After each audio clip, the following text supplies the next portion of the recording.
Mukeso, Obi, Obi, Obi Mukeso, Obi, Obi, Obi, Obi, Tererente, Tererente, Obi, Tererente.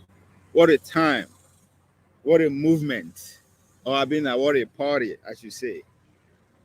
Are we ever going to see such an energetic movement like the art of obedience, especially what we saw in Port Harcourt? See men, the weekends of today, I mean of yesterday. Anyway, however you say, that is exactly what we are going to talk about today, which is the way forward for the Nigerian young people. I will argue that both are needed, but we should also dive into it to understand why both are needed, but why both are not needed. But you're also welcome to contribute. What do you think is the way forward? Or what do you understand by a political party or a political movement? And some people will say both are special purpose vehicle. And you will not be wrong if you belong to the people that say that. But ladies and gentlemen, before we dive into the nitty-gritty, welcome to On Our Politics as usual. Talk politics and politics with special focus on Nigeria. But of course, we live in a global village. There's no way we'll not go poke nose for other people matter. As we speak, the American people are getting up for the first presidential debate between Donald Trump and Joseph Biden, which is coming up what on Thursday, if I'm not mistaken. Going to be hosted by CNN. I don't know. I don't know. I wish I could be that thing live because I ain't gonna miss it for nothing. Don't miss it too if you have the opportunity to watch it live. But if you don't, trust me, I will be here to give you the details of what happened and what will likely happen moving forward from that debate. And don't forget, 3 days after that day, after Thursday, God damn. Woo, now that I'm saying out loud, it's going to be the Republican convention taking place in Wisconsin, all the way up there in Wisconsin. I want to be there. I promise to be there. I plan to be there. I don't what the hell? I should be on the road by now. Huh. Anyway, that's it. So, but yeah, we'll cover all that. How would the debate affect? No, no, no, no, no. Okay, look, this is it. Oh, my bad, my bad, my bad, my bad. Let me calm down. I think I'm rushing too far with this American thing. It's just, oh my, as coffee. Now, the following this the next couple of days, couple of weeks, for sure, the next 3 months, I guarantee you, every day you wake up will not be the same. Now, before you say, what did this guy they talk? Of course, every day will be the same. No, literally in the political scene, especially stemming from America and pretty much goes across the globe, it will not be the same again. The debate, some people are insinuating that that's the first test for Joe Biden, either if he's going to get to the finish line or not. We're going to that a conversation for another day. The same thing with Donald Trump. Now, after that debate on Thursday, I think on Monday. No, I think on. Wait a minute.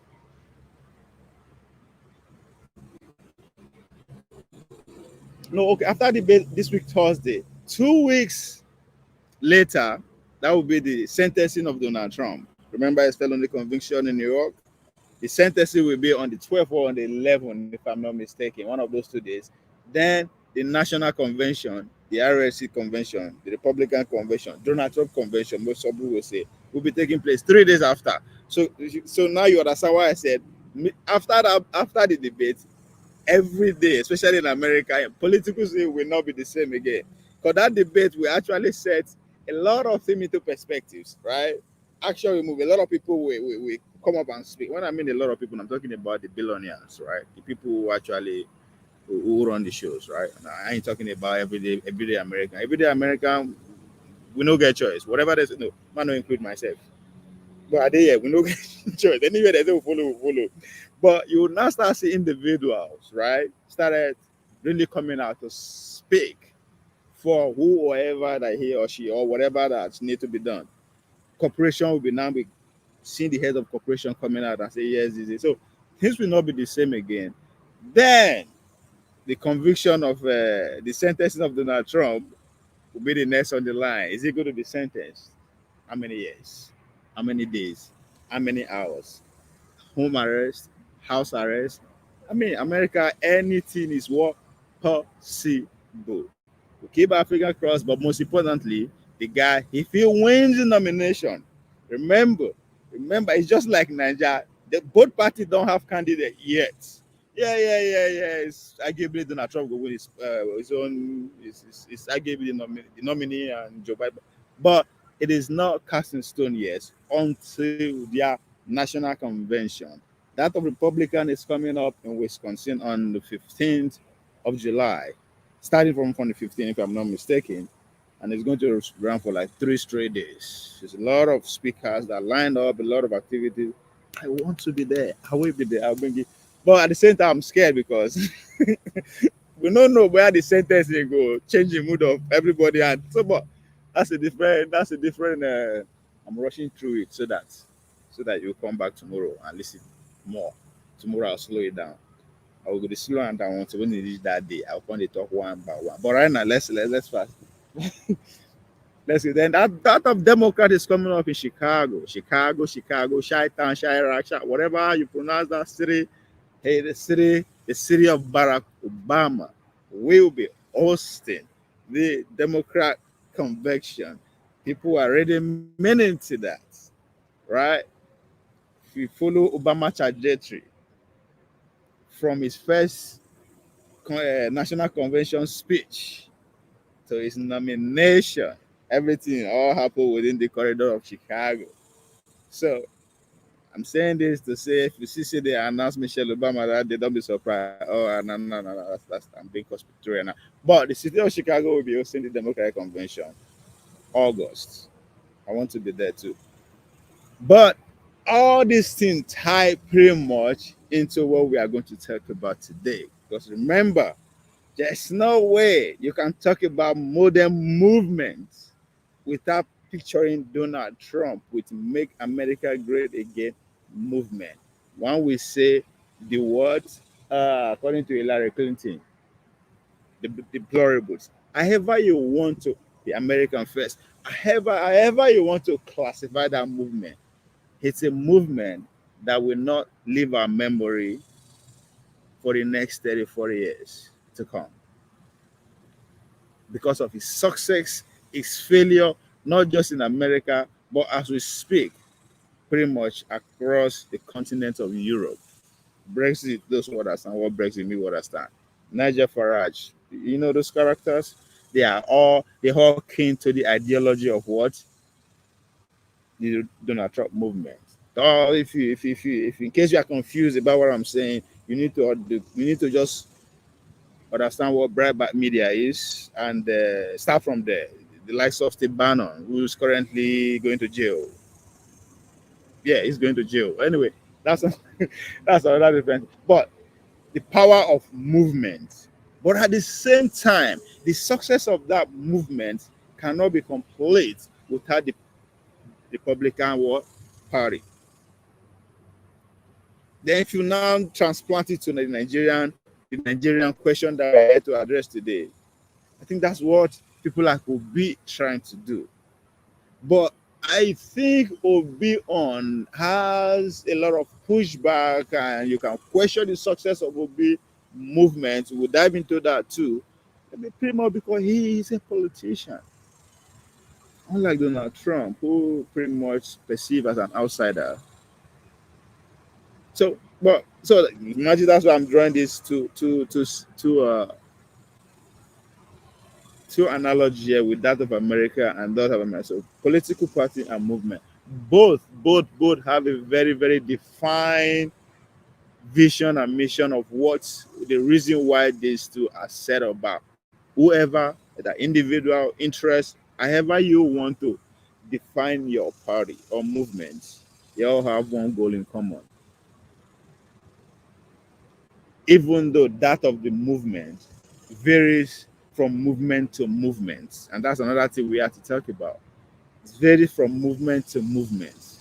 What do Donald Trump movement wanted? What does it stand for? The obedient movement, the proposal movement. What did they stand for? But that of political party across the globe, across the world, the most important thing of setting up political party is to get power.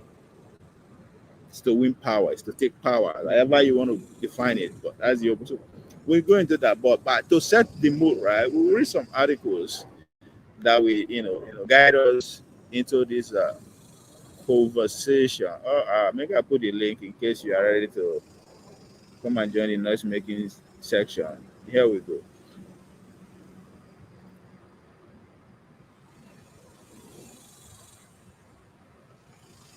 Because again, we also have to factor in what currently happened in South Africa, right? The party, the movement that gave them freedom, that gave them independence. 25 years down the road. Some people said everything went down the drain. So I agree with those submission. I don't know. We'll see. And our own Mr. James seems to be one of those people that South Africa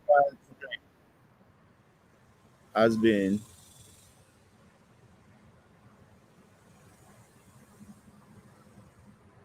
Let's go towards the beauty of movement first. Why I bring those video up? Let's celebrate the media movement. Hey, in case you're admiring my background, don't worry, man. I tell you, it's luxurious. It looks luxurious a bit, but don't try it. You'll be broke. If you are in somewhere around Texas right now, I know you'll be jealous of this. Like you would say, where this hothead, where this motherfucker, excuse my French, where this guy is. You would wonder where I did. If you did, you'll be jealous at the same time. Why those questions are going through your mind? I'm telling you, it is beautiful out here. I not gonna lie. It's like 100 and something degree just outside. I went outside this, but you can see the shit. Beautiful, right? But it's hell, like hell. Literally, hell is hot like hell. Dallas is hot like hell. I don't go lie. I love it, but there's a but there. So if you wonder where I find this kind of beautiful location, trust me, I'm enjoying it too. So don't be jealous, right? You'll be broke if you want to live like this. No get money. Financially you'll be broke. That's one thing I can guarantee you, right? Because anyway, that's another thing. But that's to tell you, why the background is this beautiful. Remind me of my village too. Yes, it remind me of my village. I don't know how your village be, but my literally, it's beautiful, right? Now I'm looking at it. I admire the background too.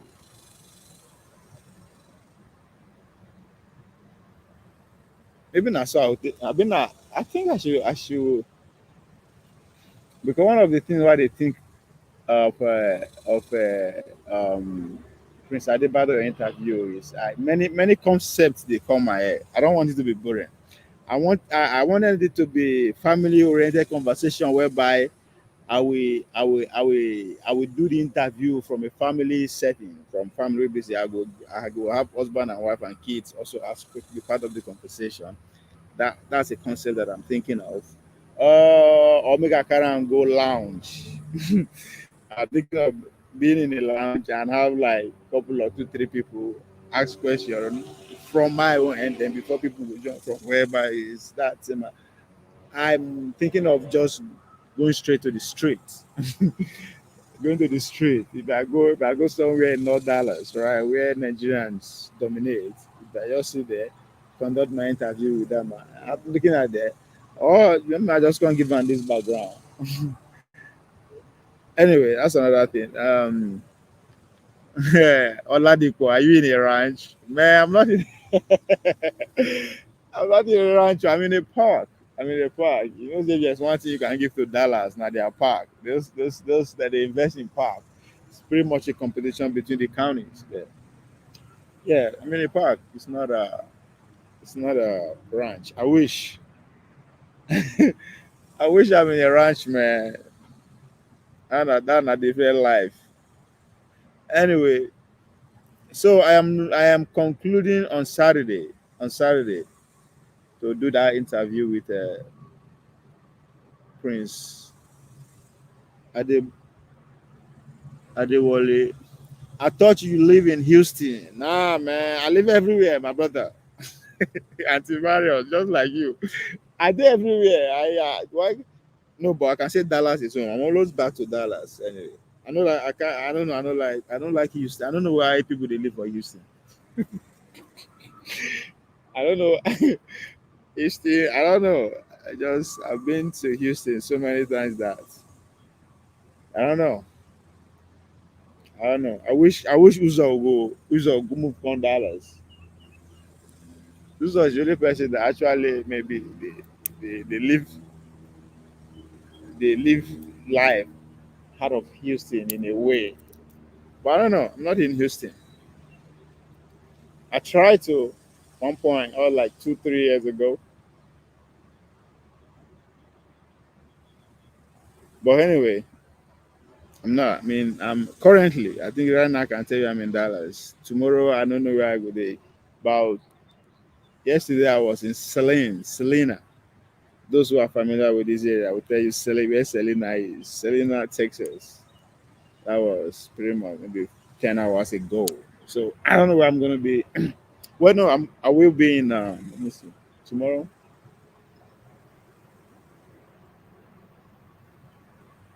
Forward. I'll be in Forward tomorrow. Then I think Thursday I will be in Denton. That I know. Anyway, moku Jared. You too. You all know what Jared means. Let's Jared Obi Kereke Obi Kereke. Why bring other videos?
In case you wonder why they always play that video, just to remind us where we they come from or where we were, and why today's conversation is pretty much around that. So I will ma, read this article.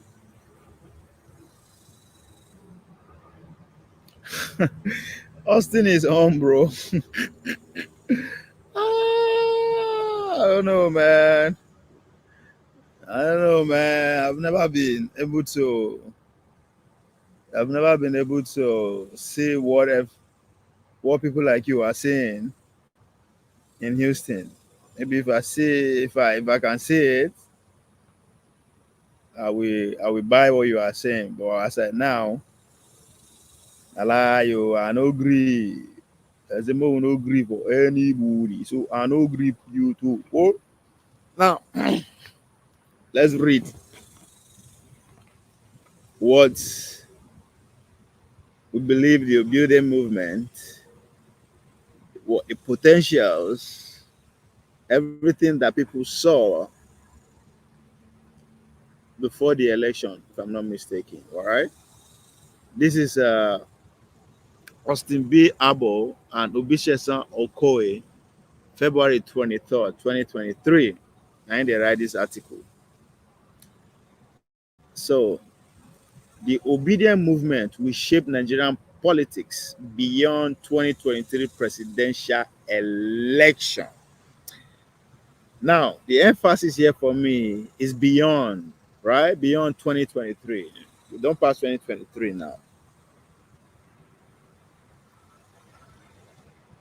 Then let's also see political party from that lens, right? Beyond election. Now, I don't want us to use all this our PDP, APC, whatever. Let's use Showere's party. That's why I put Showere picture and this picture there. Because this people actually fit into the prime example of what I'm talking about now. Showere, let's focus on his party, why he chose to go the party route, even though it starts from taking back movement, some will argue. And people like Sheung too are doing the same thing with their man of the people movement, who is also currently working out to, you know, turn that to a political party. Why the obedient movement?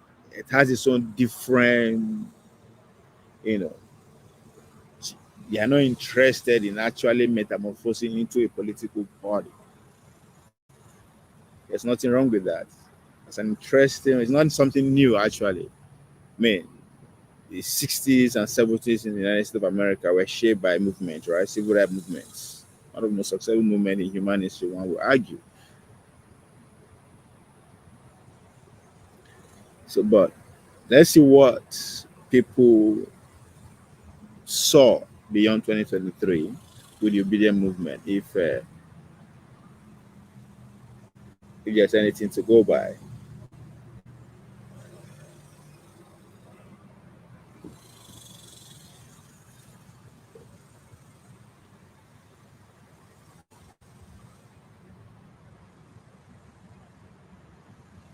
Now, the obedient movement has awakened the consciousness of generations of young Nigerians who see hope in Peter Obi's candidacy for the Nigerian presidency.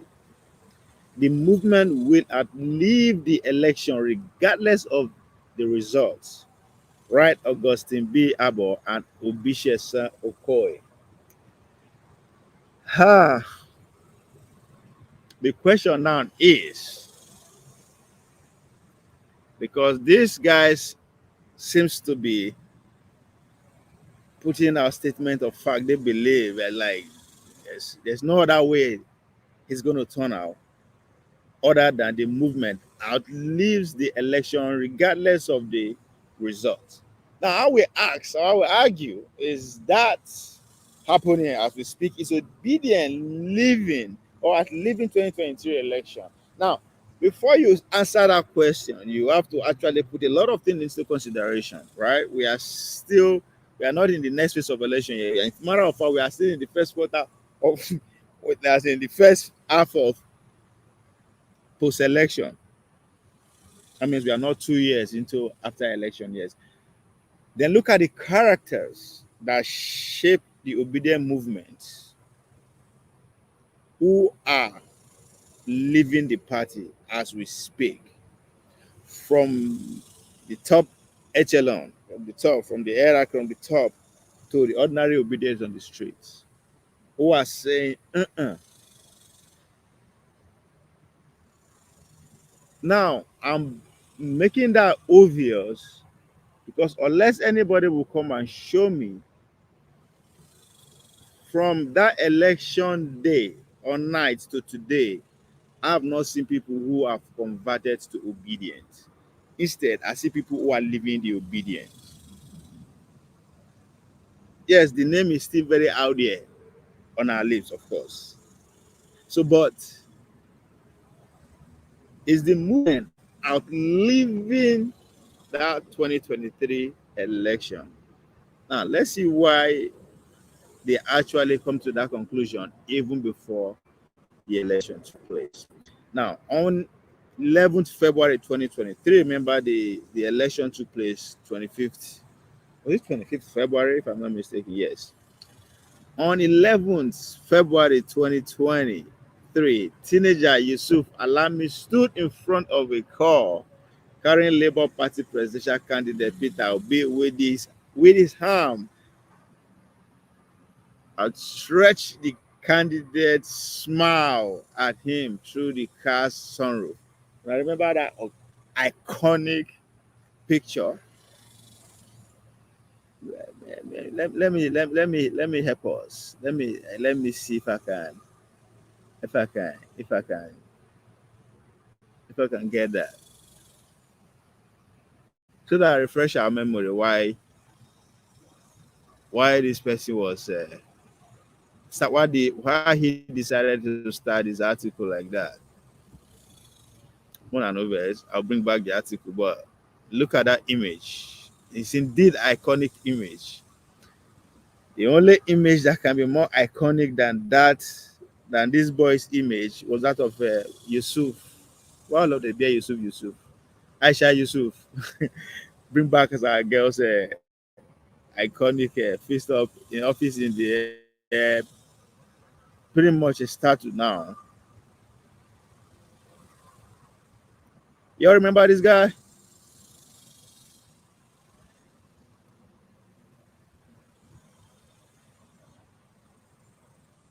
I remember this guy, this brother right here, this picture right here. I remember that picture. Ah, propaganda now, propaganda.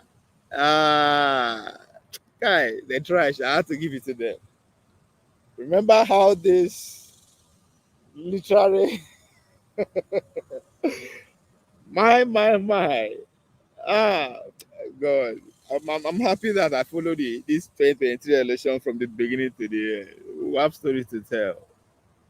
We have stories to tell. If God give us life in our old age, they tell the story of of today. Mm. Remember this iconic piece right here? All right, let's go.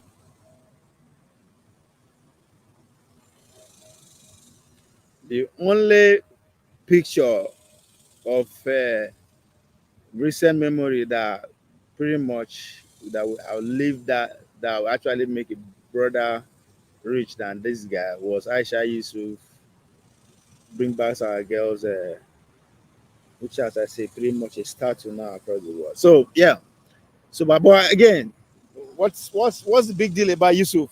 You know, with their iconic gestures and statement making. Anyway, On 11 February 2023, Tinubu Yusuf stood in front of a car carrying Labour Party presidential candidate Obi with his arm outstretched as the candidate smiled at him, though through his car sunroof. The photo went viral as a symbol of the love Obi supporters have for their candidate. That day, Yusuf was among thousands of enthusiasts, young people who flooded the streets of Lagos, chanting political slogans of hope, resilience, and inspiration. My Lord. They like they like many others believe that Peter Obi candidacy herald the dawn of a new Nigeria. In the past 10 years, Nigeria has suffered enormous economic hardship and numerous security threats, which have created a mood of national despondency. Peter Obi's candidacy for president is a reaction to that mood and dissatisfaction with the major political parties in reshaping the nation political landscape. This is exactly those who are writing Donald Trump's story, a success. I'm talking about the first time he won, the first time he came to office in 2016. People who gave, a profound and very articulated reason why that man won was pretty much along this line. If you read Tucker Carlson's book, Shape a Fool, that's the name of his book. That's exactly how he described Donald Trump's victory. That Donald Trump won the White House because the people felt abandoned. Yes, that's of course Donald Trump actually tied a message against the deep state, whatever that means, right? Which is pretty much what Obi did by actually exempting himself, taking himself out of that political corrupt political structure that we believe that the American regard as deep state, but we regard as cabal or what. Pretty much the same thing, the same story. But the question now before us: how come the Donald Trump movement successful at the first time and our Obi's fails? Then Donald Trump movement failed the second time. Is the movement, is obedient movement going to succeed in this second round? But before we even get to that question, is the movement outliving 2023 election as the author of this article believe will happen? That's where the conversation. So if you look at the stories behind these two people, Donald Trump. So how come Donald Trump succeeded at that time or will fail? And I will argue. And again, if I want to stretch the commonalities to, I think they believe in the same ideology of how things should be. They are all capitalists, right? It's just that Donald Trump decided to stick to the game, the spirit of capitalism, and run through Republican. Why Obi do the other way around and run through what? The left. Left means like Democrat, which is the Labour Party, which is the Social People's Party. So, is that why he failed? I will argue he failed because he is a politician. He did not do a good job. He did not do a good job to convince people that matters enough that come. Oh, yes, yeah, I am not really part of this gang. And it was hard for him to make that case come true, knowing the people who are coming out and speak for him, Obasanjo and the y'all know what I'm talking about. Now, why Trump, one can argue that he's an outsider, quote unquote here. But he's a businessman. He's been not known to be affiliated in any political party publicly, like Obi, and all that kind of shit. Now, we'll continue. If I just hope I'm clear, I'm making sense with my analysis here.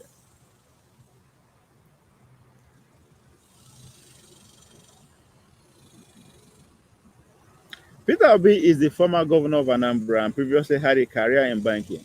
His campaign emphasis visionary, accountable leadership, and a center for fostering an environment of creativity and innovation to encourage national productivity. He espouses values such as transparency, accountability, and respect for diversity. He also actively encouraged young Nigerians to become participants in the political process. Now, let's stay on this part for a minute. To me, this also contributed to why his message failed to ring true to everyone. Right? He said, now this is where his campaign centered on. His campaign emphasis visionary, accountable leadership as a center for fostering environment of creativity and innovation to encourage national productivity. He espouses values such as transparency, accountability, and respect for diversity. He also actively encouraged young Nigerians to become participants in the political process. And I think this is where he got it wrong. This is where he got it wrong.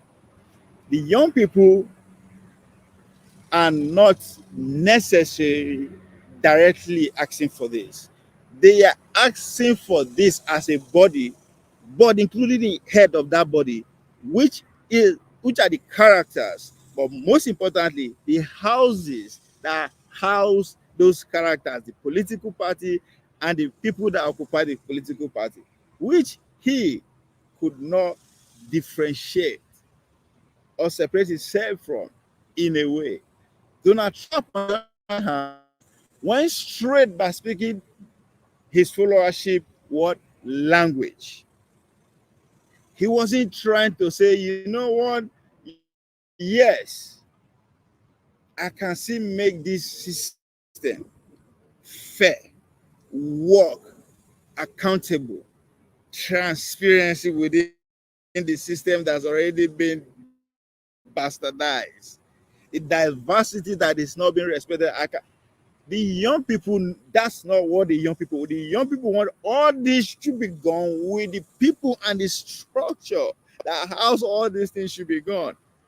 That's exactly how Donald Trump actually tiled the whole message. Say, come, whatever that you think that is wrong, if it is corruption, if it is lack of transparency, if it's the diversity, whatever, all tie in one word, deep state.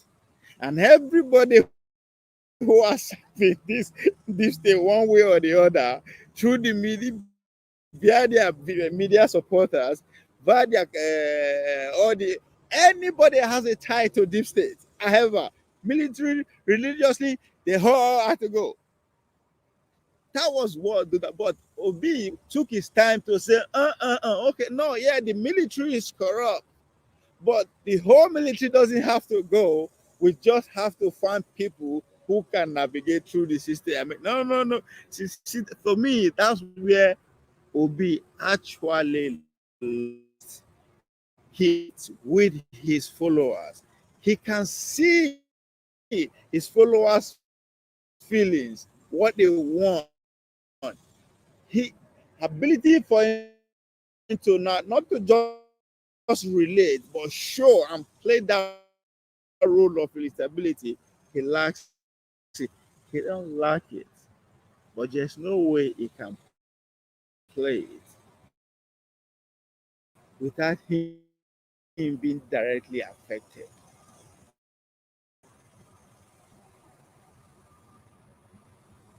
And one will say,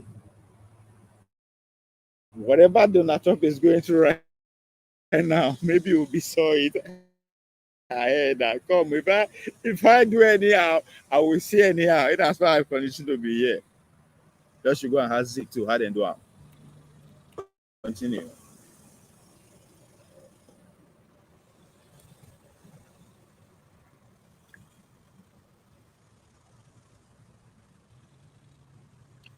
Ahead of Saturday election, this was pretty much 1 week before the election. Nigeria are dissatisfied with the traditional ruling party due to growing concern about corruption, insecurity, and poor economic performance. Political leaders from both parties have been impeaching corruption, while the country corruption ranking has worsened while the economy struggle to recover inflation and having dramatic consequences for Nigeria across. I mean, the situation. But who can actually articulate this? We all know this system. We know the character. And I think what an average Gen Z now, let's categorize these young people asking for, is all these three to go. The problem, the actor, and the structures that actually enable this problem, they all should go. So how do we now? And now that's where I have to actually call Showore how, if he's actually doing enough. Because he pretty much has the framework, right, to occupy, to accommodate the young people's message and drive it to the end. But the power, the power, as he Showore actually, as he rightly articulated, that our packaging will be blasted and too strong. Momo just put up for the East, they are too strong. That is why. I mean, these young people across the length and breadth of Nigeria pretty much see the same problem. Actually know the solution to the problem, but don't have the resources and the know-how to see it through, which is ability for the resources to put up a political party together without the power that be controlling it. Because if you remember, the first thing Trump did was to destroy the power structure of that the Republican Party first. How? Right from the Republican primaries. If you remember, now almost 18 have been our 20 candidates. All are established from the established structure of a Republican. The life of Jeb Bush, right? These are party, they born there. They were their bloodstream at the party structure. They flow inside. Donald Trump started from there, straight up. They begin destroy them. He take them out one at a time. They have no choice at the end of the day for that to come back. That's what Obi need to do. That is what anybody that actually want to capitalize on these young people's energy to victory. That's what the person had to do. The person had to actually be an outsider who has nothing to lose and who is ready to go all in, because they will come for you from two powerful angles, from the international angle. Unless you don't know what happened to Gaddafi, unless you don't want to. So yeah, examples are there. If they know if we do one, if they know if we do inside job, they will do outside job. And these current leaders understand that. People like Obi, they know that. Yeah, that's why there's no way, just no way he can literally act on young people's energy and practicalize it to actually put what they want to test. Literally, he can't. So need an outsider. Now one can argue for sure that he has that. I say he has a framework, he has a political party already. There's no way. You cannot say there's no way they go fear the political party. Not anything is possible, right? But as we speak, he has the best friend. Well, we'll go there. Let's continue with these people's submission.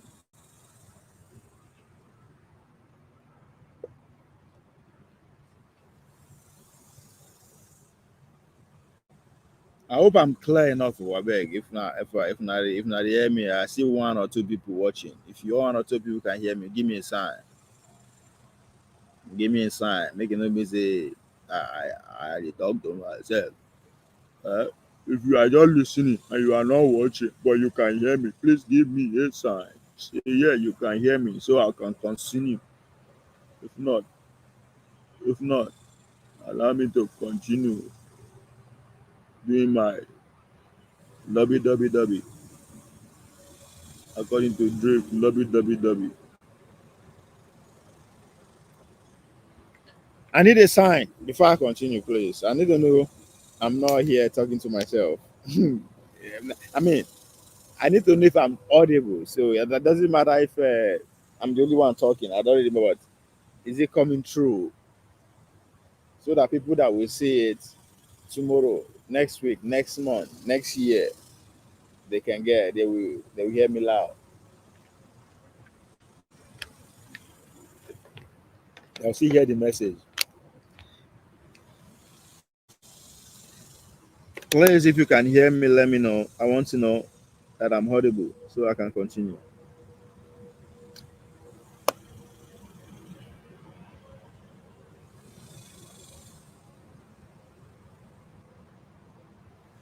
Let me know if you can hear me, please.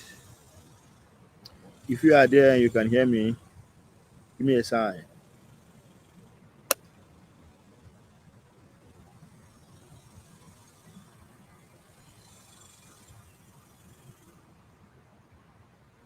Give me a sign.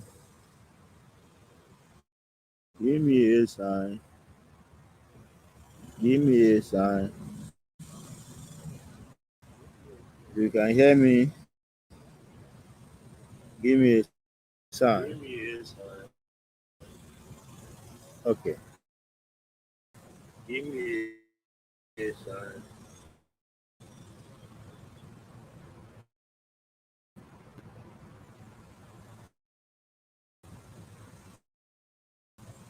Oh, okay. I think it's my. I know. Now I go to my phone. I says, okay, okay. Alert to the sir. We can hear you. Oh, okay. Uh, yes. Ola, we can hear you. Thank you. Thank you. Thank you. Thank you. Thank you. Okay. Something is wrong with my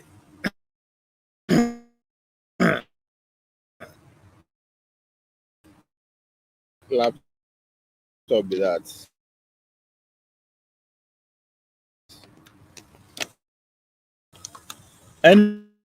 Anyway, now what what are these young men saying about where we is, where we is, where we is, where we is? Now,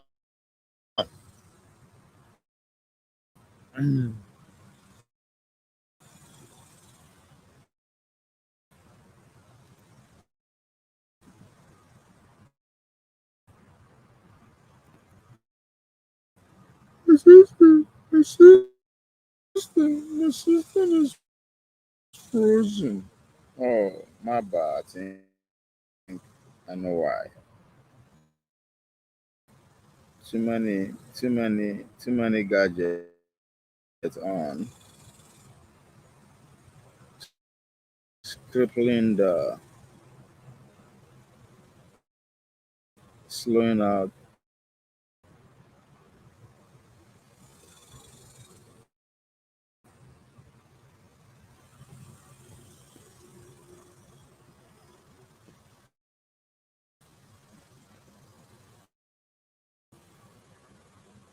Since you not hear me, well, I'm gonna like, share, and subscribe.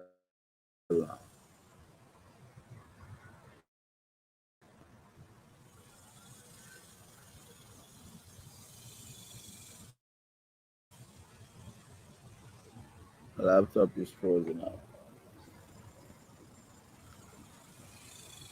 I need to move it in. Sun don't they touch me here, so wanna wait.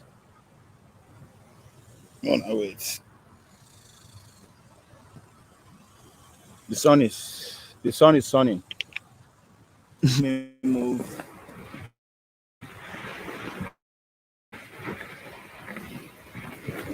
in to the shade.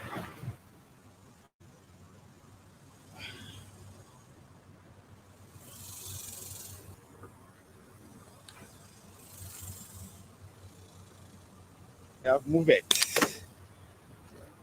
Oh la la.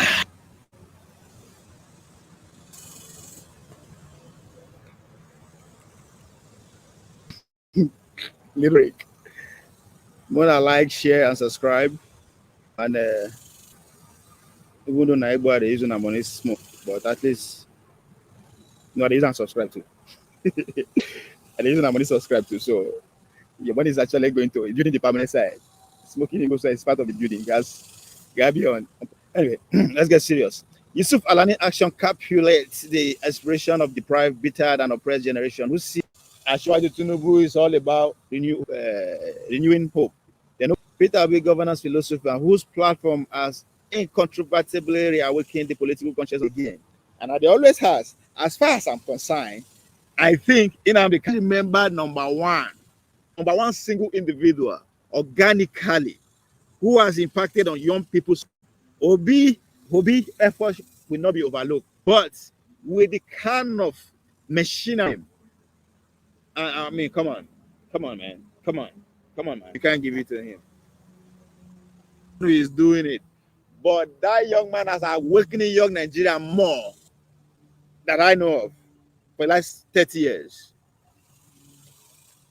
Even as much as Nnamdi Kanu did in conscientizing young Nigeria. I said, you don't have to agree with how he did, but Bambara Africa has an organic followership. Like organic followership. People who are motivated to go extra mile because of his message. Not because of anybody aiding and abiding that message, but single-handedly telling them the raw truth as he see it fit. He didn't write on any political platform. He didn't write on any media. He didn't write on any thousands of political content creators. He didn't write on any propaganda. Like this guy single-handedly inspire generation to come to have a different way of seeing the country they call theirs. That's what being that's what having a power is. When you say somebody is powerful, that's what I mean. When I say somebody is looking for power, this I say Obi, Showore, Konkoso, Tunubu, all those are men who are looking for. There's nothing wrong with that. But when you say somebody is powerful, that's Nnamdi Kanu. And as far as I'm concerned, that's why he's still in jail.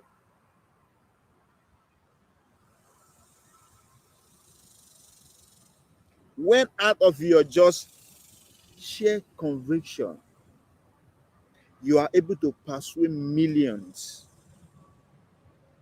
to believe in your conviction. Matter of fact, that's a God what? Ability.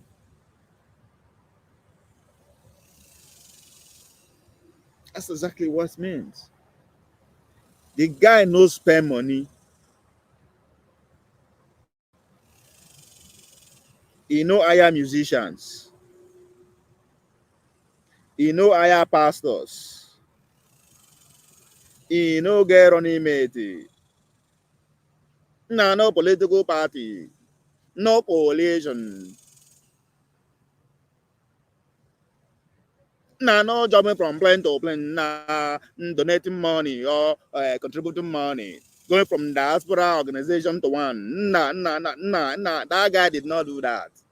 That guy wake every morning and cause the fuck out of everyone that seems not to see what he's saying. And I promise you, by the time you listen to that motherfucker 1, 2, 3 times, you are bound to agree with it. I think with one thing, one. If he say 10 things, if you hate him, you will see one thing that will say, holy shit, I agree with this thing. That's the kind of power I want to have. When you have a conviction, when you believe that you are different from every other motherfucker on this planet, which is how we believe God created us, and you stick on that, what you believe in, what you are living for, but not just living for it, you are able to convince millions of people to believe in that. Motherfucker, you God, nigga. You God. Oh, boy, I thought this guy don't smoke. No, I didn't. But I just like I when something is just too clear, it's just too clear. I mean, you can't sugarcoat it. You just can't. Anyway, now the election. These two young men. I'm not gonna forget. I'm reading from submission from Augustine B. Abu and Ubishe Okoye. That's from February 2023, more than a year ago. Now the election proper, the 2020 presidential election will help shape the path to social reconstruction or create the condition for a descent in. Wait a minute. Let me see if their prediction was right. The 2023 presidential election will help shape the path to social reconstruction. Wonder what I mean by that. Or create the condition for a descent into a chaos, as Don Wilson, president of the National Endowment for Democracy, noted. Transformation in Nigeria matters and can have a real impact on the development of democracy in West Africa, across Africa, and around the world. Is that what happened? Now that the election has come and gone, did anything change? Did any African neighboring country say, you know what, fuck this shit? These people said the standard. I'm going there. I don't know. Maybe in another way you this, yeah, because I don't see just nothing changed. No, I'm wrong. The only change that took place was going back to where we thought we would never be before. Backward. Well, if you can tie that to what happened in Nigeria with the coup, okay, maybe it has impact. Whatever the results, the election will go down in the annal of Nigerian political history as one of the country's most keenly contested. When people look back on it, they will focus on Peter Obi's defection from the PDP Democratic Party to the Labour Party in May 2022. Under Obi, the party swiftly emerged as the third political force, riding the wave of its army of youthful social media and supporters and the creation of the obedient movement. This political movement has won as ever over the past few months, not only unsettled the two dominant party, the PDP and the All Progressive Party, but has also engineer an unprecedented uproar in voters registration. There's too many things.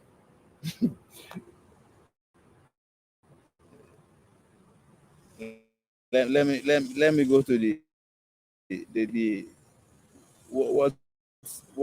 what's important to our discussion. The new wave of consciousness. Now, this is where I want to. The obedient movement or any other movement out there at all is it geared to conscientize people, or what is actually the motive of those movements? Every movement, every political have a motive, right?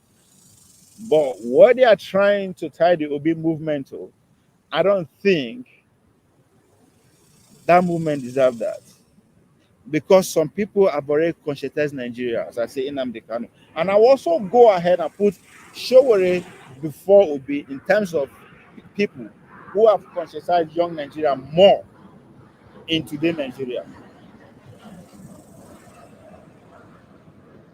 Even though I wanted to focus on the party that Showore is a backing as a political party, but one cannot ever underlook what he has done in terms of conscientizing people via his media before he embarked on presidential campaign.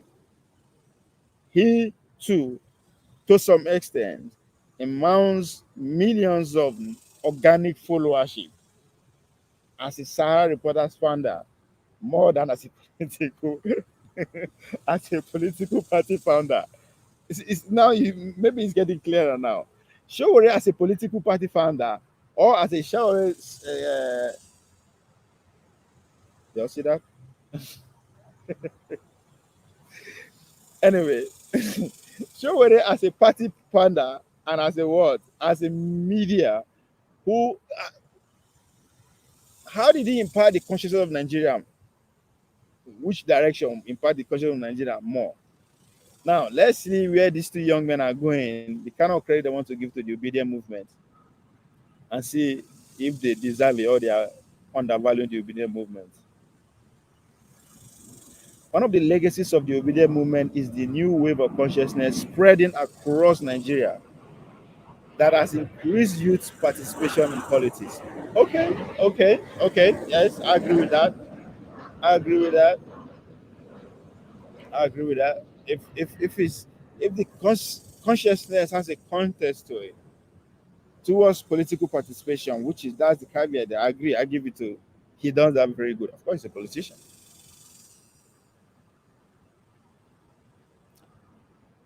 Nigerian youth have previously lost trust in an electoral process they perceive as mere with corruption. The obedient movement has, through its campaign for a better Nigeria, revived, revi- revived their interest in political participation. Young Nigeria, I think I do got that ready.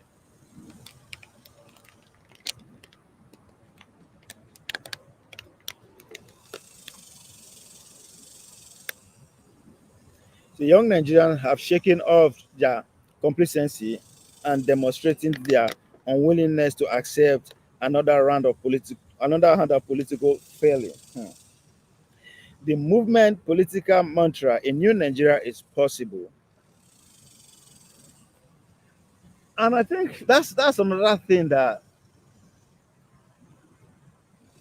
now that everything is over, it's time for us to just reflect and ask questions around some of the big ideas, some of the ideologies, some of the mantras, some of the mottos, so whatever that is out there. Sometimes you start questioning and go deeper why they choose that or this or whatever way they choose to put it mantra, vision, idea, whatever. Now, this one right here, a new Nigeria is possible.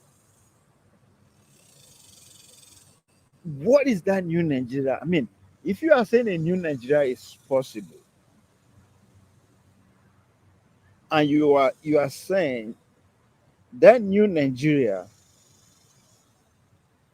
the possibility of that Nigeria is not viable unless you bring that new Nigeria to bear via the structure that is already existing, via the same system that we believe that is put in place for exactly what it's doing right now.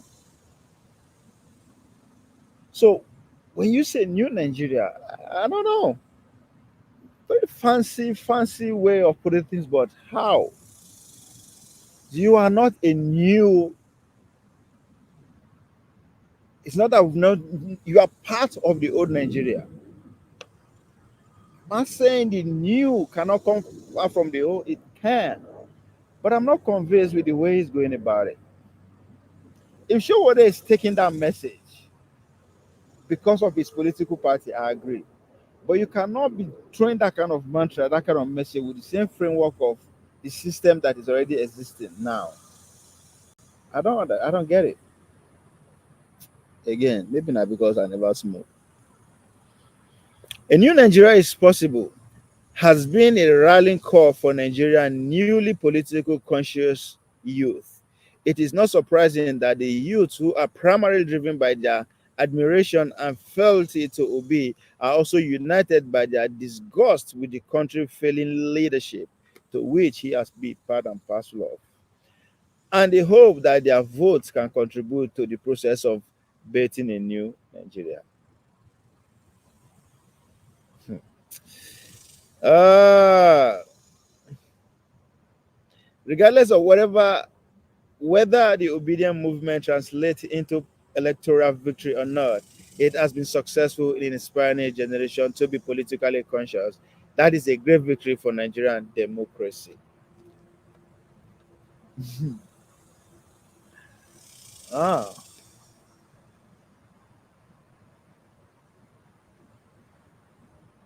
I don't know.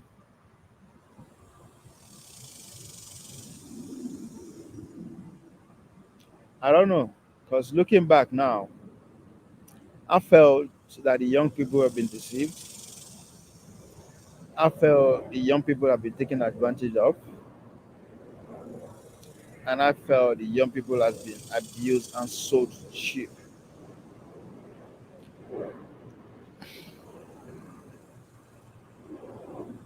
Because he said, regardless of whether the obedient movement translates into victory, electoral victory or not, it has been successful in inspiring a generation to be politically conscious. That is a great victory for Nigerian democracy. I said no because that wasn't the goal of the movement. The goal of the movement is to be president. That's it. The goal wasn't to conscientize young Nigerian politically. That wasn't the goal. That was the message. That wasn't the goal. So now lie. If you want to ascribe that as a victory, I don't agree. For democracy, no. Young people right now, as we speak, are more devastated, are more disinterested. Don't even want to hear about politics than ever before. And nothing is being done to actually assuage those feelings. Instead, they are rubbing into their face. So no, because if that was the goal, I don't think anybody will literally call the obedient movement names. As, what am I saying? Names like anarchists. Talking about no other person, Wale Soyinka here. If the goal was to actually bring young Nigerian to the realm of political consciousness and participation, Mbano, nobody will go against that, regardless of who they decide to pitch their tent on. No, but because that wasn't the goal, as I said, that might be the message, but that wasn't the goal. The goal was to get Obi into office. So the young people again has been deceived, been sold cheaply.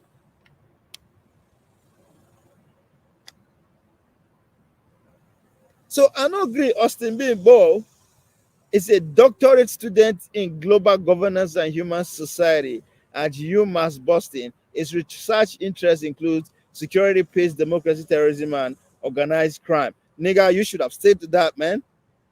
Ain't nothing about what you just conclude has shit to do with your interest, which is security, peace, democracy. Okay, yeah, but how to the know?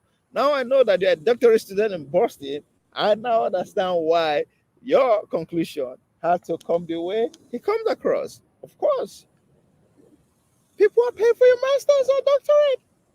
You have to make sure you earn it.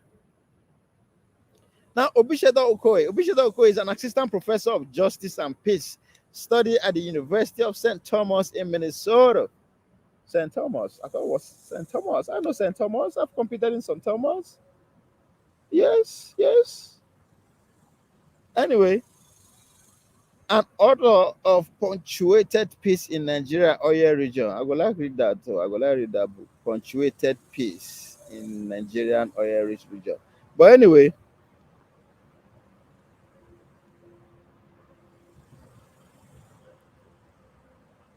so you see why I disagree with the guy?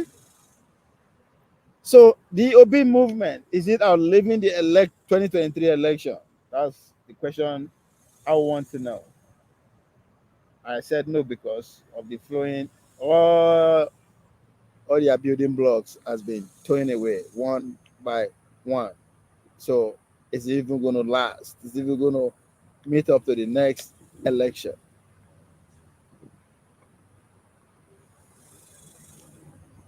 So, ladies and gentlemen, somebody, oh, Nigerian man, Alpha, I just see your message.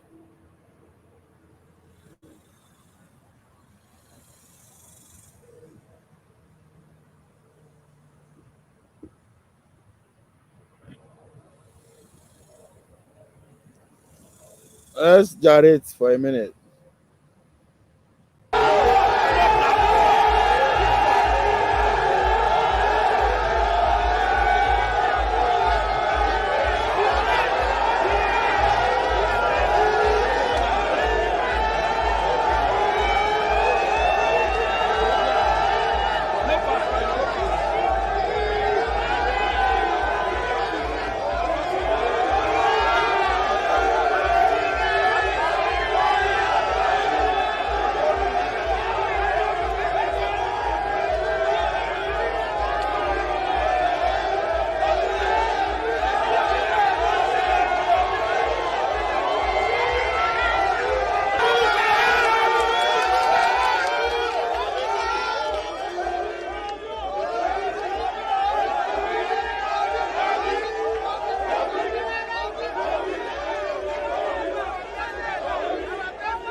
No, no verse. I don't know.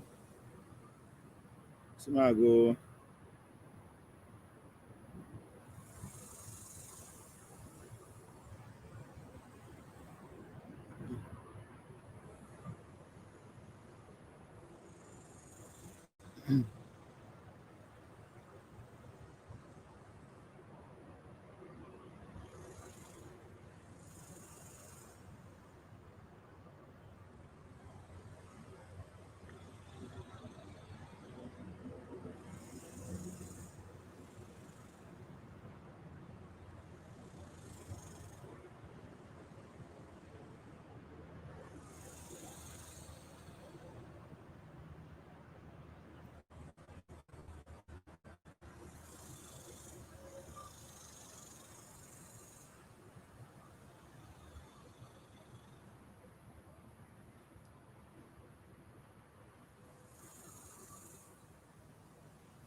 think my network is misbehaving.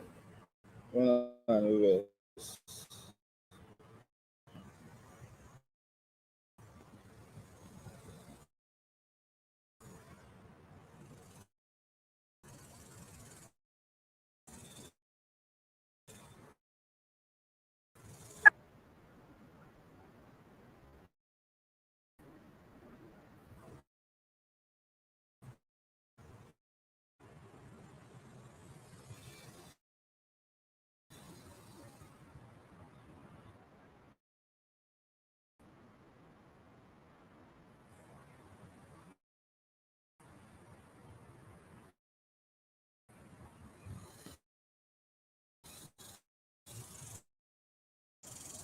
More novels.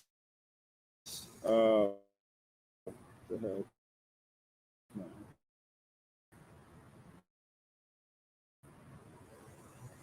my network.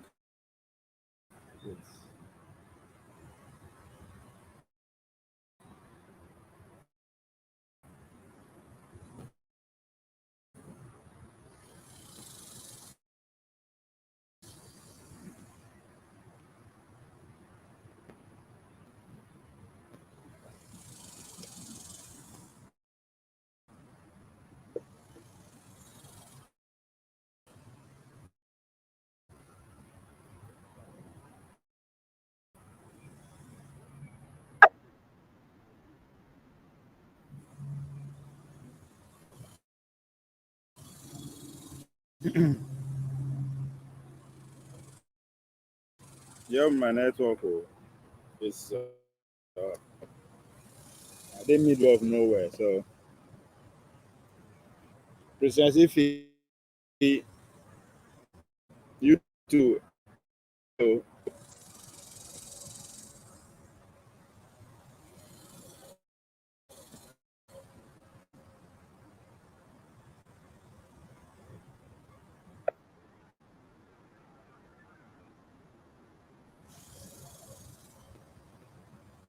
Princess, if you say hello,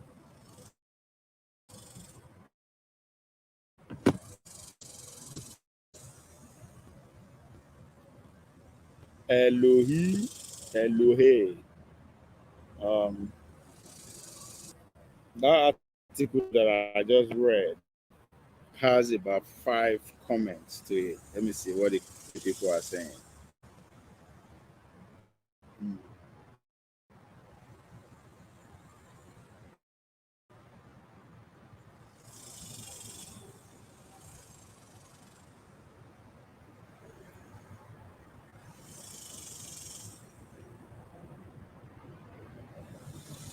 Awesome, impressive, great read, amazing article. The 2027. All right, I think I like. Me, let me take you to the article that I just read. Actually has some interesting comments.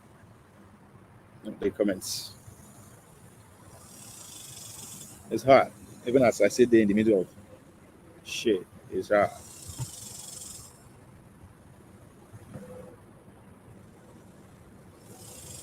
95 degrees Celsius, Fahrenheit. 95-degree Fahrenheit. Let's see what it is in Celsius. Well, light power is 35 degrees Celsius. Just to tell you how. So, see the comment section from that article. Zona Omenka said impressive. Ode clearance, Ode is a great read. Cheer, guys. Dorota Masu, an amazing leader. God bless you. My justice in Nigeria prevail. Uh, NRTC. Come 2027, young Nigerians have shaken off their complexity and are demonstrating their unwillingness to accept another round of political failure.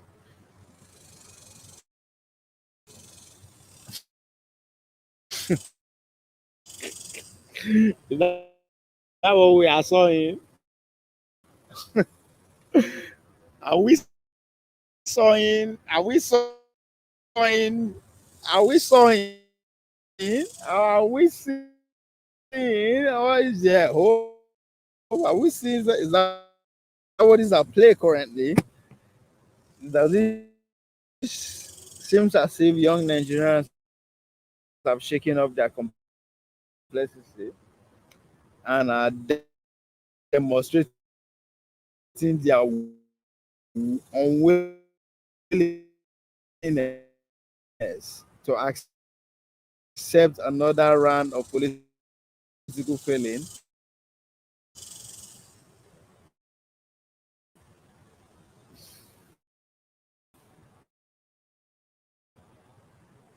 If your answer is yes, how are they showing it?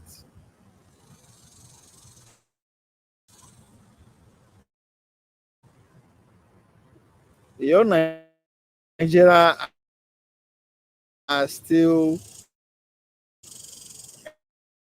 everywhere as from the beginning. Nobody to actually coordinate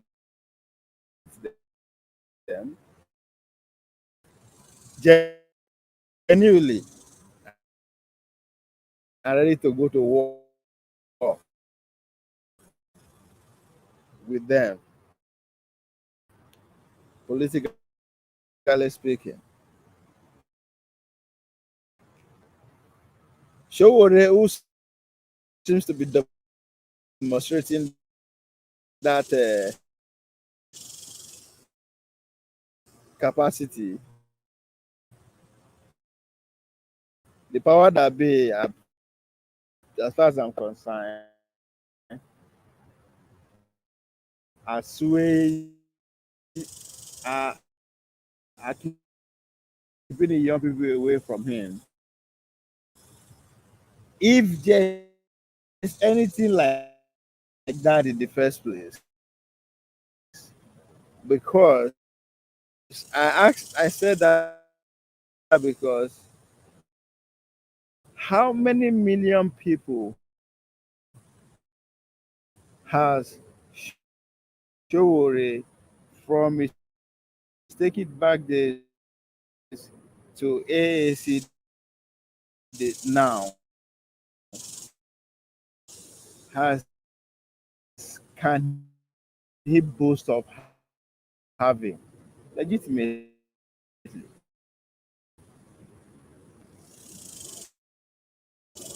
Or what the number that's out there is 35,000 according to INEC, which he disapprove of, he disagree with. But genuinely, I mean, Obi Kassim gets 6 million politically speaking, which is what it is.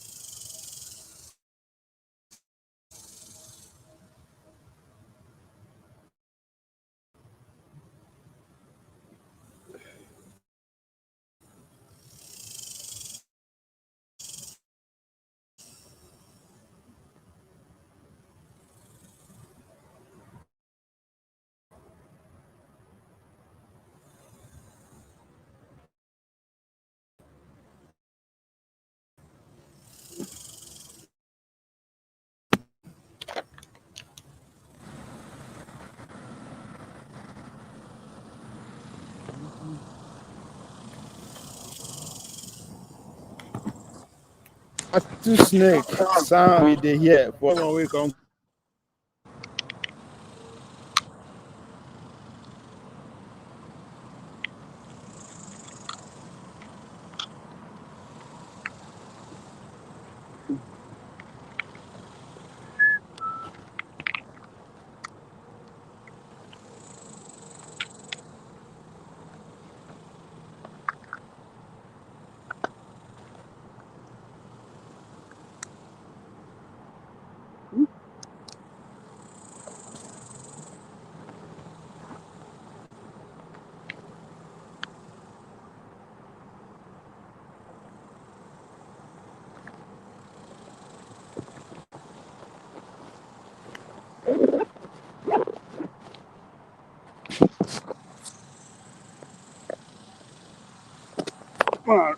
Overs.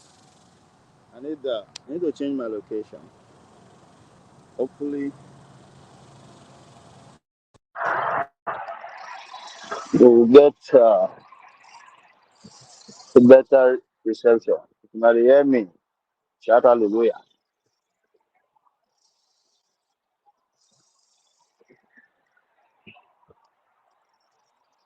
If you can hear me, praise the Lord.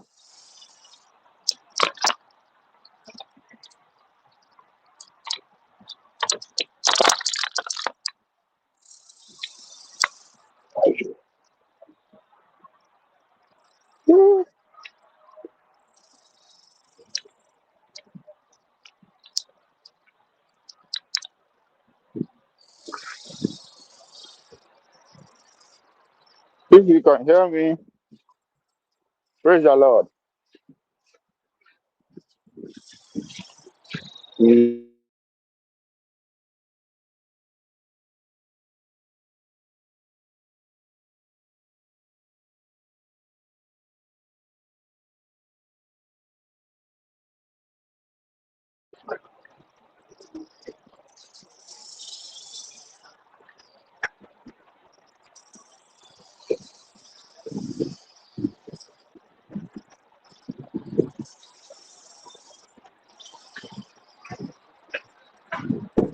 Holy shit. Huh. Is it deliberately or?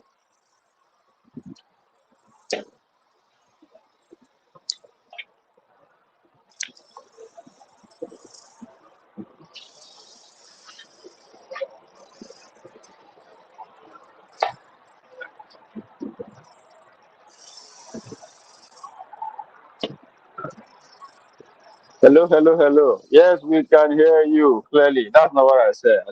Praise the Lord. Hallelujah. Hi, Mr. Triumph. And now I understand why you have to be religious now because your country is about to become third world country. It's just, it's crazy. It's crazy. It's crazy. You just people they can't catch up now. It's crazy. Chaos everywhere. Chaos everywhere. Eh? What's your president doing, my child? What's his problem? Causing chaos.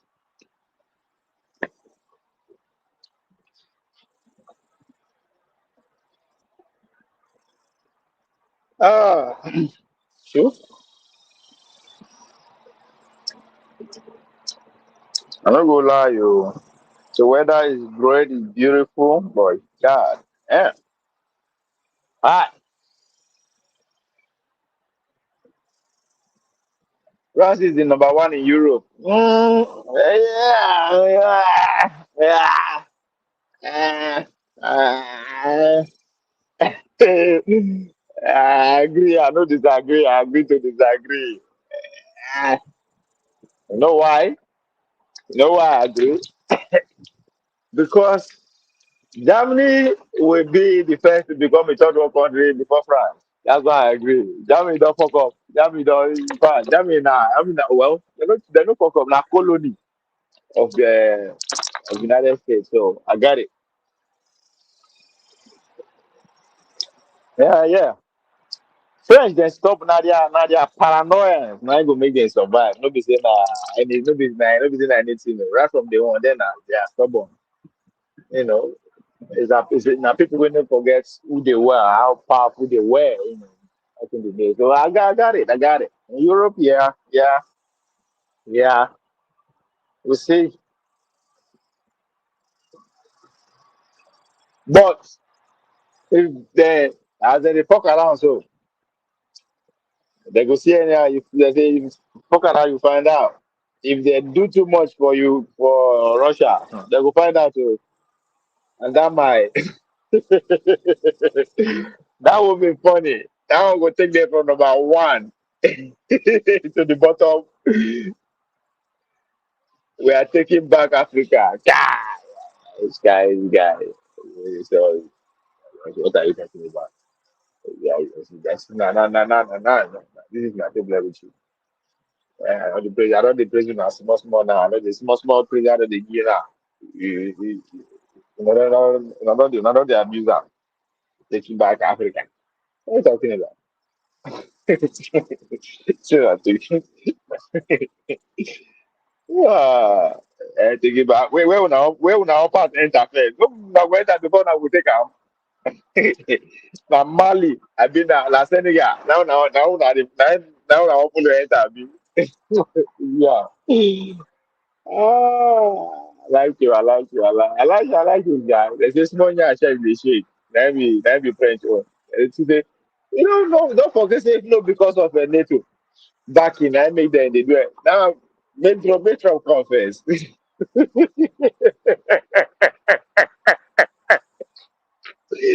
When Trump come, when Trump come, I go see. Oh man, man, man! What a time to be alive! Oh my god! Oh man! It's no better time, man. I swear to God. There's no better place to be except the United States. Yeah. You dey see everything. Oh, for what it is, as they play out. When Trump come back, I'm beginning to Nigeria, everybody, act your size. Act, act your power. Say the first get power, people go say, okay, act your power. Donate according to your power. Eh? That's how we go know where.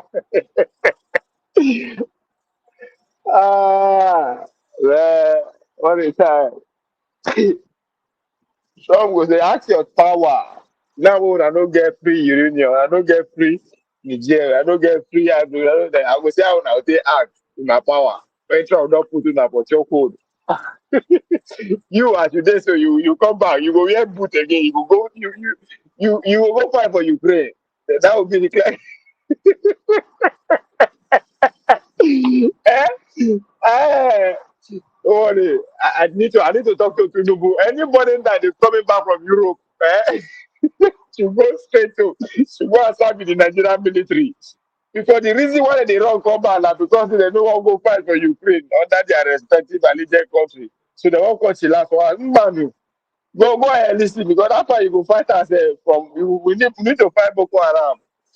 I get one video that is going viral. One man they run a man from Canada. How you should retire? That is coming to retire to live in Ikoyi and all that kind of. See those kind of people. Those kind of people. See how narrow-minded, how foolishness, how stupid they think, how short-sighted those kind of people they think. What are you doing? You can't stay in peace now. I say you can't stay in peace for VGC and Lekki. When people like una no want to act right.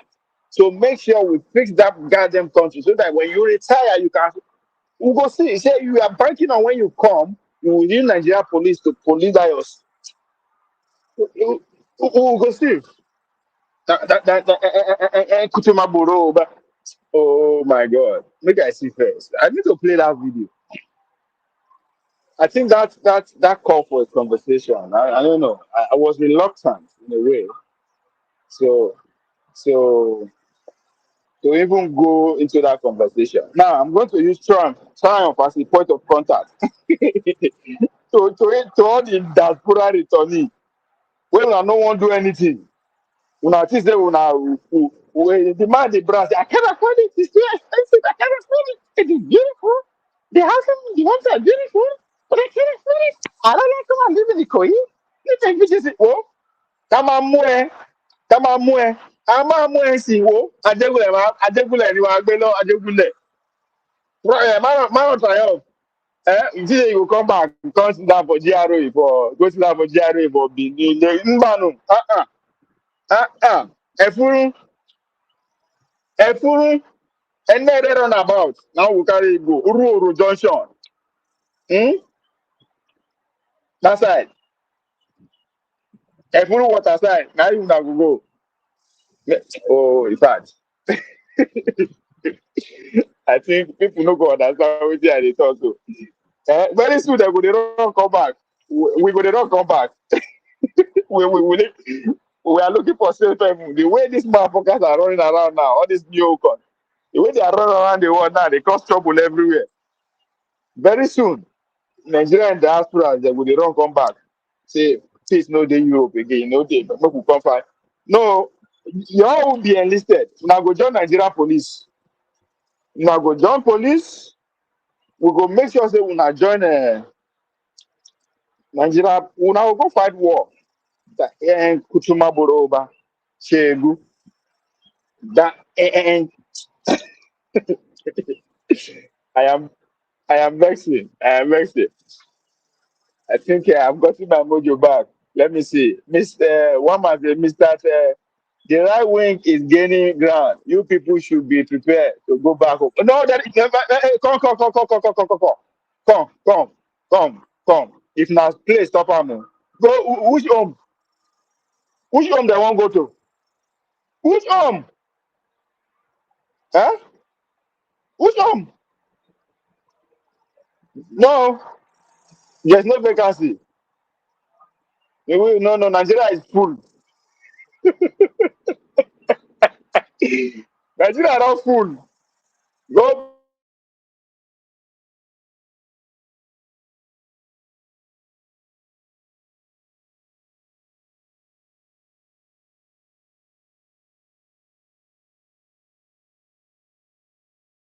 there should come back. No, there's no home. That home has been sold. It's now occupied by the Fulani herdsmen.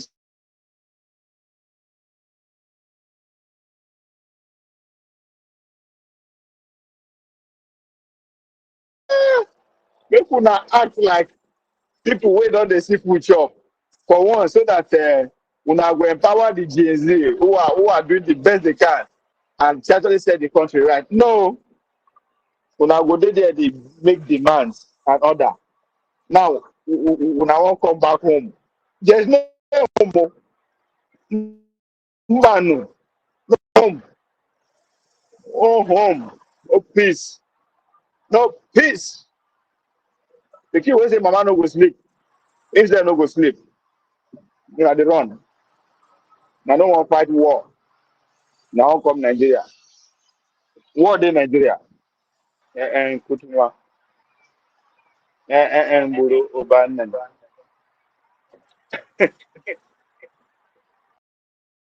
Let me look for that video of that man. Let me go to our brother NJJ. I think NJJ. Don't do me anyhow. You know, say me in November 6 before during election. Now election don't finish now. All of us don't chop breakfast. You still no one work with me. Ah, wait to be that guy. No, not being JJ media for see himself. Wait. She not Dr. Barry. No. I've been on Instagram. I see that guy. I think it's Instagram.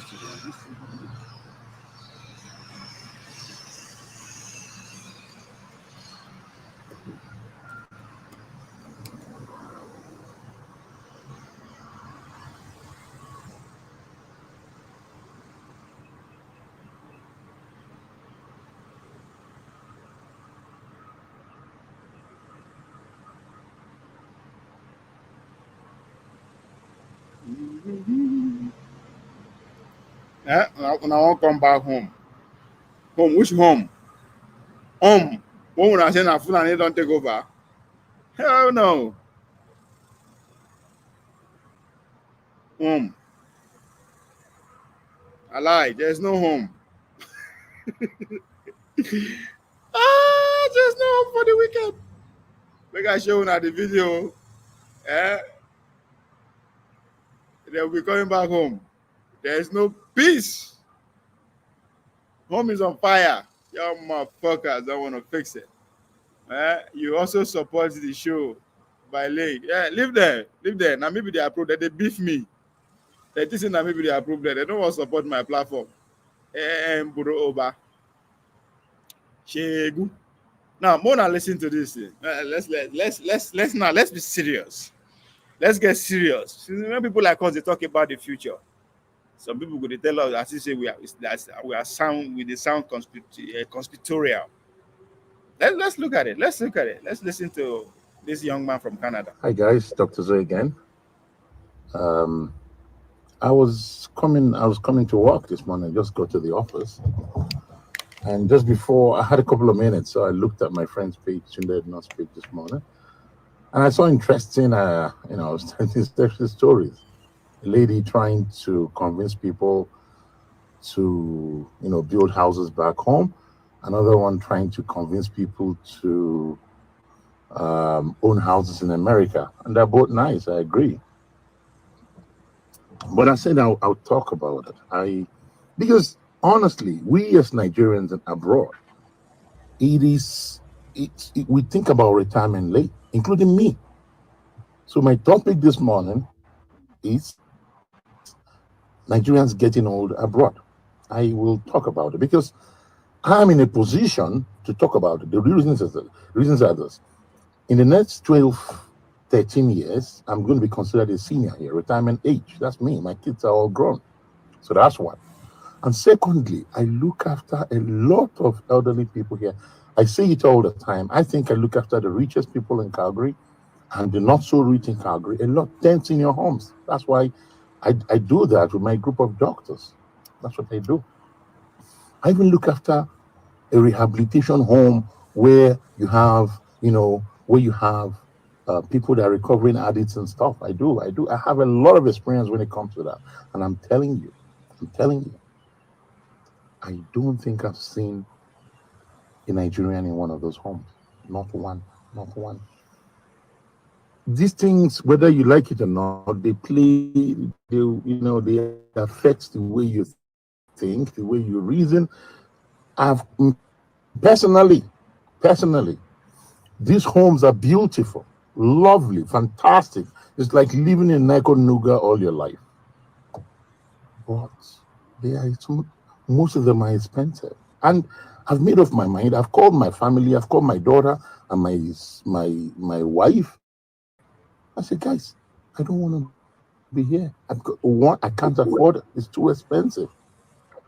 I don't see why I'll be paying 4,000, 5,000, sometimes 7,000 per person for one small bedroom and an apartment. I can't afford it. And that old age. Even if I do, I'd rather use a fraction of that money and stay in Lekki or Port Harcourt or Independence Lounge. I mean, I have houses there. Why not? I've told my kids. My kids come and do observership during summer now with me, and we walk around those homes with them. And I say it all the time. No, don't get me wrong. Nigeria has its own problems too. There's health issue. Unless the Tinubu administration will do something and maybe start thinking about bringing expatriates like us back home to help and improve our health. Otherwise, it's going to get worse. I know that. Security is probably going to get worse. I know that. But there are things you do to mitigate. It's still cheaper. Electricity, yes, yeah, you can get generators and all that. So personally, as I've said it openly, I've said it privately to my family. I'd rather be home. I've got houses there. I've got everywhere. I'm okay with that. Because we as Nigerians, we start thinking about retirement very late, as I said, including me. Period. So in fact, in the next 5-6 years or so, I'll spend about 9 months here and go and chill 3 months in Lekki or VI or Port Harcourt or Independence, like one of those places. As I said, I got homes there. That's what I plan to do.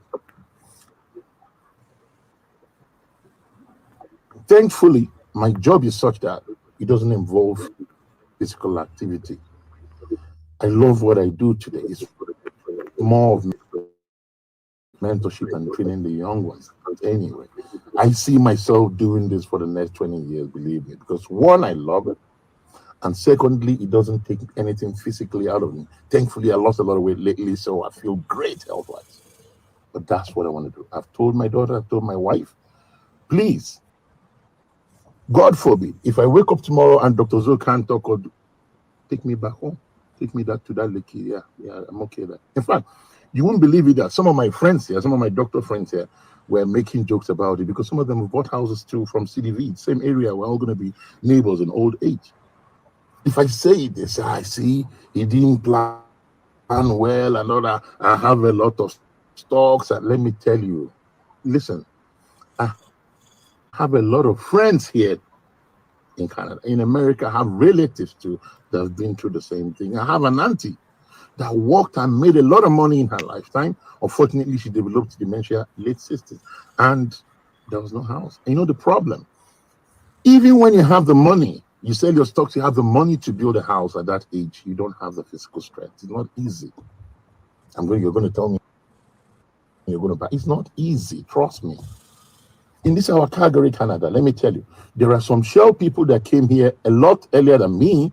Now they've allegedly relocated to Nigeria. Why? There's a couple that came from my wife's event 3 weeks ago. They came from Nigeria. They live comfortably. They still have mortgage paid off here. If they come here, they stay in their house. Their kids are all grown, university and all. Very good pension from Shell. They come and do their stuff. If you tell them this is the amount you want to pay for a mountain, they pay it all. Do their thing clean. That is what I want to do. I'm not saying some of those homes because I'm going to go there now. Today is Thursday. I'm going to go to one of those homes, and do my. I love them. Some of them are beautiful, but I can't afford it. Even if I do, I just don't think it's right for me. I'd rather, instead of paying 7,000 for a small apartment, can you imagine using $2,000 in Nigeria every month? Like, you have a cook, you have a driver, you have everything. You live like a king. I'm telling you, that's my plan. I say it every day. I say it's open. This is what I want to do. I want to. In fact, it gets to a stage. As I said, I plan to do medicine for another 20 years if possible. But the way my life is going now, I might even go in full-time media. I don't know, but it is what it is. Anything we see, let's take it. But you know, people have to take one or two steps backward and think about those things. We all had kids here. Don't deceive yourself. Most of these kids are not going to go home. And believe it or not, from my experience of the kids I have here with the seniors, some of them can be selfish. So plan for yourself. In summary, I support you having a house back home, if possible, two or three. And I support you having a house here too, if possible, two or three. Because at that time, the small rent you'll be getting here from your property will be a lot to manage you back home.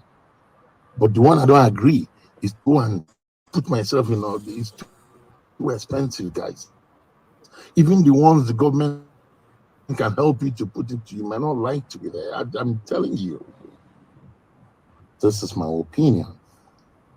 You can like it, you can say I don't know what I'm talking about. It's up to you. All I'm saying is I've stayed abroad for 20 something years. I am going to be a senior in the next 12 and a half years. So I qualify to talk about this topic. And more importantly, I look after a ton of seniors in this town. They are my friends. So I see what they go through. I see what they go through, how they won't manage their own money. Remember that the Caucasians start to plan this their retirement much earlier than us. Can you imagine me being here for decades, a medical doctor? I only started thinking about it not too long ago. Guys, what's going to happen? It is what it is for us. That's why I keep telling you, I have not seen a Nigerian in all the 10 senior homes I'm looking at. I only saw one black American. I haven't seen any other black person. I'm telling you, it is what it is.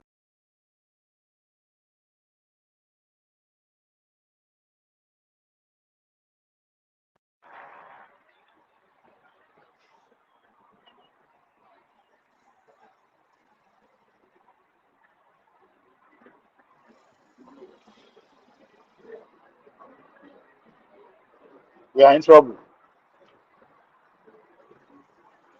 I don't know if anybody is there.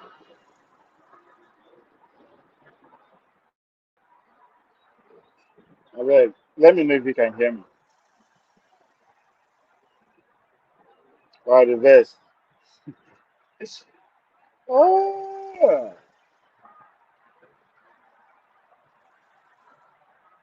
let me know if you can hear me, please. I want to know if I'm audible and if it's clear. Am I clear? Bro.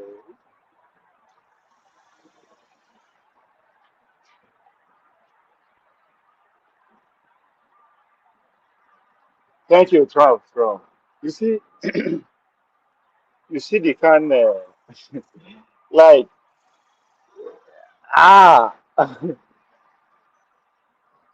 the second time I listened to that video. The first time I was like, nah. I said, there's no way. There's no way.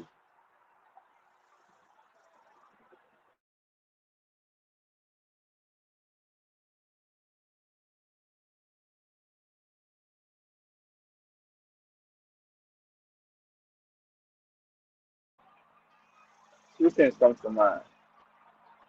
One is some people for this world, or this life, all they have is money. That's it. And I know I think this is not the first time you must have heard that phrase. That some people all they have is money. Now, God damn. Man, rest. That is boy.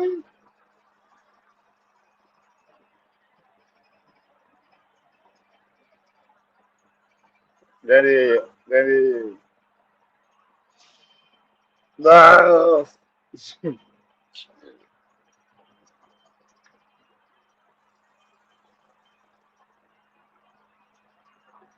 You know all those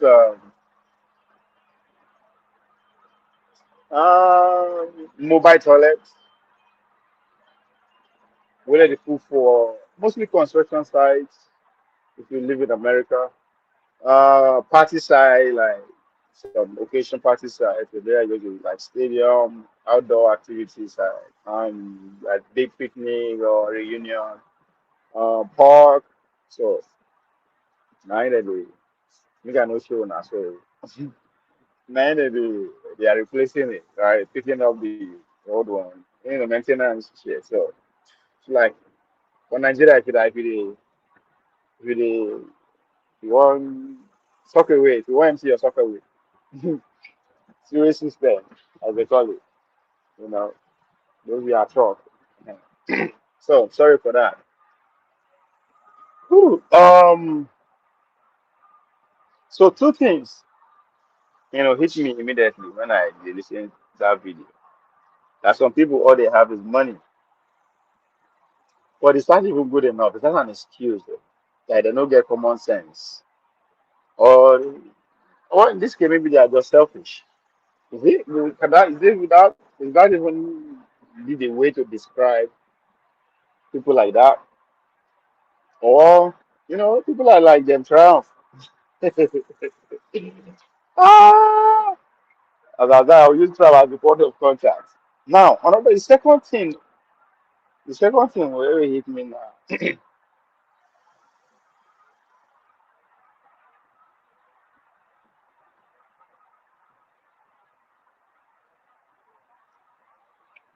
Uh, Doesn't change of thought. Because there's so many things, so many angles I can take this from. But those two things, one which is some people now all they have is money, and what's the other one? What's the other one? It's a quote. Damn, I remember. But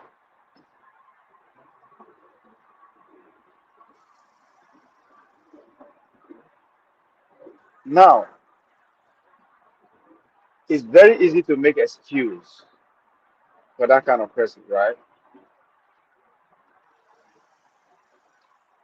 But at the cost of putting his point across, he says some things that make me cringe, that just make me say like, man. Now the other thing, the second thing was, I said now quote, was what Aisha Buhari, Aisha Yusuf.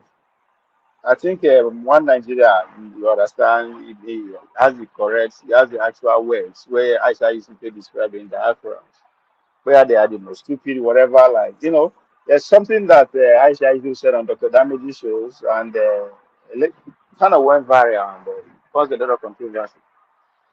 Now, you can say she's right or wrong, but I think whatever that she had in mind, whatever context she's speaking from, if you see this man submission and you can't help than to say Aisha Buhari, God damn, Aisha Buhari, Aisha Yusuf, you are right, you are spot on. If you disagree with her from every angle, but look at it from this man's viewpoint, you see. But again, yes, it's very hard to actually see how flawed, how sad, how dangerous this man thinking is. Even if you want to agree with what he's saying, what he's trying to say. Can't even wrap my head around the point he was trying to make. But I overheard him saying that moving back to Nigeria, yes, we understand there's insecurity, and it's probably going to get freaking worse. But there's a way around it. That's what he said. He said he admitted that yes, there is no electricity. This is 2024. He is a medical doctor. That is the definition of what educated, exposed. If you pay attention to details from every angle he made his submission from, he was already an adult before he left Nigeria. So he is not even speaking from say he don't know anything or he cannot relate. He categorically said that electricity no day is gonna get worse. But guess what? A generator will fix that shit. I ain't gonna apologize for my language this time around. Fuck it. I'm pissed. That's why I know that is God. Lord Jesus. My.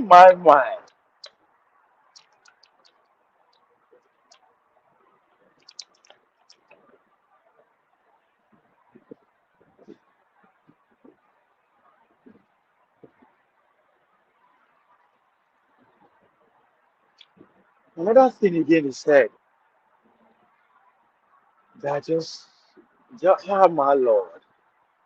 He said, yeah, let's face it, it's true that our children will never come back or think of Nigeria. Which again, I mean, it's a fact. He's not the only one saying that. My ears on the ground anytime I follow in diasporans, they interact. I know where their mind is. But let's just stay on that for a minute and draw a lot of conclusion. I'm taking the man up out of this. No, I know it's very hard for me to take the man off the picture because he fits into every sense of why there's no hope among the generation that are alive today. When I dey argue with somebody here, that the generation that will bring the Nigeria to bear as we want it are not born. Every day, every freaking day, I'm getting convinced. And I remember the first show on this year on Dr. Damages, where I was making a submission that, God damn, there's no hope. The only hope that my generation are coming, who I know my reason and think differently, that every fucking motherfucker that is alive today, I don't care where you are in Nigeria. No. But let me stick to this man's submission for a little minute. It's a fact. The children, I mean, if your father had this kind of mentality, the heck, why you won't go there in the first place? That's not the point. But again, still two Nigerians still come to mind. Insecurity, whenever I think of, because it's very outspoken and very clear about what and how the security should be handled and this, whatever. But I keep pointing out to him, there's no motivation. Everything that you see working or not working, there is a motive behind it. There's a motivation behind that. There is no motivation for the elites. As you can see, home and abroad, for them to actually key into what Nigeria is preaching when it comes to insecurity in Nigeria, there's no motive, there's no motivation. My kids are not going to think of Nigeria anyway. Even those who are in Nigeria, the leaders, their kids are not in Nigeria. So how stupid are you for you to now say encouraging your kids to go live in Nigeria? So the man's making a perfect sense. But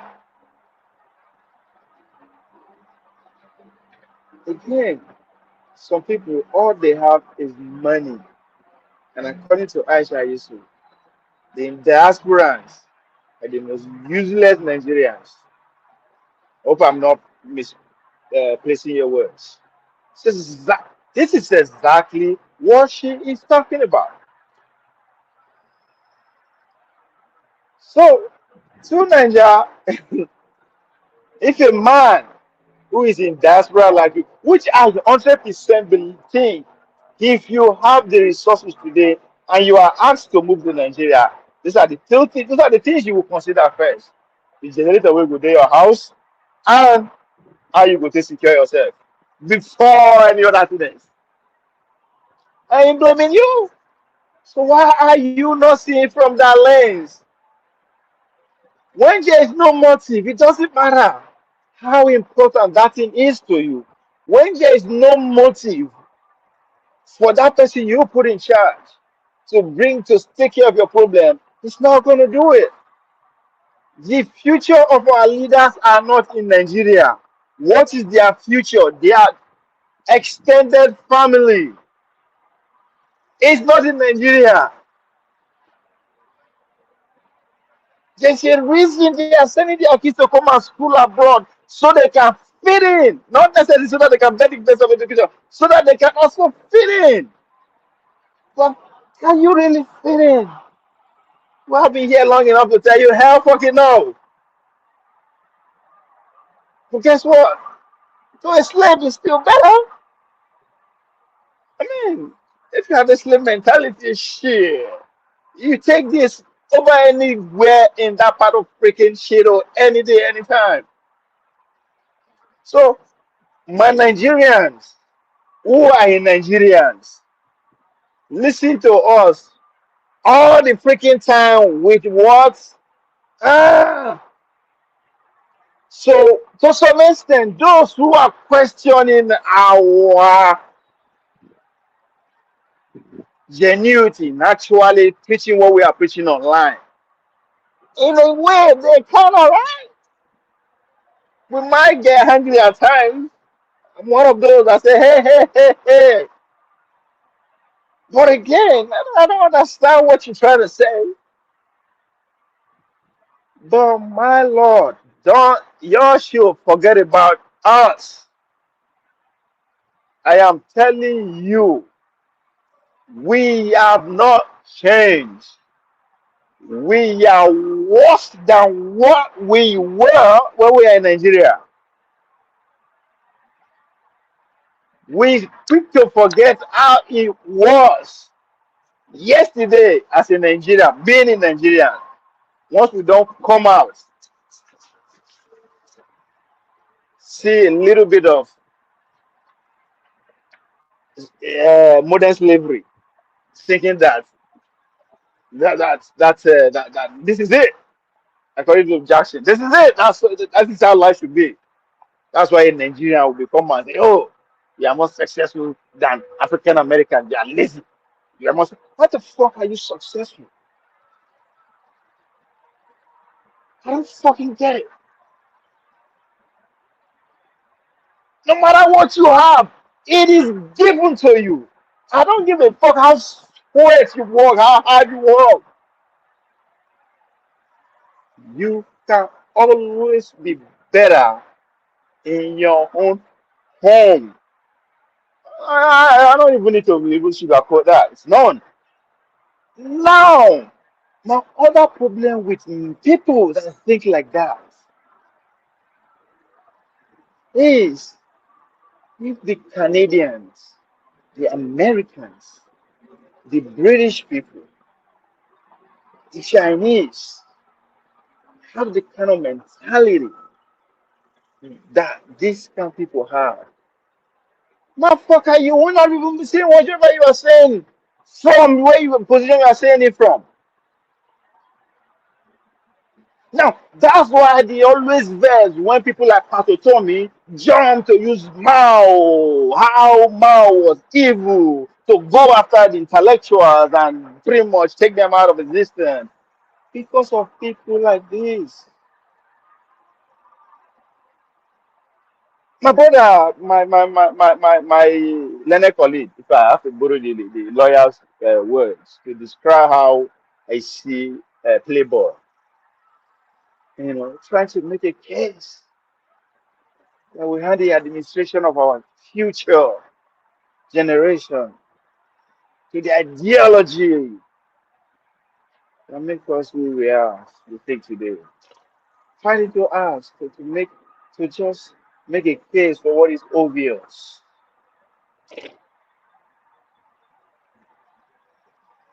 Then you think we can change that motherfucking country? Hell no. Maybe the Canada where you this sir have this mentality, you will not be in that freaking position. So you are a successful doctor, you have seen it all, but guess what? You understand that, oh my whew, God.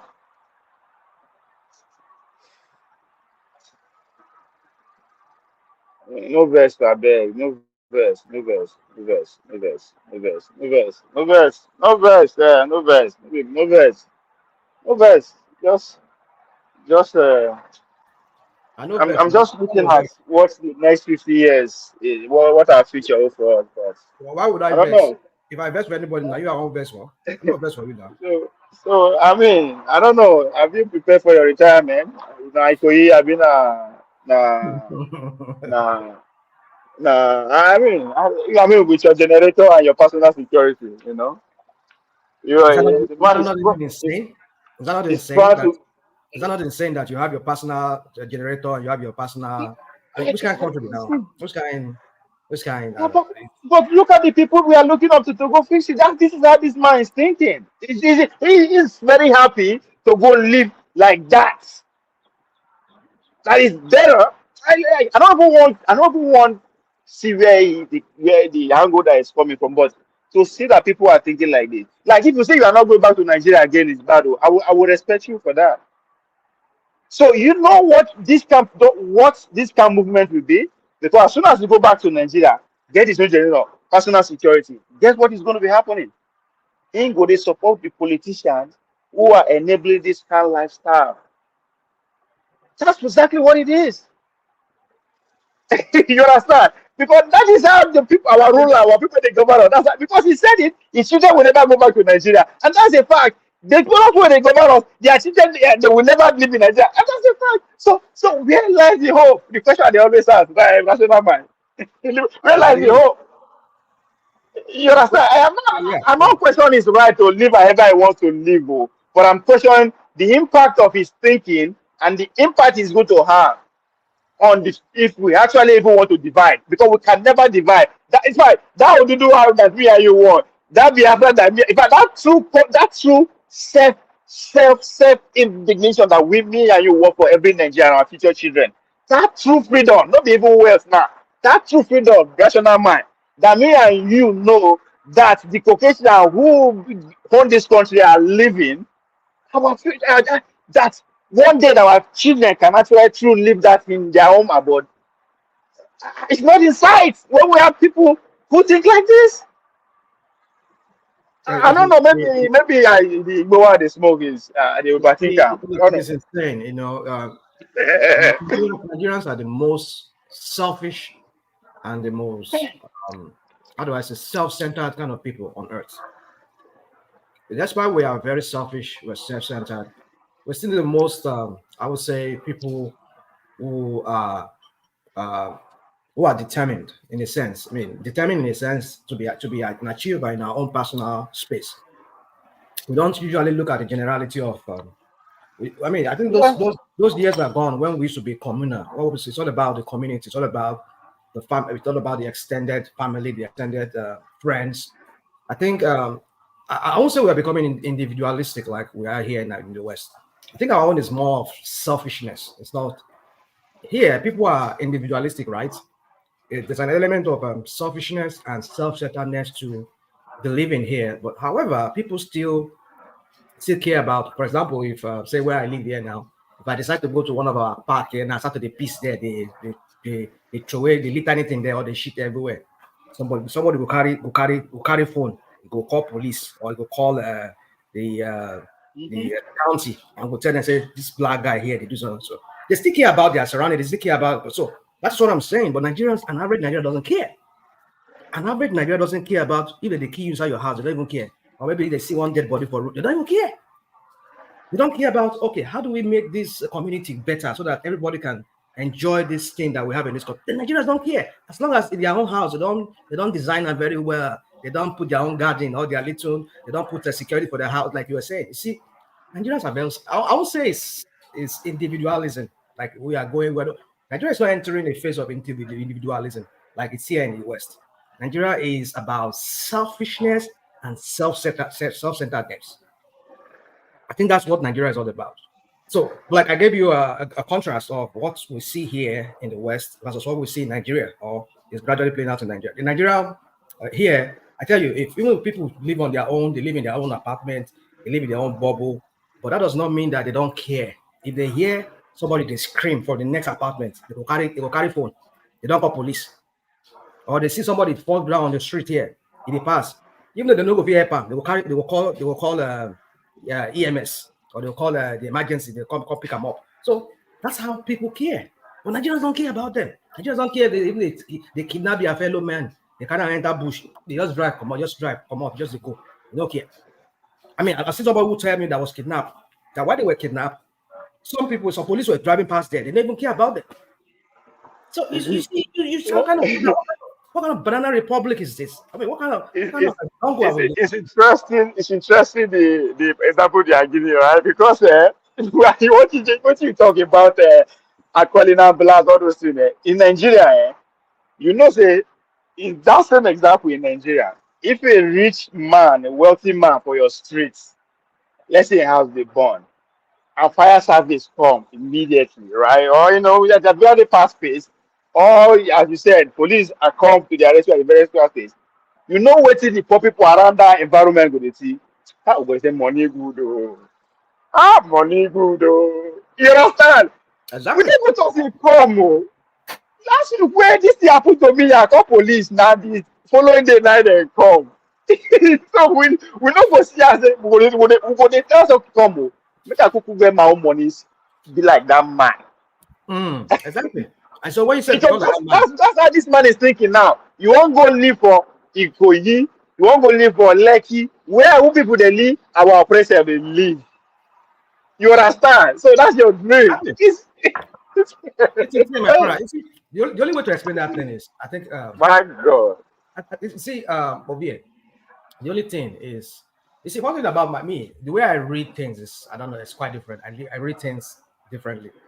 See, the Nigerian society, the Nigerian setup, I mean, it's not you. Don't you? I mean, it doesn't used to be like this. At least as far as I know, way back like in the early 80s, I remember people are very communal. They are very concerned about their neighbors. If they hear anything, they see anything, they will report it or they will take steps to correct it. But over the years, I just see that people are becoming more and more this indifferent. I think I don't blame people per se. I blame them. I blame our people for allowing themselves to come to that mental state of mind where they are devoid of any feelings for their fellow man or even for their surrounding. I think it's excuse me. One of the reasons is because I think excuse me. What I think is that it's because the government over time they've neglected certain things, and people have now also seen like, okay, if government don't do them, why should I care? If government does not care, why should I care? Like for example, you go walk the street of Lagos, you go see dead body. In the 80s, early 90s, up to like 2000, you see dead body on the road. I mean, some people like that, maybe like at night, somebody was just Somebody was just mobbed. They shot him, or maybe they just stab her around that particular side. Some people just walk up. That person, you see, they struggle for life, oh, to struggle, so make it not die, make it not die. Somebody will just walk up come out there. Why? Because if in help her now, can't go hospital. The next thing we say, now the police, they go accuse her. Then I kill the person. I choke am. So that's why you see, I don't blame people per se. It's the setup of the society in that country, the setup of that. I mean, it's coming from the government system and everything. You know, it's and gradually it just erode that feelings that we have, that fellow feelings, that caring about our fellow. I tell you, I've seen instances where somebody was even stabbed. I mean, I personally won't. I've done that too, in the sense that I just had to walk away because I could not just help the person because I help them now. Can I go police station? I mean, can I go hospital? I mean, they go attack. I mean, go see. I mean, chuka. So you see, we need to correct so many things in that society, but I don't know how well we're going to start. I don't know where we're going to start from in that country because Nigerians are far, far gone when it comes to how they see their fellow man, how they interact with their environment, how they perceive that we should structure the environment so that everybody can benefit from it. Nigerians are far gone for that. Everybody also want to create their own little bubble. If I have my own plot of land, I put fence there, I put barbed wire, I put security for front of my gate. I don't care everything they go on for the streets. They let me then pay other people. I don't care. It's over time that's kind of mental state of mind develop in Nigerians. So for us to now take Nigerians back to how it used to be, I don't know if there's any way we can go about it. I think other people want to say something. Is it Ken? Is it Kenne or what was that? Yes. Yeah, can I, obviously. Luckily, Canada, Canada, Yeah. luckily, So yeah, who are the friends? I greet you, my Alpha. brother. I do. I I know see. say I see you how know you no get you did. problem now. Even You as we did speak, vex. two policemen dey your house for village already. They don't stand by 2-4. I believe you. Even though nobody dey I there, now know only this your policeman. I dog mean dey the inside. policeman. See, the last speaker, Ah. right? You said a lot, but the problem with Nigeria is far from what we think it is. You know you are right today. You know how things are supposed to be, how things are supposed to be. You know how things are supposed to function because you are in a place where may not maybe directly taught, but you've seen it. This is what your basic rights are as a human being. When we were in school back then in Nigeria, I cannot remember when we were taught what our rights as citizens are. Nobody taught us this thing in Nigeria.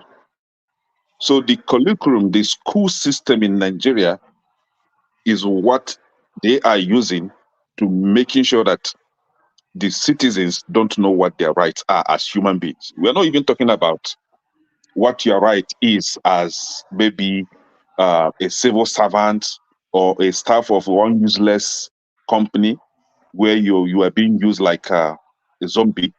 We're talking about your basic right as even a human being. They don't know it because it is not taught in school. Where I am today, as little as my children are, they know their rights because the school system is teaching them. They know it, right? So back home, what the government through the school system is supposed to do, they are failing to do it. We are now left with our tradition, culture, and way of life. Now, if you come to culture, way of life, it's even making it worse. For example, if you go to the outside, the north, they are taught to be loyal and obedient to their elders. Even if your elder is a stupid criminal, you just have to be loyal to that elder. You see, whatever your senior does is okay, according that respect as senior, as elder. If you come to the West, in short, they will even go as far as bowing, like I don't know what they call it, genuflect, right? But a fellow human being, knowing quite sure that this guy is a criminal. They will never challenge the person. They will never ask the person, hey, where is our commonwealth? What are you doing with it? Because they are taught to respect their elders. Now, if you come to the East, where I come from, we are taught to respect our elders, but we are equally taught that when your elder is doing something stupid and you find it difficult to confront the elder face to face, go and get a basket, cover your face, and talk to that elder. So it has a limit in the Southeast. We can confront you as an elder if you are doing something stupid, if you are embezzling our commonwealth. It is not about the rich or against the poor. Like you rightly stated that some people will be like, oh, money good, oh, because the rich possibly know he's right. And he asked for that and it was given to him. And then the downtrodden will be like, oh, money is good. Or no, they don't know better. They don't know. It's not about money. If they know they have such right too, to benefit from ambulance and all that, they will use it. They will utilize it. Whenever they're in need of ambulance, they will call the ambulance. But the problem is that even if they call the ambulance, are they going to come? No, because they don't have money. They are not rich people. Because even you as a rich person, you call the ambulance, you have to foot for the expenses. You go to the police station to complain about robbery. If you're not careful, you will be arrested. You will be the first suspect. If you're lucky enough, you'll be asked to bring money to register the case. You have to pay to register the case of armed robbery. You are the victim, and you will still pay money for the police to go for an investigation. They will be asking you to pay money for the paper when they go use right now. Yeah, you pay for paper, you pay for ink, you even bring money for their fuel. Even the pencil, when they go use right now, you say you go pay pencil. Exactly. Pencil, I mean, at the biro. It's just look. How do you build? I don't even know. How do you build a exactly whole country like that? One idiot will come out on TV and say, "Oh, you have a right to record a police. Whenever you are recording a police doing something wrong, and the police try to seize your phone, call this number." I had the number. I went home in Benin. My colleague was recording the police because the police was trying to extort me. And the police charged on him and he nearly shot this guy. And people around were not saying anything. The same number, I tried to call the same number was not going through. The same number that they shared on national TV that we should call whenever we have such distress. The number was not even going through, was not even active at all. We are helpless. So it's a country that doesn't know their responsibility to the citizens. All they care about is money, money, money. Ovio was saying that for anybody trying to ask for secession and all that will never get it. I agree with him. These people are hell-bent. They will never let go of that country. It's like milk industry now. You are in the milk. You're in the bosom. You are milking it. Why would they allow anybody to come and take the milk out of your mouth when you have the gun, you have the police, you have the army, that will fight and protect you? They will never. Have they ever created any state or local government? Have they ever? Since the civil, just calculate it, since we're having civilian rule, have they created any state through the civilian rule? Like for senators, the House of Reps sit down and say, okay, we are going to create this state. Have they done that? They've never. All these states that you see today existing were created by the military. Without consultation, they just create states. Petition you to wherever they want you to be. That's it. Even against your wish, they don't care. Nothing has ever functioned in the civilian administration. Nothing has ever functioned. And nothing will ever function as Nigeria it is today. If Nigeria really want to function in a civilian regime, Nigeria should not have this kind of system of government that they have today. We must go regional. That is the only way Nigeria will function. We must go regional. you have to be tribalistic for Nigeria to function. Very, very, you have to go back with your people, not being a tribalist for tribalistic sake, but being a tribalist for the interest of your people. That is the only way Nigeria is going to function. Awolowo did it. Awolowo was a tribalist, not a tribalistic person, but a tribalist for the good of his people. In as much as a lot of people don't reason with him, a lot of people called him a tribalist and all that. But I don't see him like that. I see someone that stood up and unified his people for a common goal. You remember when the Oyo and Egba Kingdom, they are having problems, all those internal fights in Yoruba land.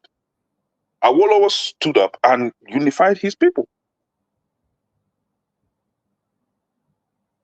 The northern people, the caliphate, unified their people. In the east, who did? Who did? Nobody. I will maybe give some credit to Nnamdi Azikiwe and some to Ojukwu. Other than those two people, who has ever done anything like that in the east? Nothing. Nobody. So you have a system after Awolowo who has ever sit down and said, okay, this is good for my people, let me give it to them. Who has ever done that? Apart, maybe I would say Michael Opara then in Imo State. That's it. In the north, nobody. The then Ahmadu Bello was a very tribalistic bigot. That one is his own problem. But Awolowo tried for his people. I will give him some accolade for doing that for his people. We must go regional before that country function. Because if I, for example, am from a region where we can fight for our rights, we can talk to elders if they are messing up. And then maybe the president is not from my place. And I try to talk to the president, those people from the president place will say, oh, you are talking to him this way because he's not of your tribe. That country will never function like that. How you want to go regional when people say na Lekki they won't come stay? Now, those people saying that they want to come and stay in Lekki, they are the problem. Okay, am I allowed to call names? Because I like calling names. For example, no be public. Ooh, go ahead. Yeah. For example, there is this guy, one Cubana chief priest that always come on social media and talk rubbish all the time like an imbecile, right? This guy, you left Imo State because you left Imo State and moved your business to Lagos because the same person you supported to grab power in Imo State has decided to ruin Imo State security. He formed what they call it, Ebubago. He formed, he hired Asari Dokubo to make sure that he pursue his political opponent out of the state. And then when they have completed that job and there was no job coming forth for them, they decided to be kidnappers because they have gun. He gave them gun. Uzodinma did that. So this Cubana chief priest has been a supporter, a very big fan of Hope Uzodinma. So if Cubana chief priest always that always come on social media to talk down on the Southeast, talk about the insecurity in the Southeast, why wouldn't he call his mentor, his political lord, and ask him to fix Imo State since he so much believe in Hope Uzodinma to be a good leader? He should be able to talk to him to fix Imo State, to provide security for him in Imo State so that he will move his business down to Imo State. Most blackly won't go say, but na Lekki or na Maitama. Is it what? Blackly. Go on. Yeah, something is It's Black Lake there. Yeah. So It be like forget saying a these VI people. for lifestyle. Forget these people. They're just everybody is just selfish. They just after their what they will benefit. That's it. Nobody is speaking for anybody. Nobody is going to sacrifice anything for you. Nobody. If these people, if these people truly think they are servants, make money, be be very independent. I mean, financially, come to the leadership position. Don't expect salary, just the way Donald Trump did. Nobody is going to pay you. Serve us, let's say, for free. No newspaper allowance, no generator allowance, no clothing allowance, house help allowance. Just serve us for free. Fix things. Then we'll know that you're a true leader. Nobody is a leader in Nigeria as it is today. Nobody. Nobody. The only person that maybe I will call a leader now, partly, is maybe OT, that decide not to take salary from the state. Is working for free. He's the only one that I can call a leader. Every other person is just Let a businessman looking for Marcus money. go. That's it. Next question. People Pardon are me? waiting, Kene. Oh, We yeah, have, yeah. we have, I can see Mr. James. Good day, sir. Welcome, sir. Yes, how do you let's do? give Mr. J I'm fine, the sir. privilege because in there on video. Anyway, I'm sure you can hear me. Yes. We can Okay. hear you. Clearly. Yeah. Oh, good. You see, there was a time this country was working. I must admit, there was a time Nigeria worked. Because when I was a little boy in Benin City, I received free education, not only as a little boy, but at all levels, from primary school, secondary school, sixth form, that's what we call HSC of those days, bachelor's degrees, master's degrees. I didn't pay a penny. If I tell you my history, it will baffle you guys because you cannot imagine such a thing happening now. You know, when I was born, it was in the West. My father took us to Benin City because he was anticipating the creation of Midwest. Awolowo gave us free education under Action Group as a primary school kid. So at the end of that dispensation, the military came. In Benin City of those days, we the day students going to school from home, we were not paying school fees. It's only the boarders who were paying. I was a day student, so I got free secondary education. I went to the sixth form, government college in Uwele. For the first time, I paid school fees. I was very lucky. The UPN, which is the successor of Action Group, came to power under Ambrose Folonsho Ali. That school fees we paid, they paid us bursary because they said sixth form students are tertiary education students. So they deserve bursary. The bursary they paid us is almost 10 times the school fees we paid, though they did not refund the school fees. But the bursary was almost 10 times the school fees we paid. Then, as a bachelor degree student at Lagos, we were not paying tuition. In fact, it was tuition free, federal universities.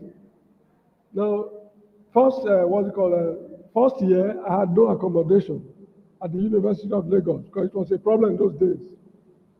Second year, officially, I'm not entitled to. Then third year, they gave me a room.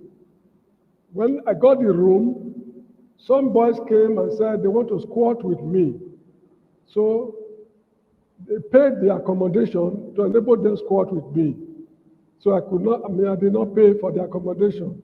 When I went for a master's degree after NYC, I was given a room. Now, some boys came and said they want to pay for me so that they will squat with me. I said, no, this time I will pay. So I paid the fees. How much was it? 100 Nigerian naira for the whole session.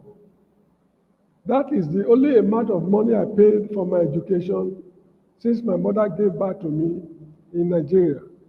At the university those days, we were feeding from the university cafeteria at Akintude Ojo Hall, opposite the Library of University of Lagos. 50 kobo per plate of food. That was how it was in those days. Electricity, it was called ECN, Electricity Corporation of Nigeria in those days. It was constant throughout. From January 1 to December 31st, there was light. Then water supply. It was constant in Benin City. There was a reservoir at Iyaro, another one at Okoro Road, another one at Tesigie, one at Ikoba Hill. Then there's a water tank at Ring Road near the Oba's Palace. So these were our main sources of water in those days. It was virtually free. Government was carrying, in fact, you must have heard what Samuel Ogbemudia did. I cannot mention them on this platform now. So there was a time in the history of that country when things were working fine. Well, certain things went wrong along the line. People are blaming the military, but I still find it extremely difficult to blame them. If the military caused the problem, are the civilians not doing worse than the military today? Because it's a pity I cannot list all the things Ogbemudia did in Benin City of those days. So we should get something right. Nigeria worked at a time. The main problem I have with Nigeria of today is the judiciary. Now, if the judiciary were very effective, the country will still work, because I remember at the end of the Civil War, there were cases of armed robbery all over the country. People like Ishola, self-styled Dr. Ishola Oyenusi, Anini, and so many, hundreds of them. Yakubu Gowon promulgated the Armed Robbery and Firearms Decree.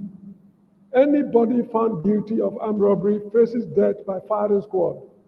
The judgment of that tribunal that sentenced the boy is not subject to appeal.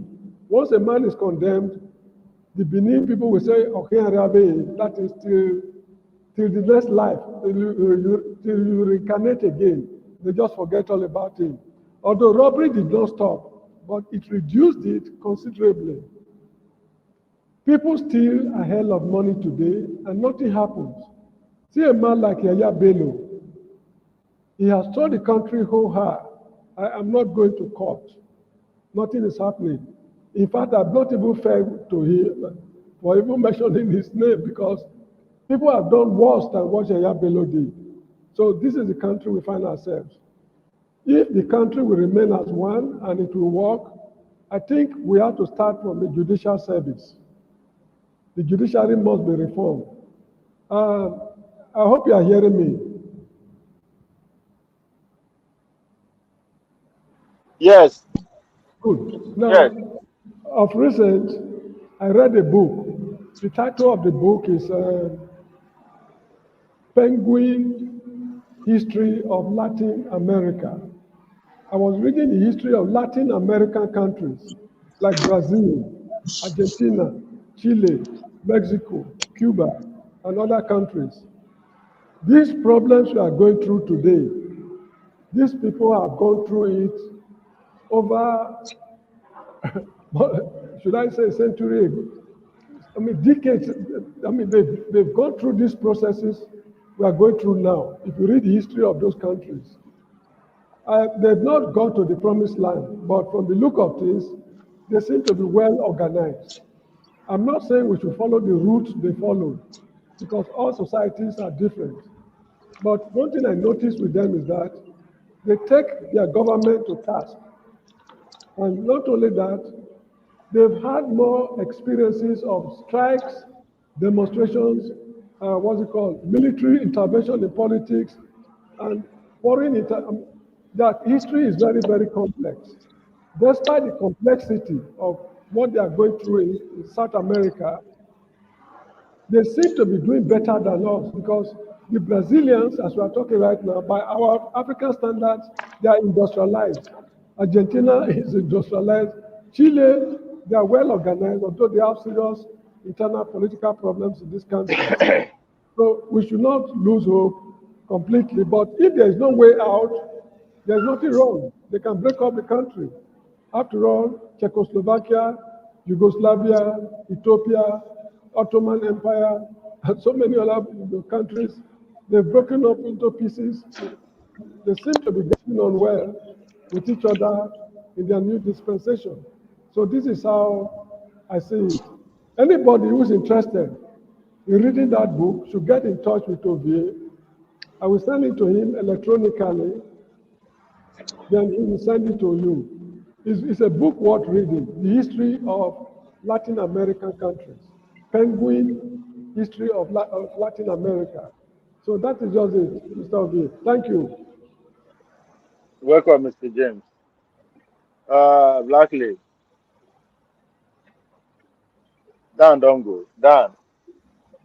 I did. Well, this is Black Lake, not Dan. I know.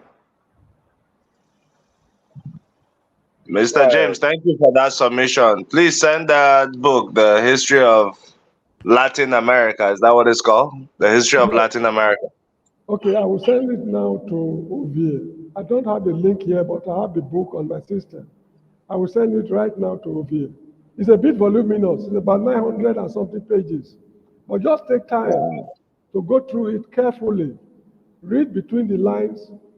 It started from Christopher Columbus, how they discovered in quotes, how they came in contact with the people of Caribbean. They thought they were going to India and all those places. Eventually, they colonized the people.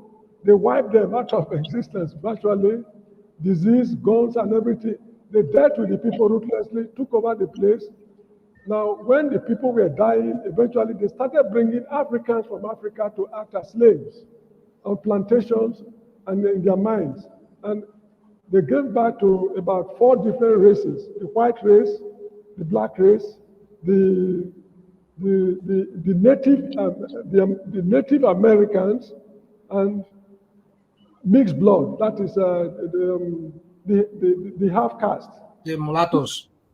Thank you. That's the right word in the book, the mulattoes. Thank you very much. So these were the races that form America. Their races are equivalent to our tribes, from where I see it. So anyway, it's a book reading. Please read it carefully, and it will give you a sense of what we are going through in Nigeria. And one thing also we should notice is outside interference in Africa's internal affairs is also part of this. In fact, it's an integral part of the problems we are grappling with in Nigeria. Outside interference. You will see it in the case of South America. Thank you very much. Let me do it. Yes. Mr. James. You see, say now people where they read. Now let people where they read. Now they come this platform. We are readers. That's how we know they do. It makes sense. Mr. James. No, that's why Mr. they say James, I'm interested in their history because I see some similarities with their way of life and ours. I lived in Mexico for a short time. So just interacting with the people over there, they know a lot about Black League in Mexico. Some of our history. For example, they understand the whole Shango, Osho, all those deities. Like they know a lot about that. Even some of them know even more than I do. So I found that to be intriguing, and how similar their way of life is. You don't make points today now. You don't change the subject. Now through Mexico, taking inter America. That's why I want to be that now. You jump up Actually, I've been down there America for like 11 years before I stepped foot into Mexico. Okay, I just say you jump up wire. Okay. No. Now waiting when I know. You know, say human being, anything when you hear, now waiting you know if you relate them to. I understand. You'll not be my guys, I understand. I've just sent it to Yes. I didn't So rational mind. The point I was trying to make is that say people wait there one way or the other. They don't read book, but they're familiar with books. That's why we go fit there 13 hours. Maybe out of that 13 hours, now only 3 hours we take go personal or they take go out of content. But We still get Mr. 7, Ovie, 10 Mr. hours Ovie, of staying on point. I greet you first. I greet you, Mr. Ovie. I greet you. Rational mind. Bonjour. And Bonjour. Blackley. Mr. I hear you. Tehran, Oh, now bonjour. allow Blackley finish his submission now. Okay, You like Blackley. gossip? People they talk about gossip. You like gossip? Okay, I calm down.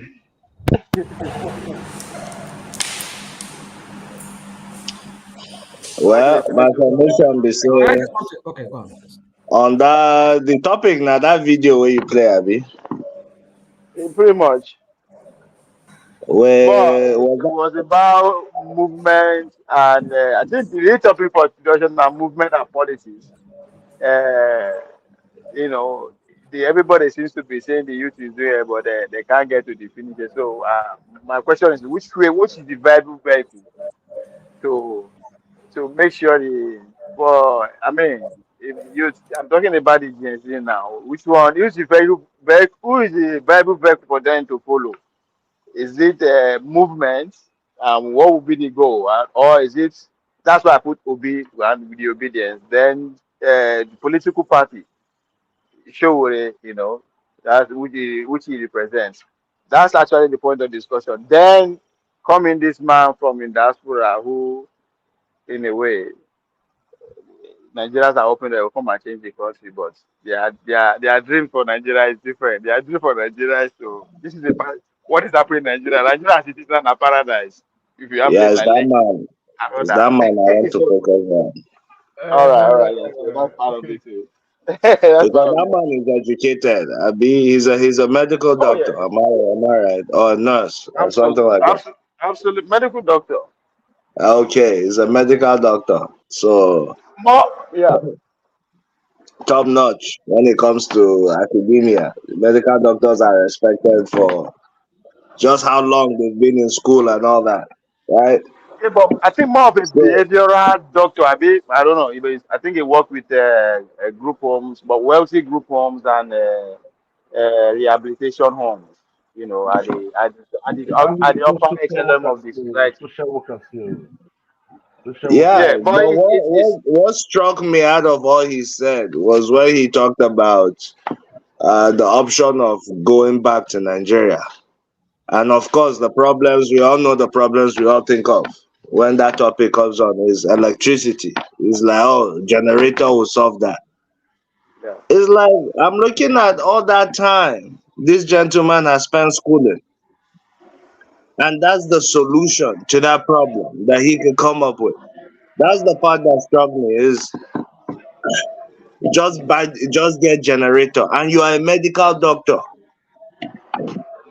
Medical doctors should know about the dangers of using generators, the carbon emission, the noise pollution, and all that danger to the community, the immediate community, to his own health and his children if he's taking them over there. So that's why I No, was surprised. all his children are raised here. They are not going back to Nigeria, according to him. He's been Even here for he almost is 4 years. going back, even if they are not going back. My point Yeah, I know. is to focus on the solution he is providing. So Yeah. it's still this selfish narrative as long as I'm better than the people around me. I'm living a good life. I have a cook, Better, I have better pass my a neighbor. driver. Yes. In America, I'll spend 7,000 and I will not have all that. They'll just give me one room. So he's making that comparison. So that means we are also oppressors in our own rights. We just don't have the power yet, especially when you think of, we are very educated and we try to equate education for real knowledge or real information. Because I was disappointed that that's the solution that man will come up with. That, like a generator will solve my problem. I'm like, so how are you better than the people over there messing things up? What's even the difference between you and those politicians? You just didn't contest election. That's it. but the mentality to me is the same. I don't know whether any other person caught that, or what anybody has to say about that. I just feel disappointed. And you were saying earlier that that's why Aisha Yusufu said, what did she say? I didn't actually hear her say it. I heard it from you over I here. think the diasporas are the most useless set of Nigerians. I think, if I'm not mistaken, somebody should correct me. Okay, so And yeah, I think it's that's the people kind of like people that she's talking to. that will make her even call us that. But I know for sure if he's here to make case for a sugar daddy, he tell her that. I know that if you know, and I joke at you. Before the first lady comes in, I think Mr. James wants to chip in something. Oh, Yeah, may I go ahead? go ahead. Yeah. I do not know why Aisha made that statement. For this reason, in the year We can hardly hear 19, you, Mr. James. hello, You sound too faint. I mean, hello, can you hear me now? Yeah, better. better now. Can you hear me now? Yes, Yes, better. in the year 1998, I remember I was in Uganda, Kampala, the capital. I was having a good time with some men in a bar in a place called Nakawa. So they were discussing the issue of corruption in Ugandan police force. Then a man asked a question they could not answer. That is, members of the Ugandan police force, where are they drawn from? Are they from Kenya, Tanzania, Burundi? Mention the neighboring countries. They answered no, they are all Ugandans. So this man said that a rotting society cannot produce a clean police force. If the people were drawn from the Uganda society and the police force is rotting, the fault is with the society, not with the police force. So if the diasporans in Nigeria are disappointing the people of Nigeria, where were they brought up? They were brought up in Nigeria. We all have Nigerian mentality. That mentality, we cultivated it and nurtured it in Nigeria. So coming out of the country will not automatically transform us into what we were not brought up to become. So this is how I see the whole show. A Nigerian, fundamentally is a Nigerian.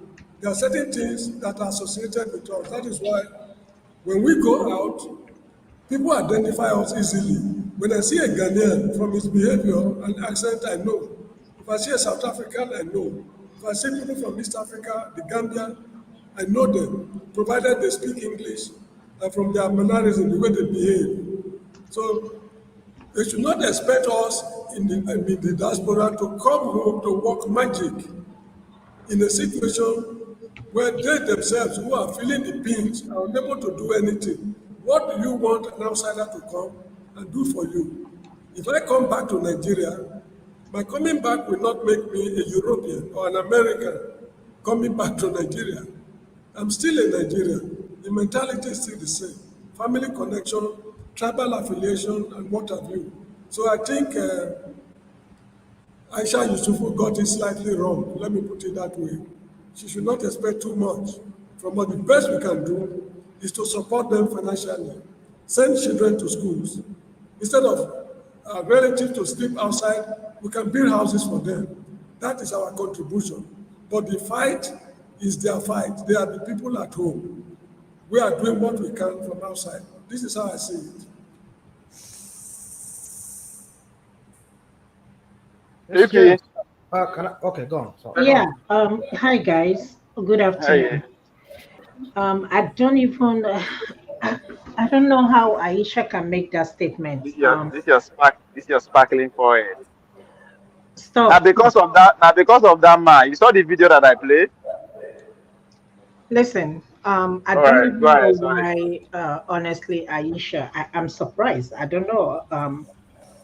I don't know where she got that from. But just like Pajen said, see, people, all of us are in diaspora. We all believe, or I can tell you, not everybody here, not every Africans or foreigners that lives here are doing well.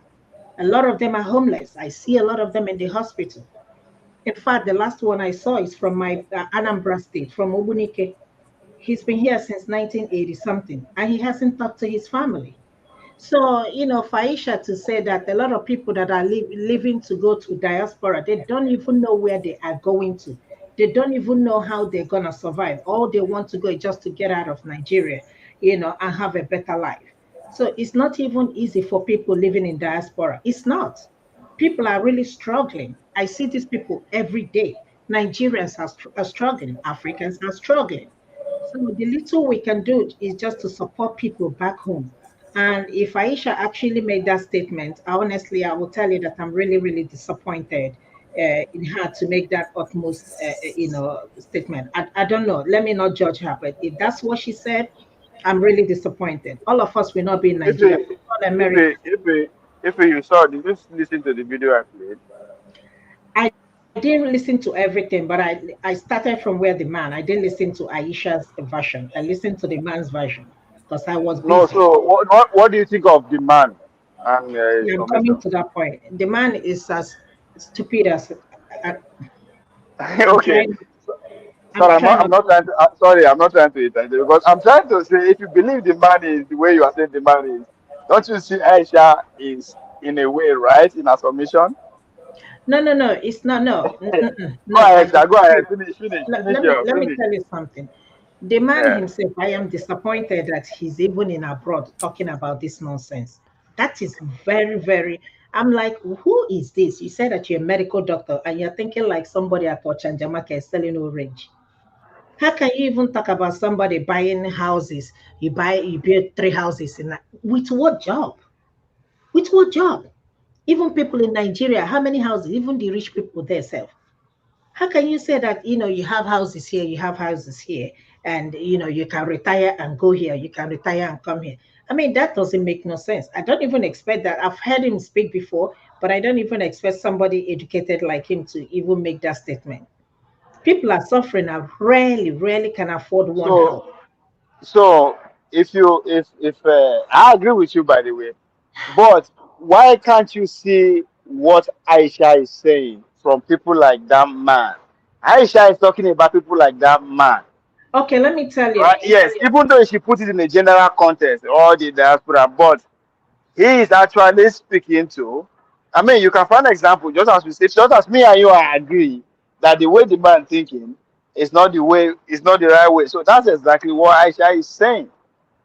No, you cannot generalize everybody to be like I that. know, I agree, but Yeah. let's just say, let's just. I know she spoke out of she's trying to stress a point. By the way, you understand? Because in an interview, in a long interview, so she's trying to stress a point. In a way, she's actually challenging the diaspora. We can disagree with how she phrased it. She's actually saying that we have what it takes to write a different story for Nigeria. But for the fact that we have people like this man, that make her come to that conclusion. Which in a way, I think Black League actually agree. You actually agree. Even Mr. James actually agree. Even though Mr. James actually say, come, Yeah, but not Aisha is all of expecting us too think much. like that man. Not all of us think Eh, like that eh, eh. man. So even though Mr. James believes that Aisha was able to, Aisha is expecting, is being too generous, expecting too much. So now I'm not going to be expect anything at all for diaspora. So that's the angle the Aisha is trying to come from. Yes, I agree that she put it in a very general context. Could be misleading, right? Could be overall the point that she's trying to make. But that's the point she's trying to. I think from our understanding, anyway. Ovia, to be honest with you, there are Americans that don't live in America. They live in other part of the country. Again, like I said, all of us will not live in Nigeria. Even if Nigeria is working perfectly, all of us will not live in Nigeria. There will be people who will live even in Ghana. I'm telling you that Ghana is better for them to stay there. So everybody has their own opinion to say whatever they want to say. But what I'm saying is this: all of us does not have the same. We don't have the same mindset. We are programmed differently. Our thinking is differently. People in Nigeria, it's not going to take people in abroad to come down to Nigeria and fix Nigeria. And then we have enough people in Nigeria. America is suffering. So it's not going to take the people in other countries to come back to America and fix it. So something like election, we can start by getting that right. If we cannot get common election right, what else do you think, we can get right? If people like that is still thinking like that in their brain, even people in abroad, people like this man, how much more some people who are in Nigeria that are still supporting this, armed robbers, politicians. Do you understand what I'm saying? So I'm not going to change people's mentality. That's his own opinion. I have my opinion. He can be a medical doctor. Not all medical doctors are doing well. Point of correction. That he's a medical doctor is nothing to me. It doesn't mean anything. A lot of them are struggling. They run from one hospital to another just to get patients in order for them to get paid. So yeah, medical doctor doesn't mean anything to me. There are people who are even pushing barrel in Nigeria that are better than people in diaspora. So if somebody can open his mouth and talk about generator, do you know what generator does? The noise alone. When you have a generation, not a generator, you can't even hold common conversation. Even in the same house, you'd be screaming. This is one of the reasons why when you see Nigerians talk in the public, they're shouting. They're in the elevator, they're shouting in the store, they are shouting. If he's sorry to interject to the modern generation that doesn't make noise, we call them the Generator. silent My brother, eh, generator. Why do I say generation? Generator generation. is generator. I know, but they have silent one too. You I have the silent one. I will not. I'll tell. For me, I have the silent one. They It's very still responsible. they To have emit the silent one. fumes, carbon monoxide. Yes, I agree When with they that. do. at I the agree, end of I the agree day, with that one. That one I agree with that. But it depends on your financial strength. The one where they make noise, and the one with their money. why would you even be talking about generator here? Okay, okay. I Why know. would Say you you don't even be like noise. talking For about where that generator? guy dey for Calgary, everywhere for Canada, na so they disturb each other with generator. No, okay, for example, listen, my brother, Like, let So me why tell you is he something. recommending it when he's finally trying to go back home? Generator is everywhere, even in this country. Like I was talking to you, I'm at work. The next thing I saw, chaka chaka, they switched to the power switched immediately. Something is going on. I don't know. Do you understand what I mean? But it's not like you wouldn't even hear the sound. No be lifestyle. Something has to be going on. They are doing some renovation, or they I'm, are putting in new I'm, something, I'm or they have some just, emergency. I'm It's just only saying. there for emergency. Exactly. It's only there for Yeah. emergency. But in Nigeria, somebody who is doing business must have generation. Why do I keep saying generation? Generator for them to generate. go well. Maybe you did so many prayer points today. Generation prayer point. That's why. That's why you repeat it If you too. see how I hate this generator, this if you see how I hate it, Mr. James, if you read the comment section, I sent a message to you. mm. Go back. It was 21. That's 21:11 in my time when I sent you that. I said, "Why do you left Nigeria and go and work for Gambia after enjoying Nigerian free education? Come back home and make Nigerian great." I know that you and Ozo doesn't want to come back. Eh? No. The issue is this. No. Can you hear me? I can Can hear you hear you. me? Yeah, let me tell you why I left. I've explained it on Dr. Damage's program twice, on two different occasions. Now, the issue is this. I hope you are listening attentively. I'm listening. I'm listening. I Good. only come here to listen. Oh. I don't like Now, talking too much. when I left the University of Lagos, 1986, sorry, 84, first degree 84, I went to serve my youth corps, NYC. Then I returned for the second degree. I completed the program. Now, I was traveling from pillar to post in the Federation, looking for employment without success. I wrote so many applications. Now, eventually, University of Sokoto, which is now called Ottoman Danfodio, they replied me that I should appear for an interview on a particular date. I was so happy. So I went to the University of Lagos to meet Professor Simeon Ojo, the climatologist who supervised my work. I told him I've been invited for an interview As a matter of courtesy, I just come to let you know. So that's good of you, my boy. So this man sat me down and interviewed me. When he interviewed me, he told me that I'm sure, my boy, you are not prepared for the interview. So he gave me a lot of peer-reviewed journal articles, textbooks. I remember one book, what's the title of that book? Engineering Mathematics by A.K. Stroud was one of the books he gave me. He gave me assignments to do with less than 2 weeks. So when I finished, I should come back to him. So I thanked him, I went back to Benin City, sat down, do what he asked me to do. Then I went back to this man in Lagos. He sat me down again and re-interviewed me. At the end of the second interview, he said, yes, my boy, I believe you are not prepared. I wish you well. Good luck, you may go. So eventually I went to Sokoto. When I got there, Department of Geography, University of Sokoto, the head was Dr. L.A. Day, DEI. A Ghanaian was the head of geography. The one Fulani man was the dean of the school, of the faculty. So they sat me down. It was a hefty panel, and they interrogated me. At the end of the interrogation, look, my friend, it is as if Professor Ojo at Lagos connived with them. All the tricks, the corners they were passing through, this was what Ojo was preparing me for. It's as if they discussed with the man. So at the end of the day, the Fulani man, the dean of the school, was so satisfied, he gave me 20 naira. In those days, it should be about roughly $50 or so. He said, I should add it to my transport back to Benin City. You will hear from us. So I went back to Benin City.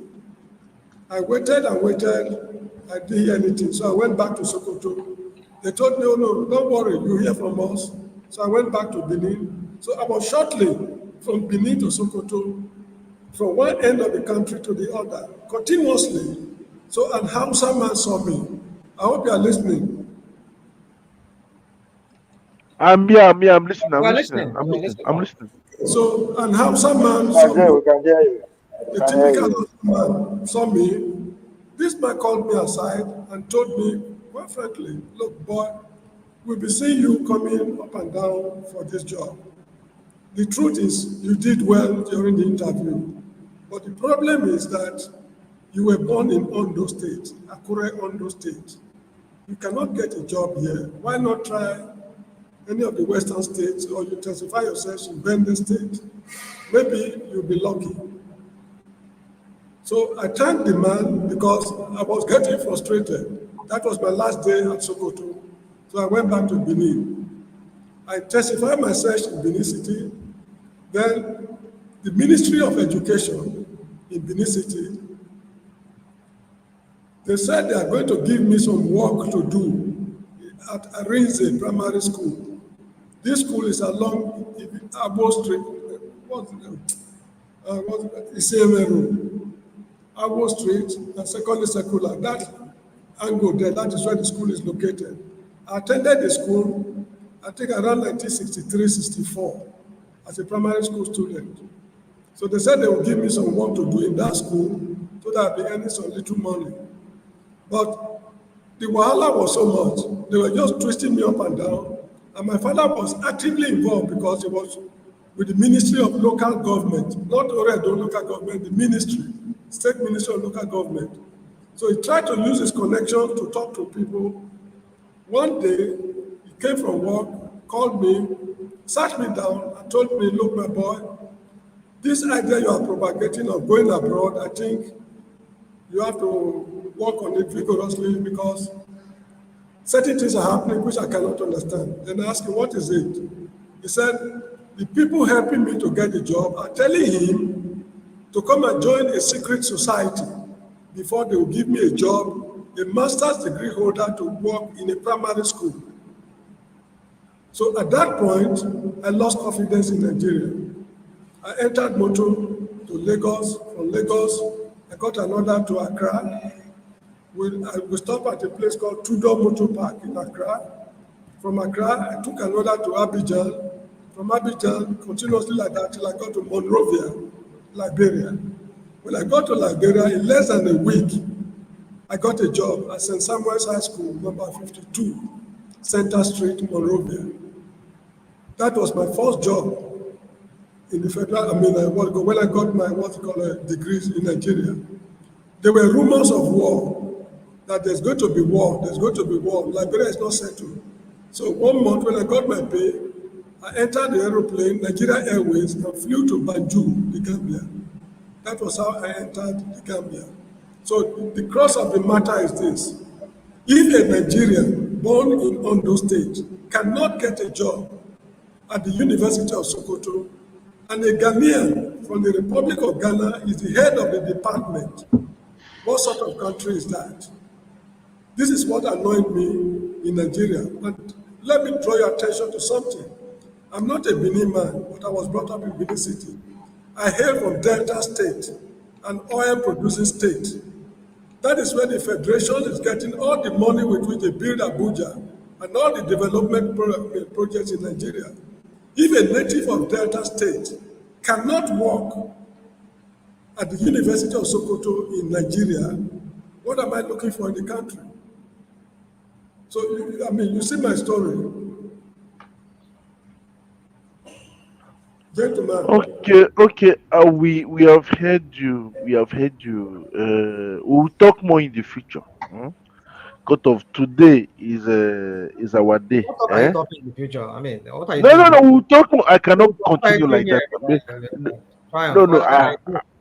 I have reason. What are you I have reason. He gave us something now. I will go back, listen again the come on. broadcast, What are you doing? then analyze something.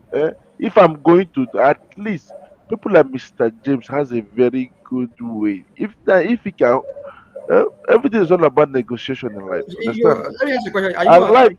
did you drink I, cognac this morning? Did you drink cognac this morning? Stop it now. What are you Stop talking it. about? No. I don't dey drink now. I don't drink. I don't Yeah, you smoke. You didn't drink. You understand? didn't drink any of your cognac, your French cognac. You I didn't don't. drink. I don't drink. I don't smoke. I don't drink. I I hear don't you. smoke. I hear you. I'm You must be a you must be high on la baguette then. I mean, no. If you go fire me now, I know him. You go say No, I know the drink, you know the smoke. no Let me say question, it be something right? else. You see, anybody, if you have opportunity to leave Nigeria with the way it is now, it's gonna get worse. To be honest with you, 10 years ago, it was better 10 years ago. We were not here talking about Nigeria as everybody's talking about Nigeria today. So imagine what is gonna happen 10 years to come. Maybe 10 years to come, we might not even have a country called Nigeria. So if you feel you have a better opportunity. But one thing, like I always say, you see, my people, these people call Nigerians, this group of people call Nigerians, they are the most hardworking people I've ever seen. It's just very few of them that are just, spoiling our names, our countries, all That's the true. That's true. That's true. but there is nothing like, honestly, forget about these tribal issues and everything. You see your own just for the fact the person is from Niger.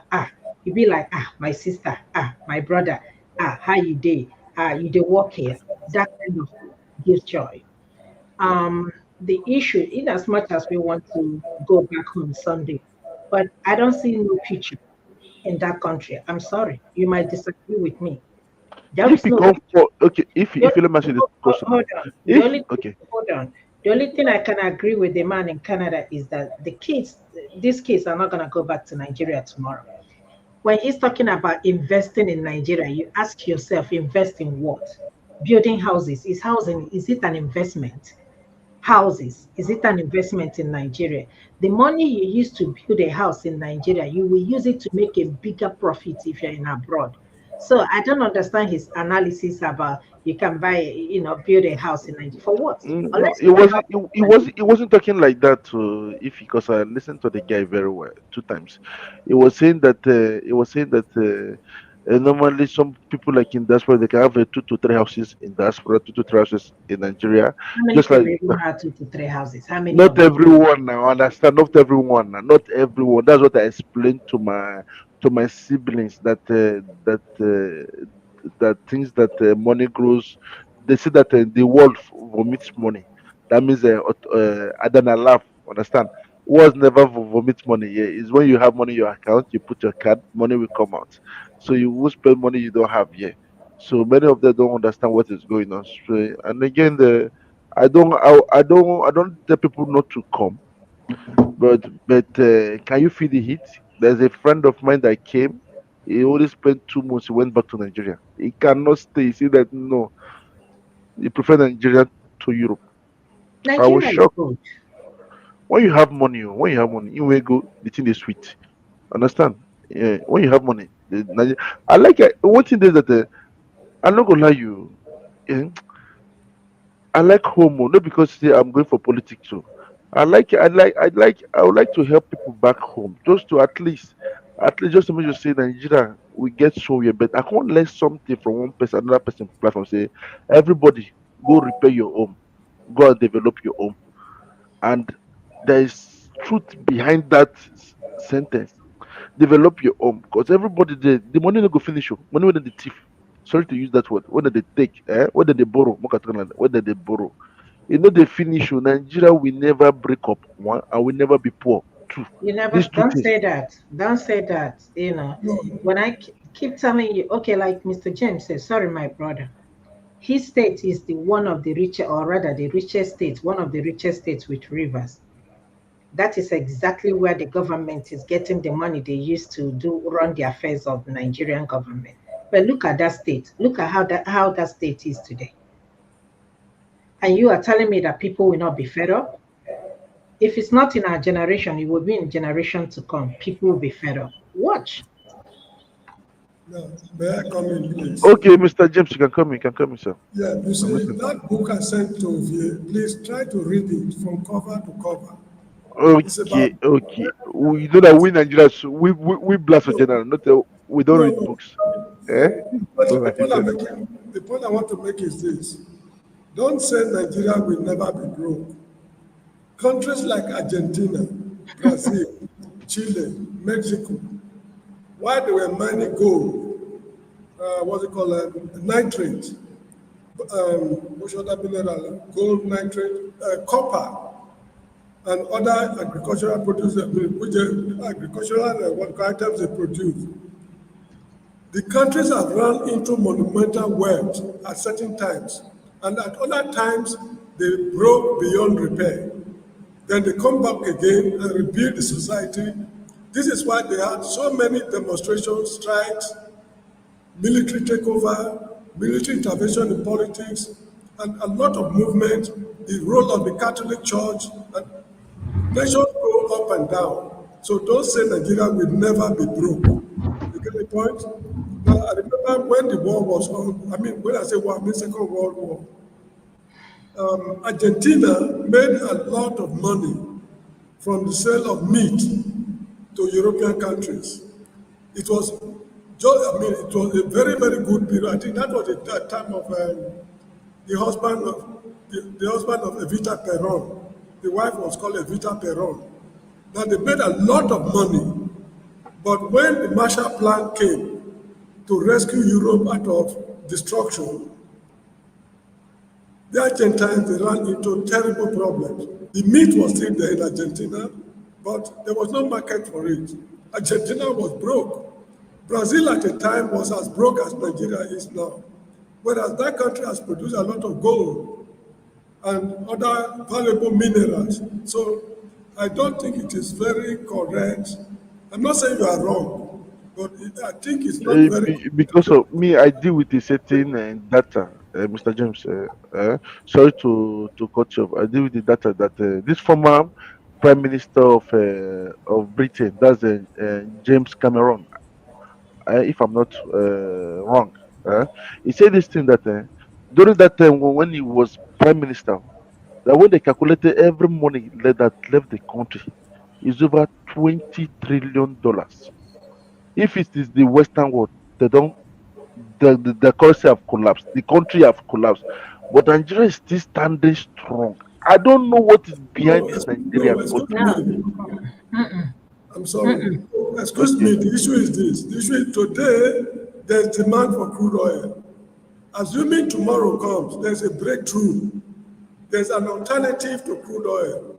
My friend, Nigerians will eat grass. Let me tell you something, Mr. James. Hey, listen, look, a lot of countries are trying to move away from crude oil. That is the only thing we have that we are actually exporting at this point.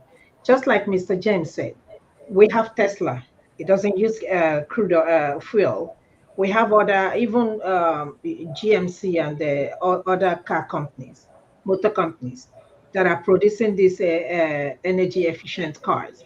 So it will get to a point now, people will stay away from this thing. What's Nigeria gonna export?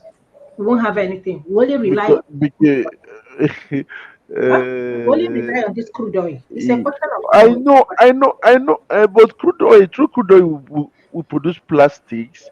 It's not But only. that's what I'm saying. It's not Do, gonna do, go do, away completely, do you but know it's that? Do gonna you know that reduce. in What's gonna crude oil happen? we have 600 finished Um, products in a, have you in guys seen the a reports?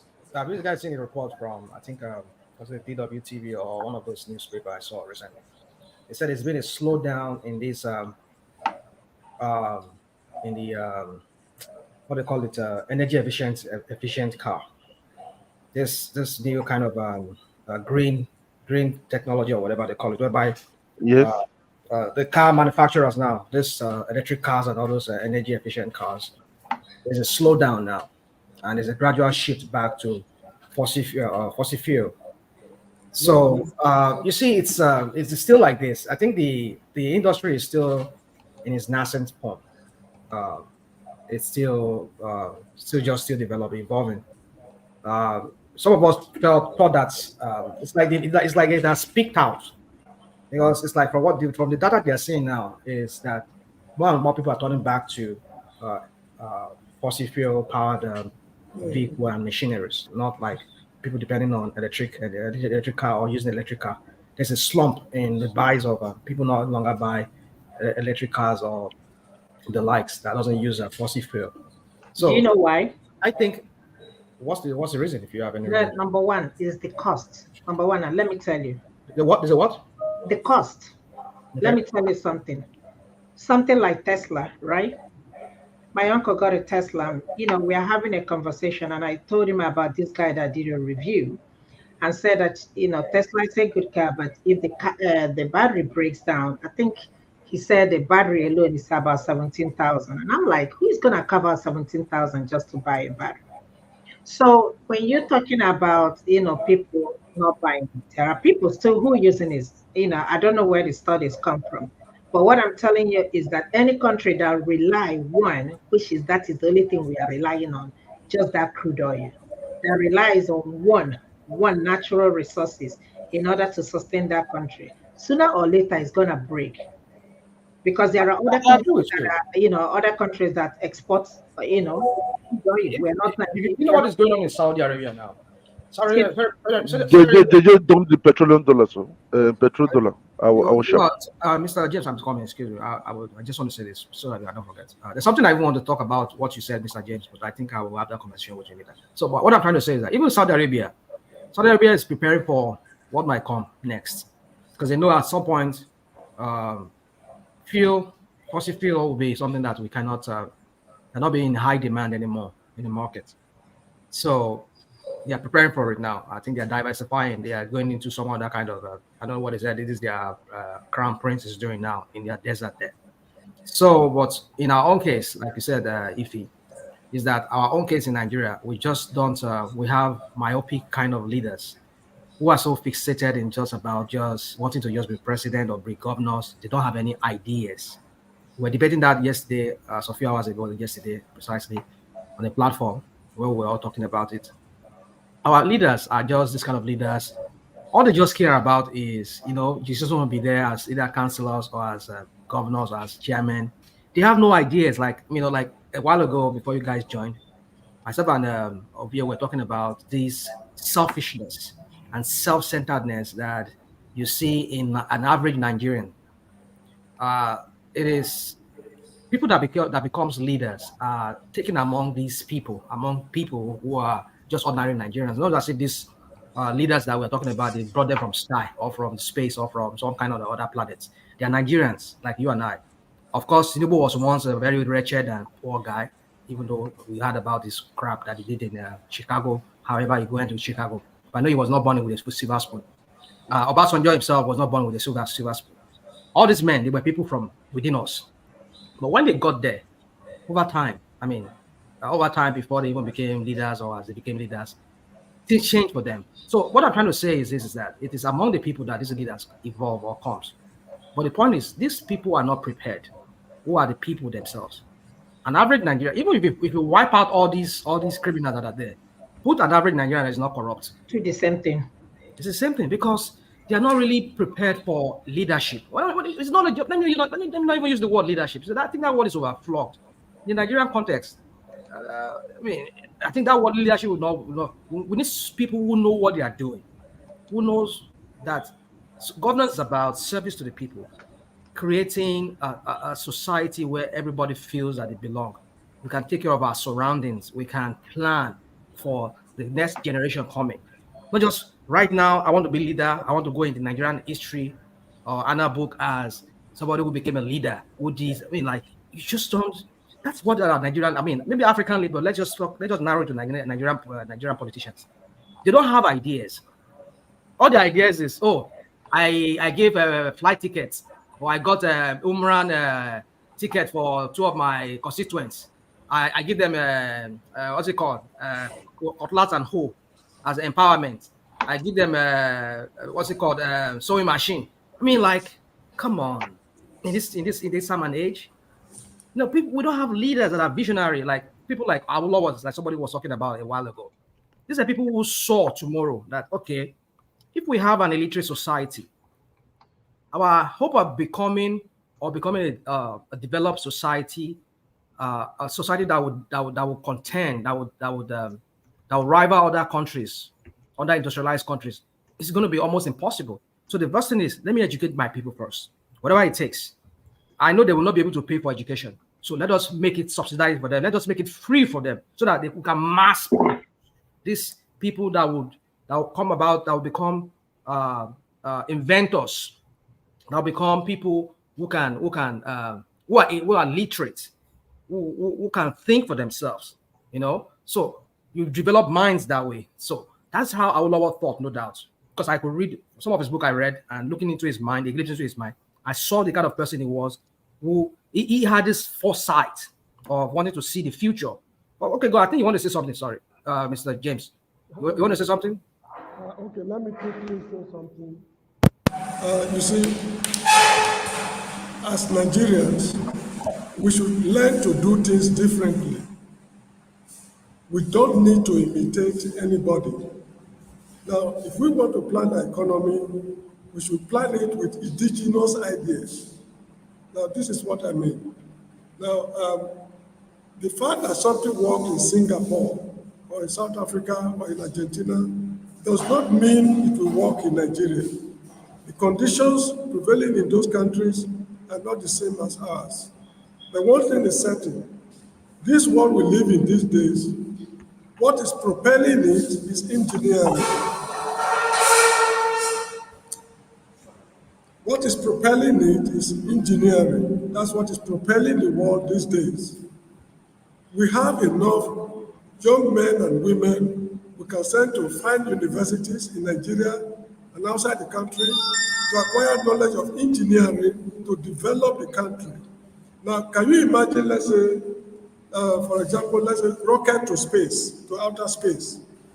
If, let's say, Nigerian engineers in Nigeria can produce some of the essential parts at economic cost, there will be no need for NASA to produce it at exorbitant costs. They can contract it to Nigerians. You produce XYZ for us, how much will it cost? Date of delivery, specification, quality. We do that, and that is all. Now, let's say we want to produce ballistic missiles, surface-to-surface missiles, or whatever form of missile. Now, that is going to be Nigerian brand, just like AK-47. It's a Russian product. We have Nigerian version of AK-47. If we produce that gun, all military institutions on planet Earth would like to have the Nigerian version in their armory because they don't know, for example, if Israel is fighting Egypt, Egyptians might use it against them. So they would like to have it too in their armory. So for coming up with the Nigerian version, it's going to reap in a lot of money into the Nigerian treasury. The same thing with submarine warships, fighter planes, and other. So it's engineering that is moving the world these days. I'm not saying we should neglect the arts and humanities, but we should To concentrate support on to support engineering. Mr. James, as we speak today, China produce more engineer than the whole world combined. As we speak today. Anyway, welcome to Nigeria. And they sell these engineers. Hold on, hold on, Ovi. And if you see, for example, if you go to like when they were constructing that light rail in Lagos, I went to Lagos 2 years ago before they commissioned it. If you go to that Igomo area, that National Theatre area there, up to Lagos Island, you go see all those CC, what they call those company, that Chinese company that built that railway. It's all Chinese, all the engineers. That's what we're talking about here. They sell their intellectual property. They sell their people, their skilled laborers. Only you can see one Nigerian engineer among them. All those Chinese, some of them, where you see where they come to that my brother, most they are of all Chinese. You can only see one Nigerian engineer among them. So you start wondering, what is the point of? I mean, and these people like, wait, look at it now. That light rail or any other rail that they said this guy did, Bubu did, that was given to China, that Chinese company. They bring in their own expatriates, and these expatriates are all Chinese. I mean, let me say for the most part, they're all Chinese. And so my point is this: is that when they give you a $3 billion contract, maybe a $3 billion loan, and they will tell you that, okay, we'll build this thing for you. That money is going back to their economy because invariably all their people that they are bringing, they are collecting that money and taking it back to China. So why can't our leaders think in that direction? That, okay, let us mass educate. When I mean mass, not just some kind of how do I say it? Some kind of I'm looking for that word right now. Some kind of I'm talking about quality education here. Real quality education. Mass produce. I mean, nurses, doctors, engineers that really know what they are doing, and then we can ship all some of them outside, and they bring money for us. But our leaders don't think like that. All they just want to think is like all these mediocre things. I send it to Saudi Arabia, I send it to Jerusalem. I will give you palliative. Oh, come on. I mean, and you're giving. I mean, we're talking about what's it called now? They call it now student loan. From where? Who can afford that student loan? I mean, at the end of the day, these kids, they will go to that school, they will come out, nothing to show for it. And then when you're not getting, people are not paying, just like how they crippled using that people's bank, back then during Babangida time. Babangida how much was that billions of naira that they put down on the people's bank? People were borrowing. People were not paying back this thing. And what happened at the end of the day? The bank collapsed. So that's the point. That's what I'm saying. Their student loan is going to happen. Because when you are producing people and they are going back into the workforce and there's no work for them, how are they going to pay? It's because it's the money you get when people pay back. That's why you will see that same money to borrow other people. But when people are not paying back, you have about billions of naira being held by the students, and none of them is paying back. How are you going to get more funding to? Are you going to be getting more, taking money from the budget just to? I mean, you see, that's why I said I see this thing failing at some point. It's a good initiative, but is it the right time to do it? No, this is not the right time to do it. So for me, it would have been plow that money into federal universities, fund them very well, make sure that those monies are judiciously used by the university. Put up a committee that will be supervising that money that you are giving to them to really equip those universities so that they can be able to, people can go in there and get free education, free tuition education, and they can go into the workforce knowing that they have no debt, and if they can in any way survive in the system, and at the same time you're doing that, try and just make sure that you're bringing in investors to come and fill up that space so that they'll be hired to work for them. So you see, the way our leaders go about trying to solve problems, I don't know if they really do critical analysis of this, because if you are giving money to people they're not being able to pay that money back, what's going to happen? What happened to People's Bank will happen to it. They will cripple the whole thing, and the whole thing will collapse because there's no money coming in. So that's how I see it. I don't know, because we're talking about industrializing that country, but you don't have. And German, sorry, rational mind, no verse. You are making a very strong point that I think we should stay on, which is China relation and all. So to strengthen your point, I might just play this clip of the video, then the conversation will continue.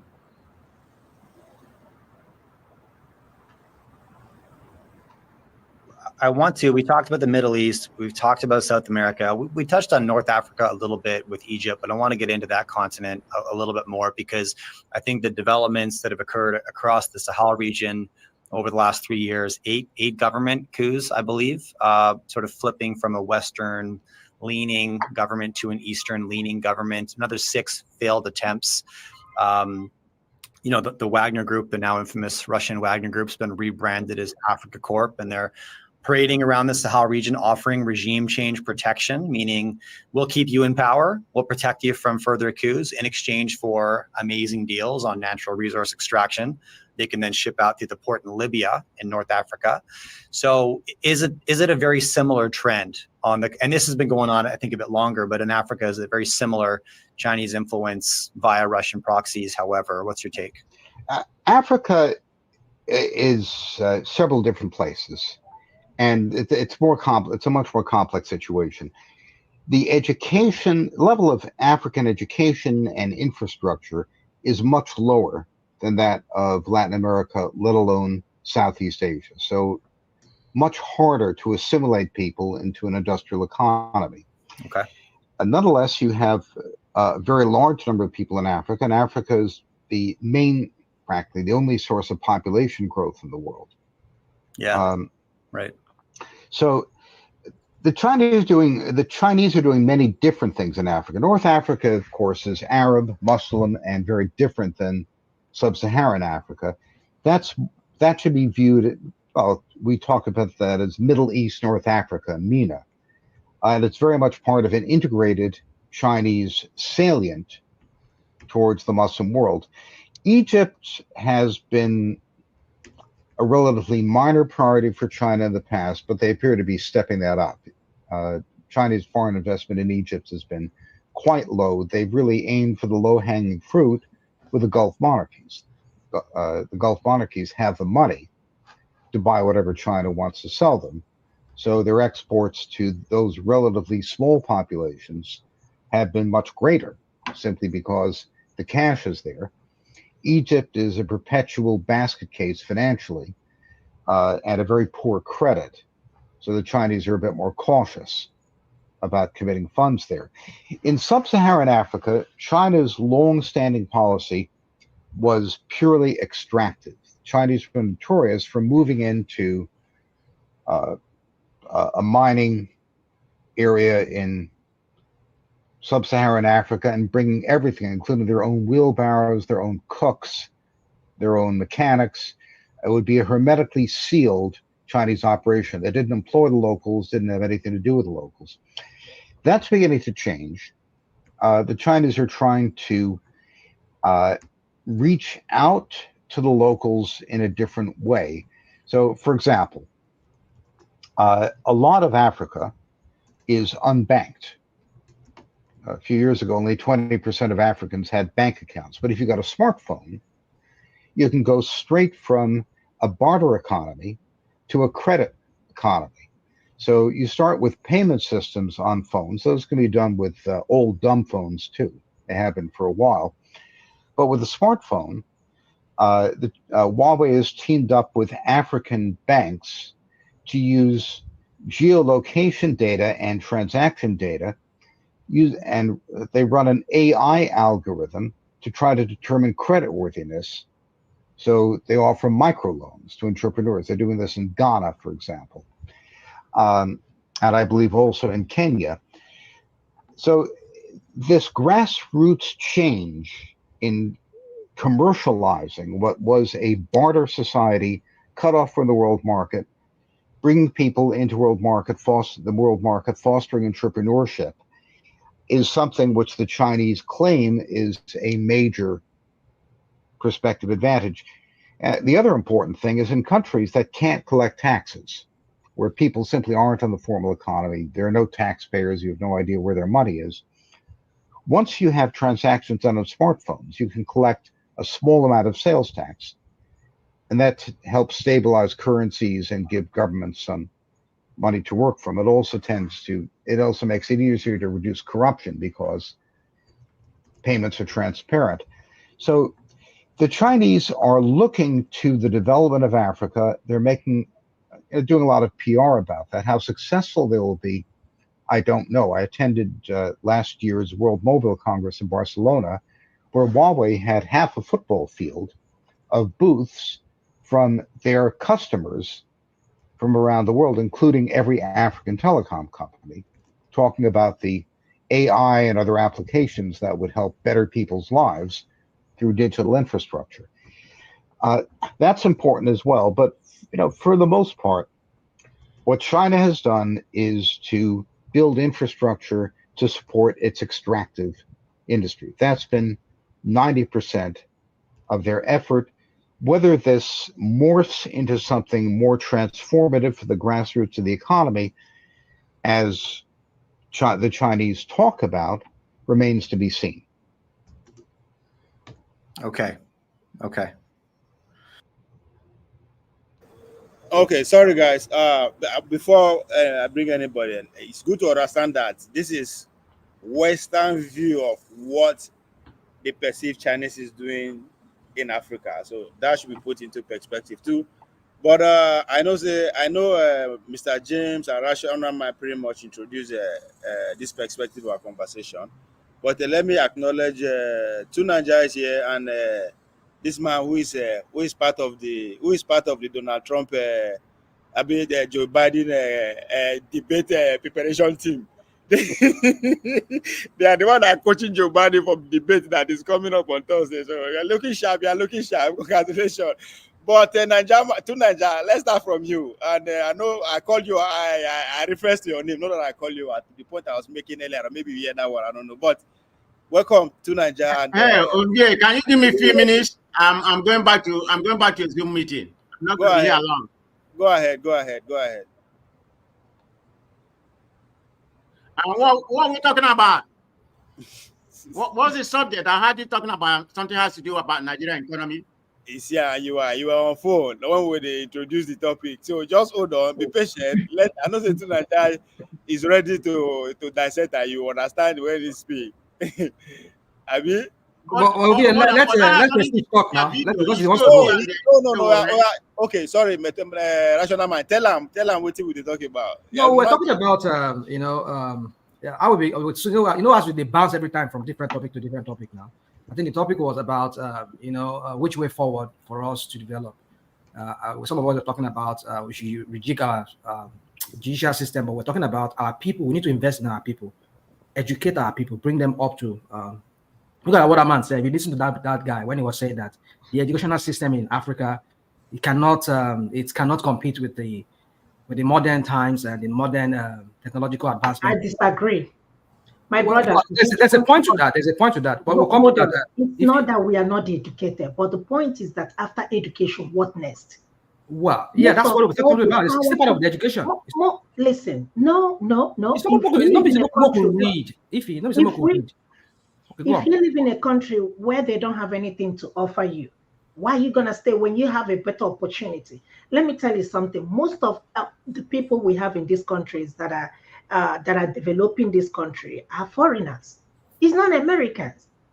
It's people that come from a different country because there is more opportunity here.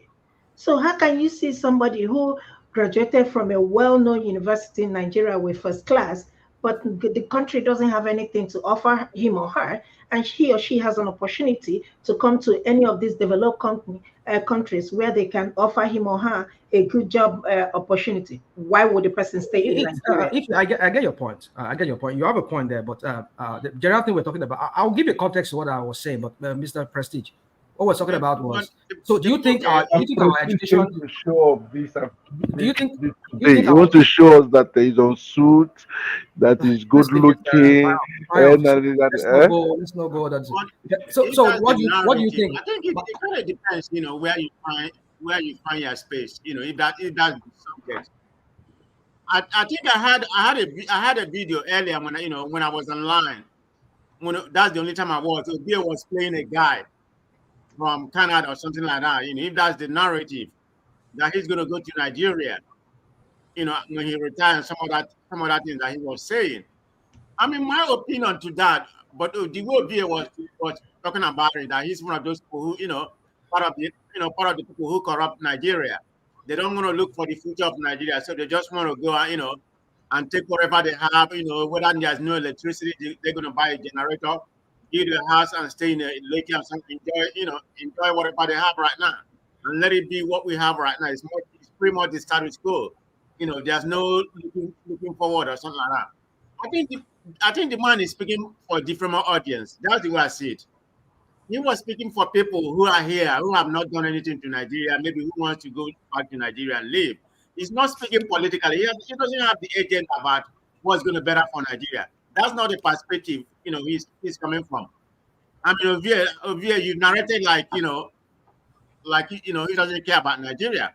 But yeah, he may not care about Nigeria, but that's not the audience he's preaching to. He's preaching to, like say, I want to go back to Nigeria and retire. You better have a house in Nigeria, and you better have a property here, in case in case you want to come back and something like that. You can derive their resources from here, and invest in Nigeria. So that's the way I was looking at it. I don't really know the whole subject you're talking about, but I just want to tell Ovi about that narrative he was saying. He's not preaching to you and I or whatever. Well, I'm not too much invested in Nigeria, so let me be honest. Man of prestige. Go back, and that's why I say, may you just listen. May you hear one or two people talk first. I know why I said that. I know you now. To say you actually hear what you do, you will just concentrate and you enter the subject. I know you. So for you to say, I don't say they follow. Even when they play this, they're on phone. You are basically preparing for a debate. Don't worry. Just be patient. Be patient. Listen to again. I think we are what Mr. James and Rational Mind Triumph. regarding China and strategy and all that. I think we are missing it. Right. Let me I understand where Let's hear from two Ninja. Then before I talk, let me hear from two before I talk. Hold on, no be fine. Make I bring more of that. There's more. No be it's as if from a narrow view. Be that. I'll play more of that interview. Then we'll see.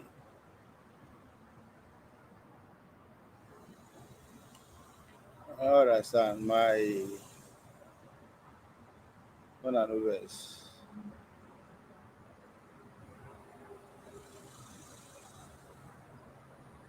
There are too many Californians that move to Texas, so they make everything slow for us now. But good thing, no be good thing.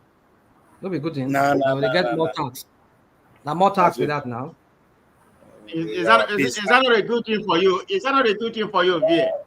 Our peace of mind and lifestyle is being eroded. Just like the Fulani, our lifestyle needs to be protected. you don't bring their Californian attitude, Abby. Life, I don't know, man. We have naked, they said they walk everywhere. We have nowhere to go. We have nowhere to go, but stay in California. What's going on here, man? We're having a very why would they wait? Or maybe just talk. Maybe just I hope say Ovie. Sorry. I hope say you know the way that snake. I'm sorry. I didn't greet anybody. Everybody, Mr. James. I agree. Sorry, I didn't greet everyone. My guy, Mr. Triumph. How are you? Yes, I'm doing great. Lovely. I'm happy to see you. If I'm not seen in this show, that is problem. It's not yet complete. Maybe na pastor bring coming to Nigeria. No, I don't, They I might don't, be I like don't even like Shetima. wearing this suit. I don't like wearing this. Oh It's no, just that I Boki, have. don't finish. Man of Prestige, I don't finish you. I like this one. He said it look like Shetima. That was good. Oh my god. Amen. Shetima. Wow. You see, Ovie, let's go Yes. to this topic where we're hammering on before. Go When ahead, go ahead. this your thing, the buffer. When you don't buffer finish, it go let you know when you want play. So anyway, you see, I don't know if we analyze what that man said. This guy you were about playing again. You analyze certain things that some of us are not really. You might say like I like what you said. It's giving us the perspective of the West. Yes, there's a perspective of the West. I tell you one thing. When I first many years and years ago, when I first arrived this country, by my own standard in Nigeria, I'm educated. I'm ready to hit the labor market. But when I arrived here, they made me believe that I wasn't ready. Okay. You want to mute Mr. Prestige because we can hear you. Just so we don't hear your conversation. So yeah, it's okay. All right. Okay. So as you were saying, can anybody hear me? Can anybody hear me? Yes. Yes, we can hear you now. Continue now. Okay. All right. So when I first arrived here, I was meant to believe that no, you're not ready. And I was like, what do you mean? Even though you have all those degree, whatever, you have to assimilate. That's what the French people call assimilation. You need to assimilate. You need to understand how the society here operates. You can't just jump into, say, you want to become a worker here, you want to become a doctor or a nurse. There's this kind of thing, orientation you have to go through to make the system here is quite different. So that's what I'm saying.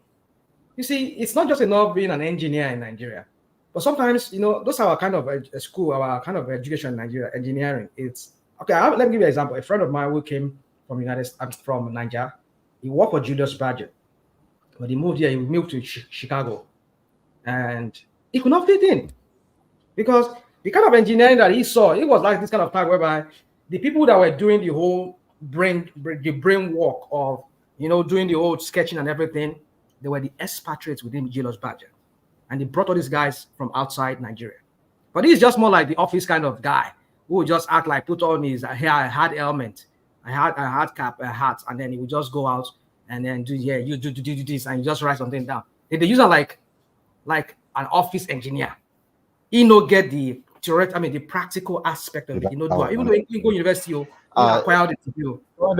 Make a lot. With telecom, with broadband. Yes, Huawei was the advanced guard They of China, building broadband from Mexico to Argentina. No, not be waiting. I even want to play. That's why I may continue. Nah. But the sound, the cascade over my sound. So my point is, that's what I'm saying. Our architects, our own kind of architects in Nigeria, they can't compete with the architects here. Forget that crap that's where they say they are all architects. Yeah, they're all architects. But the architects here are well advanced. There's this kind of new kind of architecture here that they do here. That I want to see more like, brick and mortar, what do they call them? This kind of Joe, I should not mind Joe. Nigeria not do backward like that. Is that what? They're not on that backward like that. Please now. What are you talking about? Have you seen the design of homes? One being the demographic of the population forecast for China dropping as low as 770 million by the year 2100. So, again, are you 70, 80 years away. What are your thoughts on that? Long term, if China does not reverse its demographic decline, at some point it's going to have terrible troubles, and Chinese policymakers say that themselves. As you point out, long-term projections about demographics are, on the next 20 years, in which the relative fate of world powers will be determined. Although China's population is declining slightly, its population of university-educated people is rising rapidly. In 1979, when China began its boom under the Deng Xiaoping reforms, only 3% of Chinese had education above high school level. Now it's about 64%, and it's growing. China now educates more engineers than the rest of the world combined. More than 10 million Chinese kids take the Gaokou, the university entrance exam. About half of them will actually get into college. And I can tell you, my math isn't terrible, but I'd have to study hard to pass that. You can look up the questions on the internet. It includes a lot of stuff which we'd consider sophomore level mathematics at university in the United States. So China's human capital, its skilled population, is still rising. And if I could draw an analogy, if you look at South Korea, between 1997, the Asian financial crisis, and 2010, South Korea's industrial production doubled, but its industrial workforce fell by 20%. What happened is that the South Koreans moved into new industries, which were much more productive, had much more value added, including semiconductors, automobiles, and shipbuilding. They took a lot of that away from the Japanese, so that declining workforce had a great deal more punch. China's trying to do exactly what South Korea did, which is to move into high value added sectors and dominate them. So they're number one in electric vehicles, in nuclear power, in telecommunications infrastructure, in solar energy, and they're working hard at semiconductors. That'll take them a while, but they're aiming to dominate the key high-tech industries, which will define the economy of the first half of the 21st century. Okay, I appreciate that, because it's so easy to look at the demographic stats and say, the fertility Mr. rate. James, I know you want to say something, then the rationale will go. I was just communicating with somebody. Anyway, never mind. Let me just chip in some words because I'm not go very soon. Can you hear me? Can you hear me? Okay. Now, What is it? 1.1 dependency rate, like 89 per 100, meaning the number of dependent citizens versus the working age population, which is very high, 89 per 100, heading that direction. So, but is there a relationship? Because I think you maybe hinted at this during the opening of the conversation. Is there a relationship between solving the demographic challenges and building these bridges into South America, Africa, and the Middle East? Absolutely. China's trying to lock in the remaining pools of young workers who are assimilable into the industrial system. So, for example, in the past few years, they've doubled exports to Indonesia and Brazil, which are respectively the largest countries in Southeast Asia. Indonesia has more than 300 million people. Brazil has more than 300 million people. That's 650 million people between the two of them. And their progress in those countries is pretty remarkable. For example, a Chinese automaker took over the old disused Ford motor plant and is now building BYD Seagulls at this plant. That's a $9,000 electric car. Now, we may sneer at cheap Chinese electric cars, but if you're somebody in the developing world where the per capita income is about $9,000 or $10,000 a year, that's the price point you can afford. It's like Henry Ford's original Model T in 1908, which had a price point of $800, which was then the US per capita GDP. And that supported an economic takeoff. So, if you look at what digital infrastructure does for many of these countries, particularly Africa, you have masses of people. And I used to be a development economist.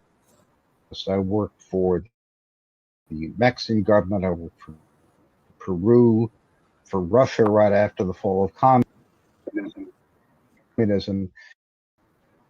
You go into most parts of Latin America or in the past in Asia, and you see people with wasted lives. They're in the so-called informal economy. They're at a market stall. They wait around all day for someone to come along and buy a liter of cooking oil. They don't pay taxes. They don't get services. They live on a few dollars a day. The moment they get a smartphone, which hooks up. Go ahead, sorry.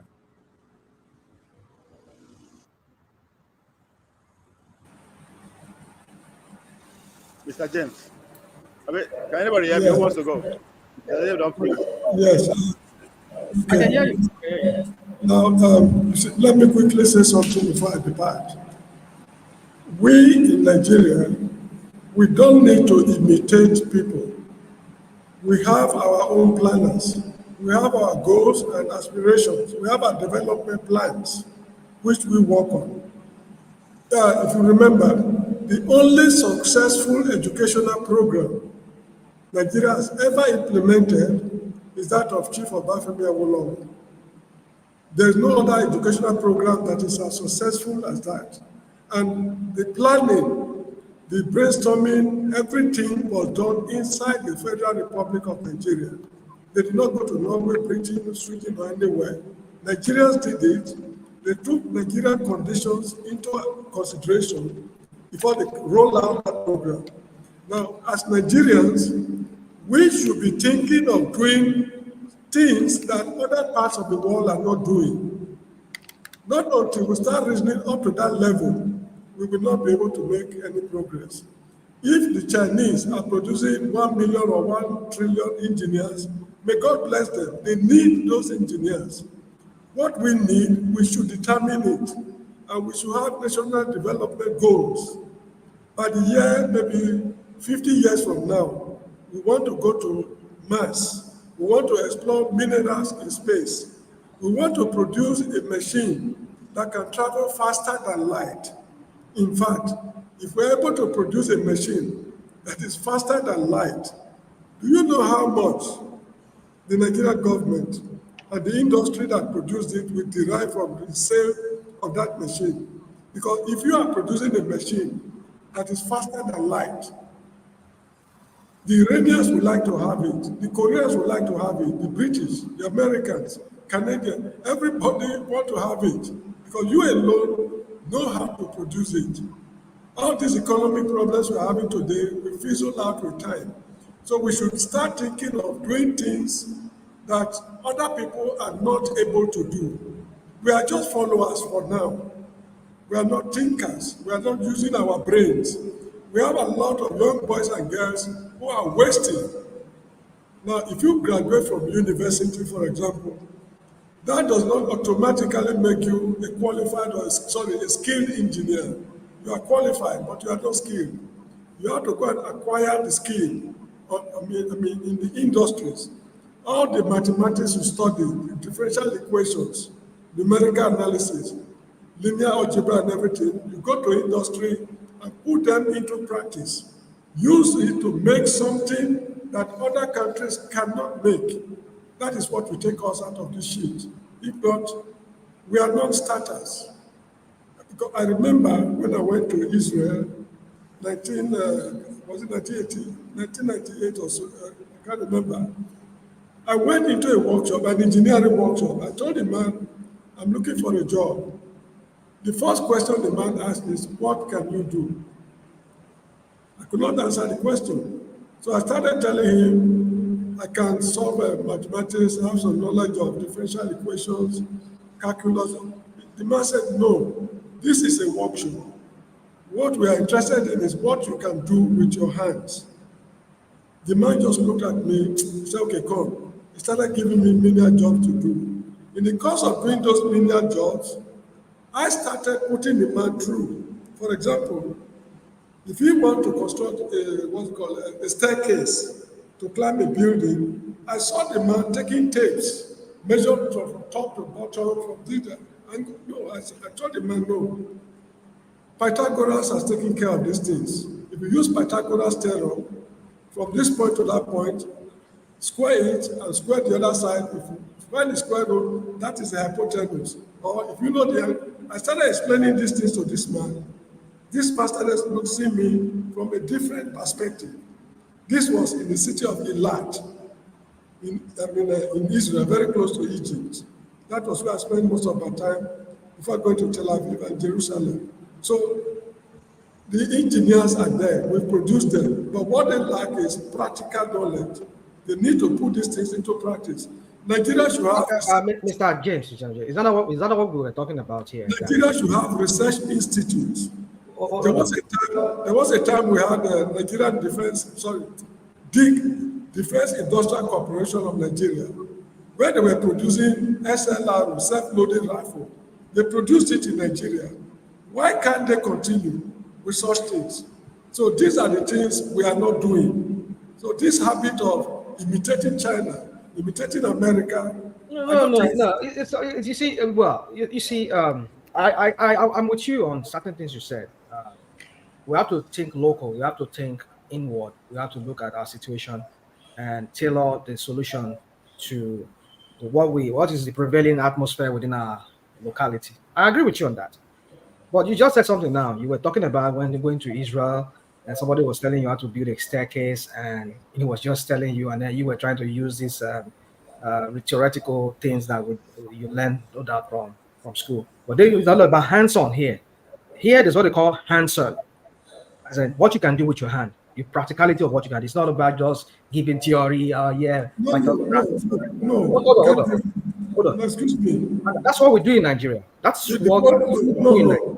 The point I'm making is this: if you want to construct a staircase, that is a straight from ground straight to the upstairs. There are three sides: the opposite, the adjacent, and the hypotenuse. You don't need to measure the three parts before you start constructing it in the workshop. If you know the opposite and the adjacent sides, the hypotenuse is automatically. This is what we're talking about. All this don't go to Renji. Hold on, Mr. James. I get what you're saying. These are very elementary things, very, very elementary, which the man did not know. But he said that unless I'm able to work with my hands, I cannot work with it properly. But I'm teaching him something. Exactly. You see what we're talking about. Make it easier for him. And that is what is killing us. You see, we'd like to do this Dogo to Renji. In fact, this example, that's why maybe I'm not going the way you are going with this whole topic. But I'm using this your example as a very good example of what I'm trying to tell you. How our kind of education has bastardized our minds to always sit in theoretically. Here is all about hands-on, what you can do, practicality. That's what they want to see. Some people say Pythagoras theorem and do this and that, hypotenuse or whatever crap. They don't go by that. They see what they want you to design it and go and make it out there. That's what they want to see. That is what we're talking about. You see, the way to go around this education is, for me, all this crap that Tinubu is doing with doing what's it called? Doing a student loan. Student that you're going to educate. At the end of the day, they'll come out. They'll be useless. They can't even fitting into today's job market or labor force, because even the university that you are pumping money and giving that student loan to, they're just feeding their heads with theoretical things, nothing hands-on, nothing practical. Why don't you create trade centers, trade schools, get some teachers, some people who are already in that line, like plumbers, carpenters, train these people, create school where you can train tradesmen, so that they will be useful to be able to do certain things within the locality. Like, why would you even? How can they even train a plumber when there's not even white water from anywhere, leading from anywhere to anywhere? So how can they even train a plumber? How can they even train a carpenter? I mean, you see, the thing is, when I look at Nigeria's situation, it's just, for me, it's just too much of problem. Where do you start from? But my point is this: is that the way we're going about our education is not the right way. It's not the right way. No. Except like he said, when he was doing, was it at Uzodima's inauguration, when he said, they needed people who will supply them. Oh my goodness. That was where Obasanjo walked out of that venue. When he heard the crap that this president was talking about. And you are the same person who was talking about being patriotic, but you're talking about shipping our own guys outside to go and make more money for Nigeria. When we need them here, when I mean here, I mean Nigeria, not here in Nigeria. I'm not in Nigeria, but when we need them in Nigeria to be kickstarting our economy as either plumbers, as artisans, as all kinds of different trade. But you say you'll be shipping them outside. You will educate them, you give them all the skill, would send them outside. Go on, come on. Is that what China did? No, China, first of all, built their own economy. They built it, and the excess they have, the surplus they have, that's what they're shipping out. And China not just shipping out, they are bringing more money back into the China economy. So that's what we're talking about. You see, this whole thing about, I agree with you that we have to look inwardly, locally, and look at our problem. Yes, I agree, but our educational system has to be tailored to the current, what is the prevailing atmosphere in the international scene. Even though we have to localize it to our own locality, but also we must be able to have people that are ready to compete in the international arena. That's what I'm saying. Don't just look at, if you want, it's only when you are self-sufficient in the sense that Nigeria has no problem economically or politically, then you can first of all build locally first. But this time, in this instance now, we need both because we need the revenue from outside to augment whatever we have inside. So it's going to be two-pronged approach. One is whatever if you are developing people, sending them to school within Nigeria, the Nigerian kind of atmosphere. You want to train them based on the Nigerian kind of you can do that, but at the same time train them to be able to compete. Some of them to be able to compete in international arena. That's the way to go. Because for me, I don't know how they're going to do that. If no, my friend, look, the issue is this: the enabling environment is absent in Nigeria. Now, the Defense Industrial Corporation in Kaduna, I mentioned earlier on, what stopped them from, if they've been able to produce SLR, self-loading rifles, they sent some to the Gambia. I saw the soldiers using it here. That's how I got to know that it was made in Nigeria in those days, those good old days. What stopped them from producing ballistic missiles in Defense Industrial Corporation of Nigeria? This is the point I'm making. Now, if that corporation is working fine, engineers from Osuka, Amadu Bello, Sokoto, Lagos, and whatever it is, they can employ them there, give them assignment. This is our goal. Produce X, Y, Z. For example, let's say a machine, what's it called, drilling machine for drilling boreholes with which they pump water out. They should have Nigerian version because there are some parts of Nigeria that are very rocky. Some parts are not very rocky. The Benin City area is not rocky. But when you go to the north, or Auchi area is very rocky. Now, they should produce local, drilling machines designed and produced in Nigeria for Nigerians. This is how countries develop. You see, what's it called? Peugeot Automobile Nigeria, they had a factory in Kaduna those days. Where's the factory today? Just assembly, we are not producing anything. Volkswagen was in Lagos. We are not producing anything. But if these parts were fabricated in Nigeria, produced in Nigeria for Nigerians, then we start shipping it out to other countries. Then we are making headway. For now, as far as I'm concerned, we are non-starters. We are not beginners. So this is the point I'm making. The Nigerian education system is not as hopeless as most people think. Because before you are able to put this into practice, you must know the theory, the reasoning behind it. For those of you, let's say, who know mathematics very well, if you want to solve a problem, let's say a forest, okay, let me use this example. Let's say a forest is on fire. The fire brigade got there and put out the fire. After putting out the fire, the Minister of Environment or the forest guards, they said, you want to know the area that has been consumed by the fire. Now, with mathematical techniques, which you learned at school, like trapezoidal rule, Simpson's rule, or any approximation techniques, you will be able to calculate it reasonably well and tell the man that 20,000 hectares have been consumed by the fire. Now, while you were learning these things at school, never did you know that you are going to apply it to a forest that is burning somewhere in the Ogun State. Or let's say there is disease outbreak in Lagos Island. They are able to map out the area where the disease has affected, and they want to fumigate the area. A mathematician, with the knowledge he acquired at school, which is not practical, it's theoretical, is going to apply it to the actual situation on ground.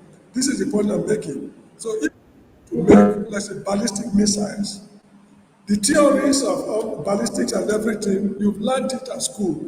You need an opportunity, a place to put these ideas into practice. That place, we don't have it in Nigeria. Electricity is not there.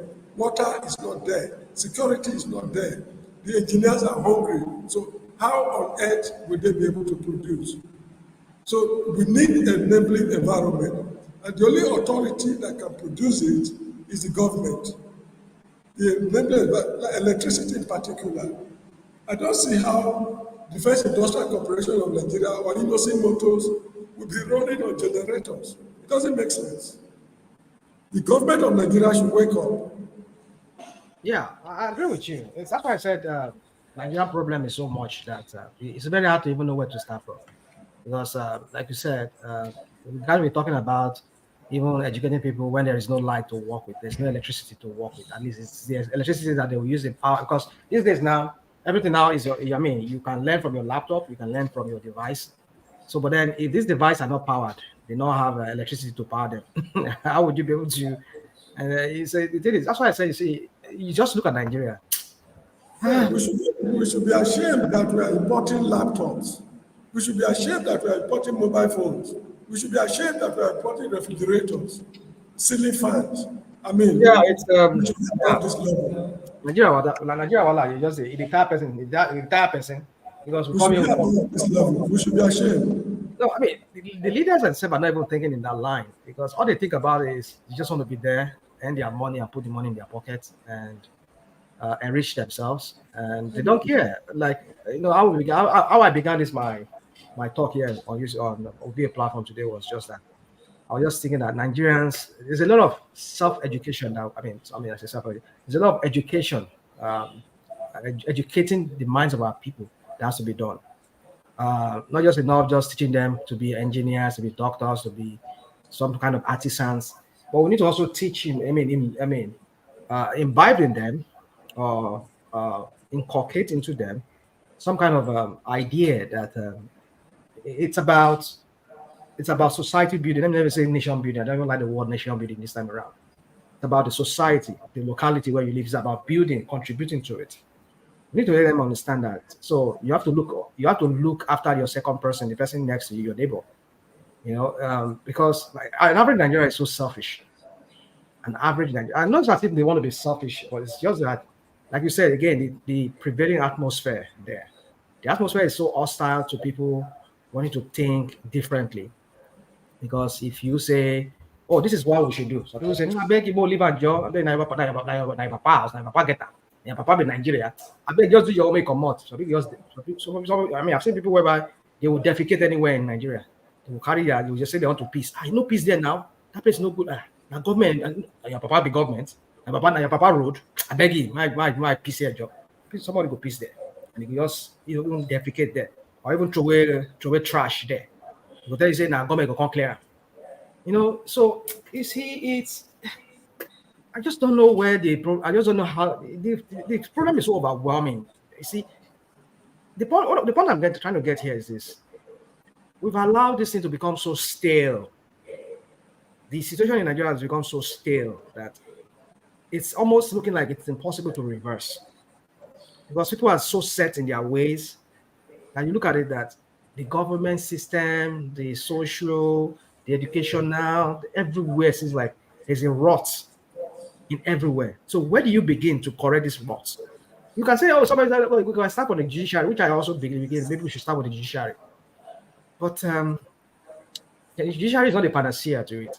I don't think it's a panacea, because at the end of the day, you go jail so many people. When you jail so many people, you send them to jail, you lock them up. Don't be money. Where you go to find the money to feed them? I think you have to wait inside the kiri, and you go feed them, you go take care of them. That's another thing. So we need to. I just believe that we just need some kind of education. I think our own generation is gone. Maybe the coming generation is starting to start planning ahead for them, so that these kids that are coming after this other generation that is going already, they will start also learn to be goal oriented and to think communal, not just to think as a selfish person that I don't care. All I care is get my master's degree or get my bachelor's degree. I'm okay. I get my own job. build my own house and just fence my own house. Whatever happen in the street, if anybody come, even make it defecate anywhere on my street, don't care. I will just that's my house, not just near my house, not near my house, no fly my fence. I will put dogs. That's all they care about. So it's Nigeria problem. I just don't know. It's very overwhelming. I just believe that we just have to start before it becomes too stale. Already it's stale for me. It's already raw. The rottenness is just it's almost irreversible. But yeah, National mind. Go on. That's why we are fighting for local government autonomy now. Those are the work job for local governments. Don't worry. When we have local government autonomy, all these things will be over. Go on. Go on. And so when we have local government autonomy, all these things will be over.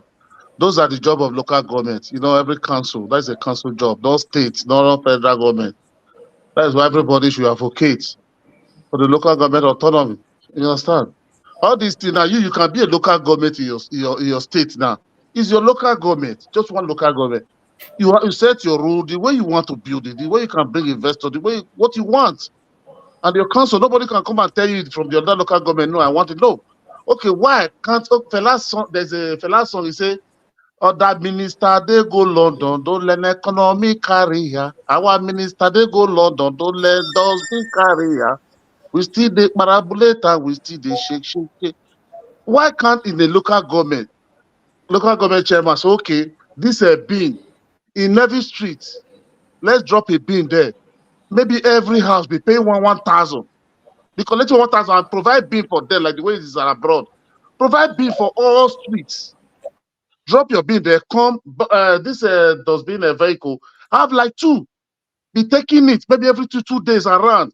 You will not see bin. All these things they can use it to generate electric. Look at what is the Venice in Italy. It's those waste that they use to generate electricity in that state. These are the one we don't. The people that suppose we too we have blame. All of us will come abroad. Many of us will come and learn. They went to school. They have PhD, but nobody will go back home. Them Awolowo or them Azik. They came here. They learn and they go back home. Even other colonial that they don't even have right. They have to know. We have to take our control. But all of us will come here. We let them want to live comfortable, but we want to blame somebody who is looking for 1,000 to feed his family. We have to understand the kind of poverty that is in Nigeria. That those people in Nigeria, they don't have the mind to do it. Even still look at majority of us, rational mind in abroad, still fighting for this politician. People who are so educated, you see them online, still defending the indefensible. So not only, I think Nigeria problem is education. It's poverty, it's not education. People know the right thing to do, but the people that are supposed to help them, we came here. None of us want to go home. None of us want to take the risk. We are just expecting somebody. How many people have called you today? I've not eaten. My wife is in hospital. My mama swallow spoon. My wife swallow shovel. Don't you know how many people? So is that why you want to go and do protest, or you want them to go and be shouting when they have a child at home, school fees is there, kerosene money is there to pay? Huh? So we have to understand the mindset. We in the diaspora, we are free-minded because we live in our nobody. We are the one that can change it. Not all this one we do online, fighting tribal. Go to Nigeria. There's no tribal in Nigeria, in any market, in any streets, in any state. There's nowhere, there's no religion. Hausa Muslim go to Beer Palo, you see them in everywhere. See that you see Christian went to mosque and take food during Salah. You see Muslim bring food for Christian, they eat. You see Christian give food. That is what happened in Nigeria. It's only we in this social media taking the tribal. We are fighting ourselves on tribal. It doesn't exist in Nigeria.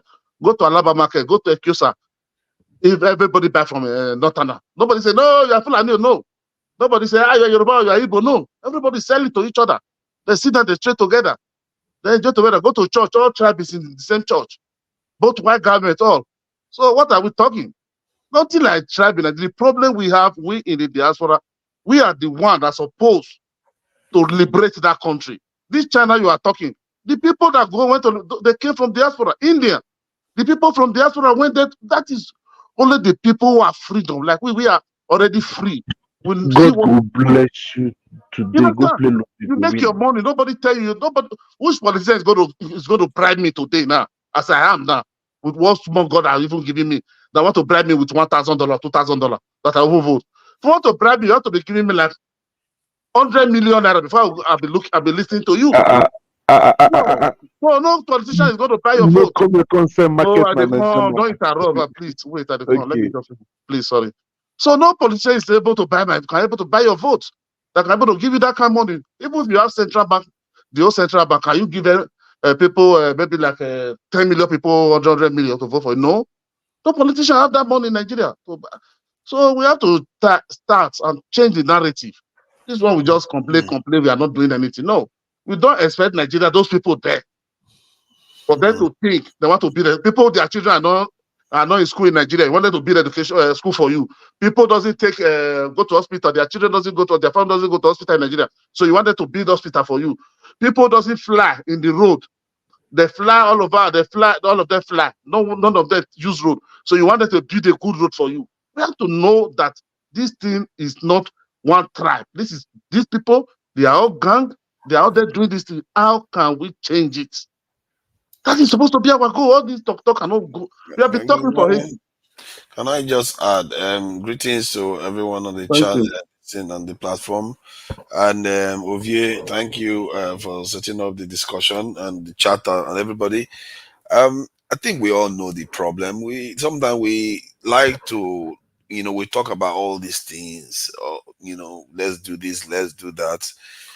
We all know the problem, and our people are not ready. They are not being conditioned enough to understand that they all need to, at least not necessarily all of them, enough of them needs to come together and build something a lot stronger. And in terms of action, if that happens, you have to be able to protect what you have. In this world, there's nothing else. You can talk all you want.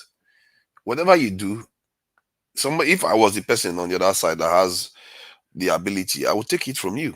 That is how it works. Why wouldn't I take it anyway? Is there anybody stopping me from taking it? I will take it. And I heard Mr. James talk about, how we can sometimes invent something and then sell it cheaper to the Americans. The question arises, why would they want to buy it from you when they can take it? Who buys something that they can take? Except they can't be bothered to make it. That's when they'll be like, okay, yeah, just make it. We'll let you make it. And whenever they choose to take it, they will take it. And that's the difference between us and China. America can't take stuff from them. You can't take stuff from them because they can stop you from taking stuff from them. And until we understand that this world, you have to have the ability to hold on to what is yours. I don't know what. Sorry to interject. You guys call China. Let me give you one example. China did. I don't support them anymore from that day. There are many of the business people here in Europe. They went to China to invest, to start producing their products. There is a law there that says they can copyright your products, even make it more cheaper, which is very bad. There's a many guys that they went there that they're coming back. None of them are coming back today now. Are you guys aware of it? China's economy is not that strong as you people think it is. It is shaking now. It's a lot stronger than you think it is. Then No. Tunaja, forget what you people have you seen the Matrix? They call it technological transfer. It's a law. It's a written. And they are smart to do that now. They are not stupid. Because they attracted you with cheap labor. When Oyibo people copy the technology from Africa, did they do any intellectual property rights? Tunanja, this is what we're talking about. Let's forget this whole thing about this whole argument about, they'll never allow you to achieve it. I mean, you see, it's all about being strategic.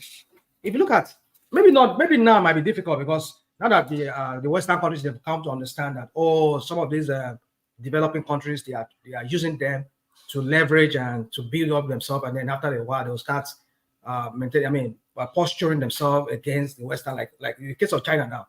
China came from a very beggarly economy to an economy that is not even the biggest economy in the world right now. So my point is this: is that look at how they started. They never gave the Western countries any hints of something wanted to be a rival to them. But look at how they began. They attracted people, come to China. It's cheap. You can get cheap labor. I mean, like the basketball, the jerseys, and everything that we use here, the paraphernalia we use here in America, that used to be made in the United States before, were very expensive to make. But in China, they say, okay, don't worry, we'll make it even quarter of that price of what you're making it here in America. And the investor found out, okay, let me move all my plants to somewhere in Shanghai or whatever, and then make it so cheap for me. So when they I'm bring in sorry. something, let me I'm land this one. sorry Let me land this one. because I was talking before I was interrupted. Okay, try to keep it brief, please. So my point is this: is that can we also think in that line of bringing in investors, make it so cheaper to attract them, so that when we learn from them, we learn their method of production, we can replicate like China did. But China will force you to give out your business, what they call it, technological transfer. There's what they call it. So can we do that too? That's just what I'm trying to say. Let me just let you continue. I think if we understood why America went to China in the first place, then you can now worry about creating similar conditions for them to come to you. And this is where we get things very wrong. We read things from the surface. We never ask the pertinent inner questions of why America did what it did. Has anyone bothered to check why America did what it did with China? Not because they love China. China is a communist state. China is an oppressive state by American standard. They don't like China. The only reason why they did it was to pull China away from the Soviet Union. And that strategy from history now shows that it worked. It favored them. And if you want to even get further proof that that strategy that America used at that time worked, is because now that America is not using that strategy, Russia is fighting a war and Russia's economy is growing. Why? Because China is working with Russia. But that was off the game when America was working with China, because they did that. They said, you know what, the condition was to isolate China from the Soviet Union. That was their condition, the only condition. And it worked. And if you go and ask the question, you are going to see the answer. They will tell you the reason why they did it. This is part of the reason. And what have we done to put ourselves in a position where they even need us? If you look at Japan, South Korea, the reason why America worked with them to develop them, not because it's out of their own might, including Taiwan, is because to help them to thwart the power of China. Just like they are doing now with India, they are trying to help India, give India all the power it needs. They were going there asking India, do you want nuclear submarine? Nuclear submarine. They wouldn't even give this in Nigeria one F-16. So you have to put yourself in the position where they will need you for something.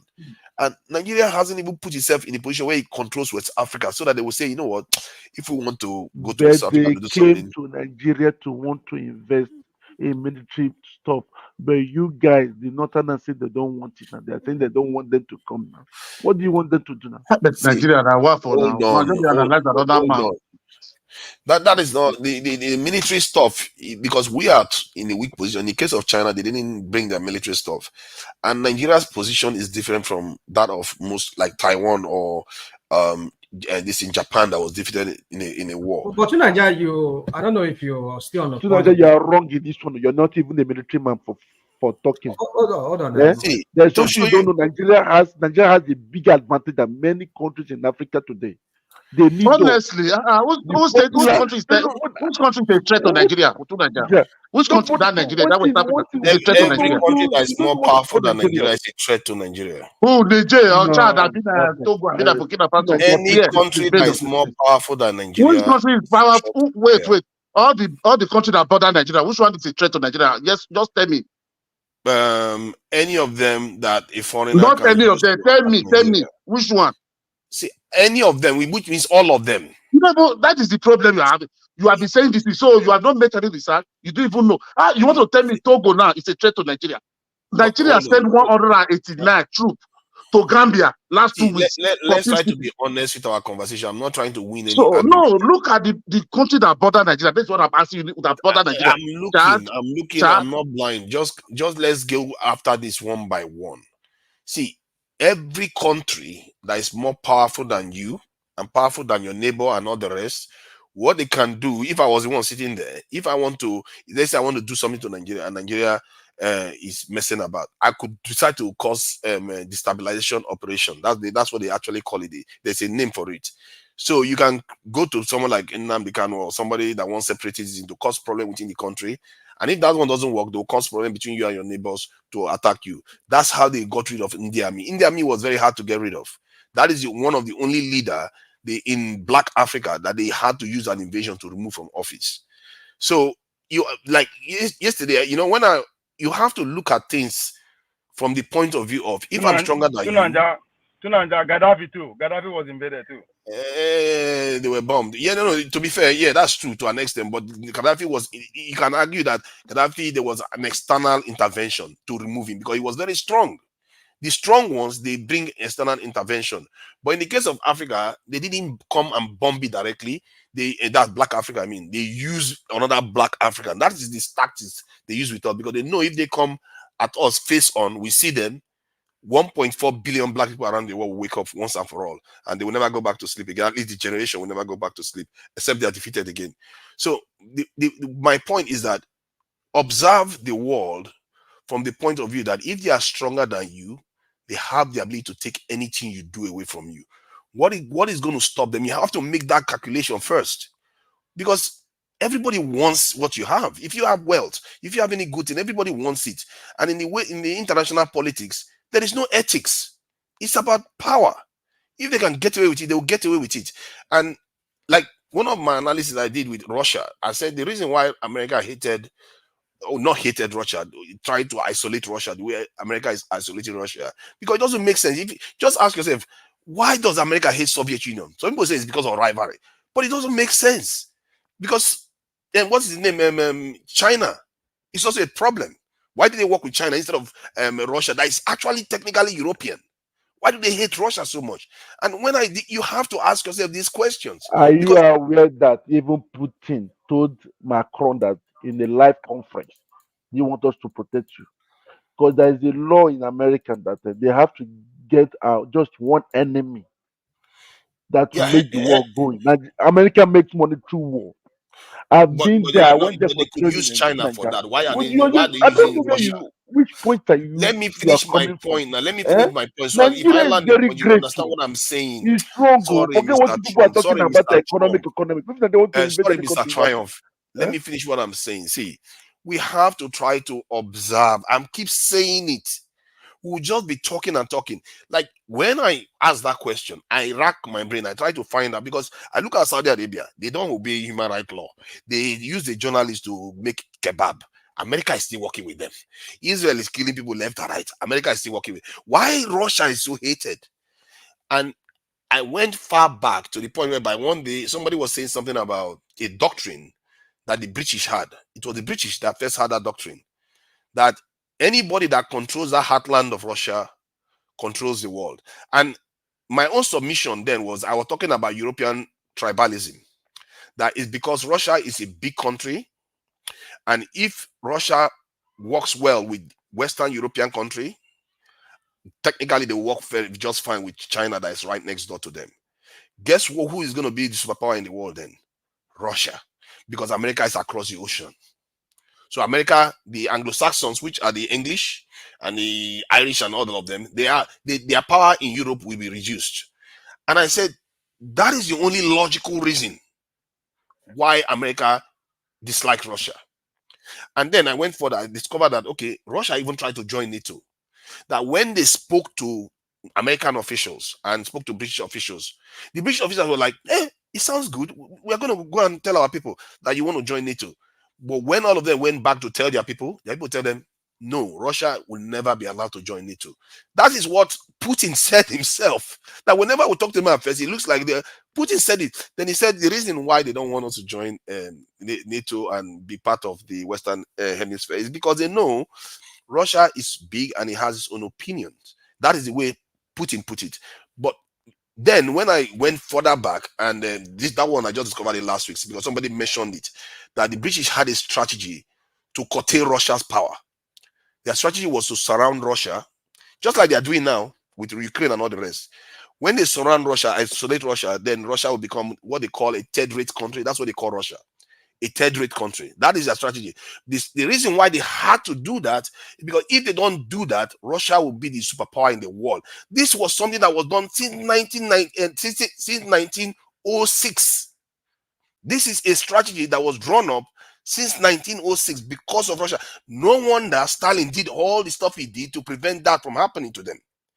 So now, when you look at the world, the way the world is going, if you don't really ask this question, if you don't observe closely, how are you going to ask?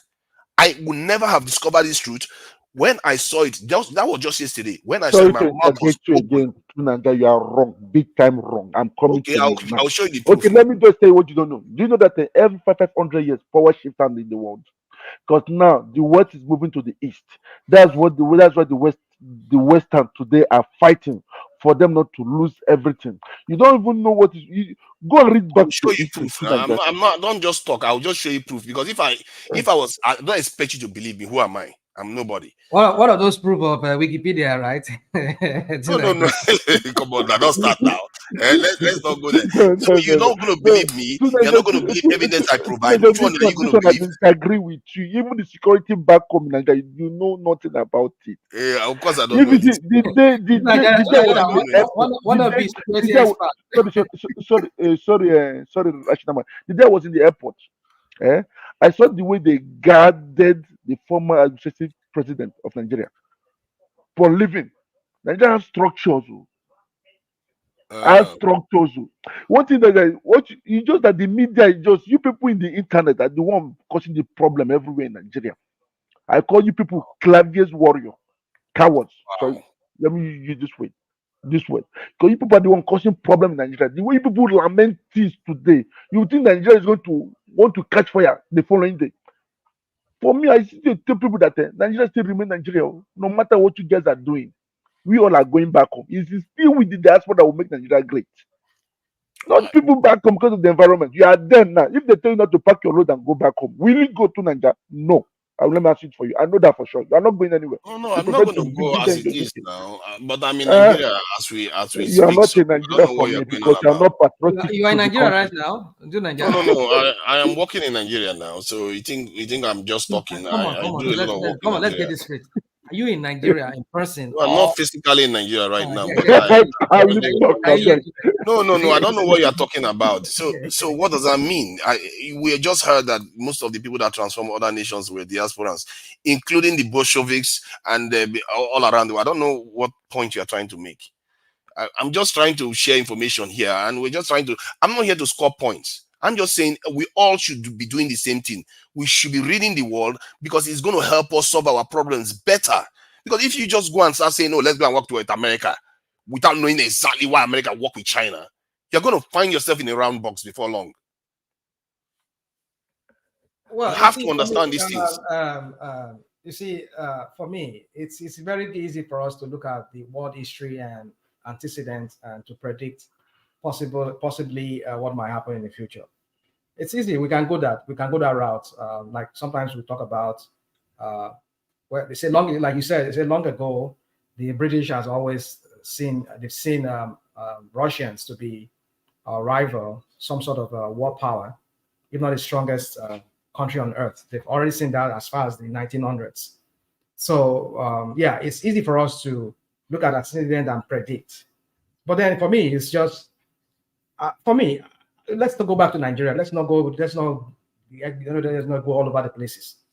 As far as Nigeria is concerned, I believe that it's going to take us a long time to correct the madness in our country.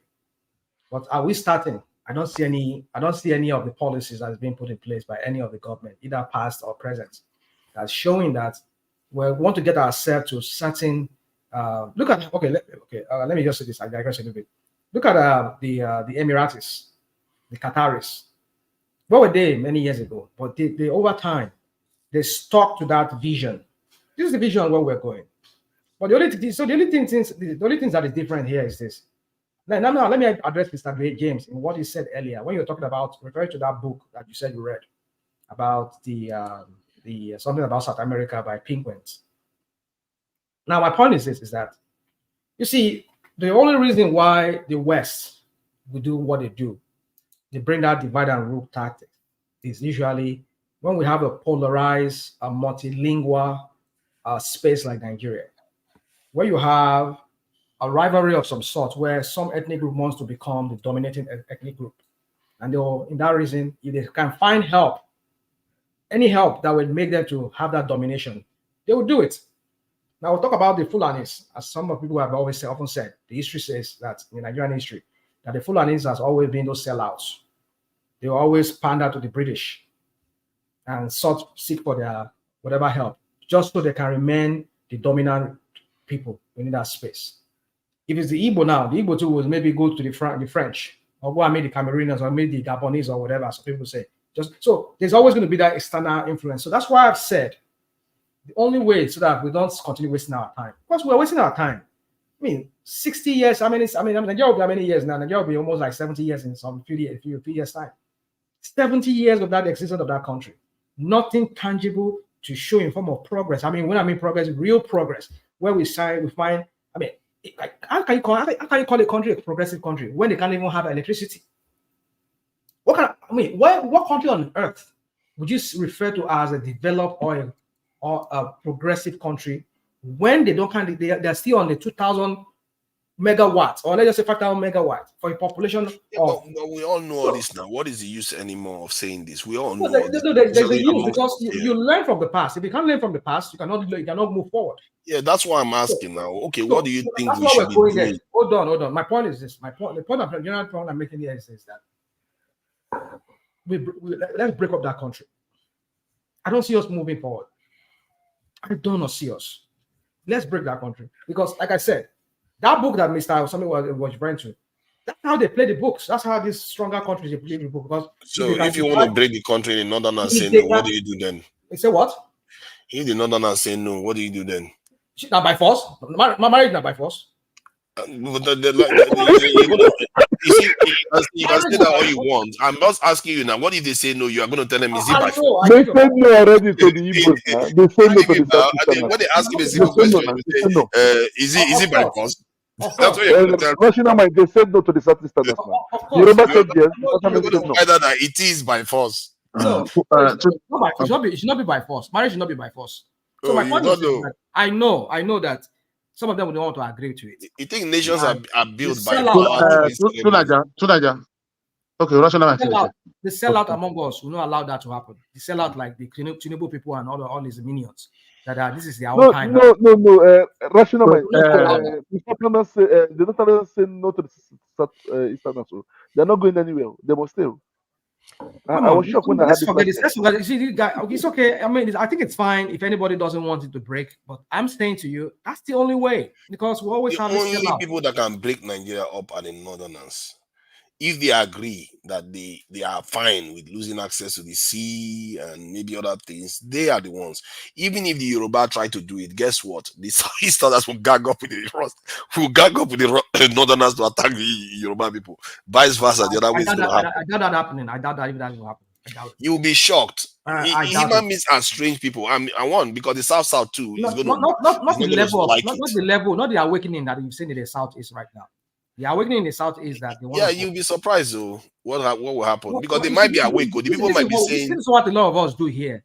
When we say this, you will throw one thing, and the Southerners will not allow it. The Igbos will not allow it. I mean, come on. Because they play each other all the time. Look at what during the elections alone, you can see the dynamics there all the time. Look at those countries that are progressing. If you include the South on top of it, you have another layer of problem again. Mono-ethnic countries like the Czechs, the Germans, the Austrians, the the Slovakians. They are all one mono-ethnic countries. Are they the best countries in the world? Come on. Dude. Let's not do this. Are they the best country? Is your country that has been there before them? Is your country at the same level as the development as they are? What does that tell you then? That is irrelevant to your problem. Being plural, or what did you say? Plural ethnic kind of country does not work. US is literally the superpower of the world today. Come on. You are not looking. This is what I'm keep saying. Look at the world for what it truly is, not what you have in your head. What about in the sense that what are you comparing US to? Okay. Let me tell you something to Nigeria. You don't know what is going on now in the world today. You are looking at it like you are being upset. Look at no. That's what I'm saying. Open your eyes and look at it. Rational Just wait a minute. No, 30 seconds, 30 seconds, 30 seconds. Let me just throw this one for two Nigeria. It's not well. Do you know that now? They're now remapping the world today. Eh? Are you aware of it? For what again? Yeah, they're now. Let me tell you, as from ending of this year, it will be shifting. One thing we are only waiting for is just the election of America. Oh, come on. We are waiting. Just wait. Everybody will start choosing sides. They're choosing sides. Everything now. They're not reshaping the world. We're talking about Nigeria now. How to move that country forward. The way we are going, we're not ready to move forward in that country. If we want to remain this one, and we continue having this sellouts among us because they want to dominate over the other people. Either it's Yoruba wants to dominate over the rest.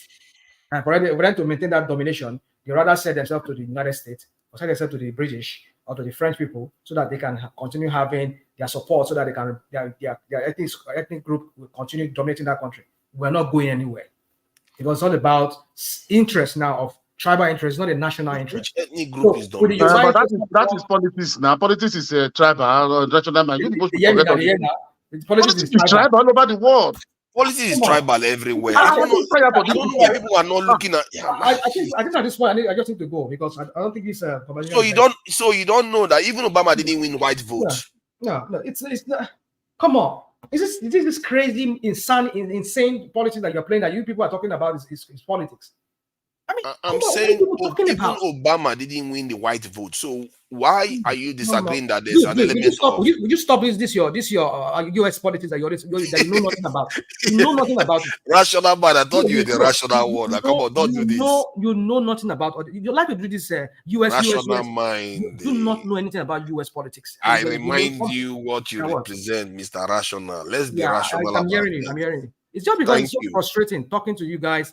You like to do this, or what about? What are you? What about? No, it's not what about. We're just saying that politics always has an identity aspect to it. If you have somebody that looks like you, you're more likely to vote for them. No, politics should not have any identity to it. It should not, but yet it does. Yeah, so if it does, it means those are criminals. I'm not sure it shouldn't even. No, I'm not. See, look at it from your own point of view. Are you talking about from the point of view of policies? Is that the identity you're talking about? That okay, we are conservative, we are liberals. Is that what you're talking about? Or we are ethnic? No, my point is that about me being a Yoruba man, you being an Ijaw man. Is that what it is? See, you have to understand that there are layers to societies. Like if people look like you tend to empathize with them more. That is how, and it filters into politics. It filters how you select a partner. If you have a partner that looks good, why are you using looks to judge your partner? If that's the case, you shouldn't use looks because it shouldn't matter, should it? Because the character is all that matters. What are you doing here? What are we talking about? What I'm describing is that in politics, the way people appear matters. And if they look like you, if they share the same culture as you, people tend to gravitate. People of similar culture and look, gravitate towards them. Then. Yeah, you're making it right there. You're making the point. So why would you want to remain in a contraption where you do not have, you don't see high on some people? They do not share your view. They want to go, you want to go secular. You want, okay, everybody in my own side here, be you're a Muslim, you're a Christian, you're all free to live your life. But one religion says, no, it's only Islam. If you don't accept Islam, we'll kill you. Yeah, but that's not what they're doing now. Dude, you just effing said what the point is right now. And you're still going back again. You just said it's all about identity, right? I just said when people are voting, they tend to gravitate towards people that look like them, that share similar culture as they do. Okay, yeah. So what similarities do you have with these people that are saying that they don't want secular state? You want a secular state that will be more progressive. They are black people.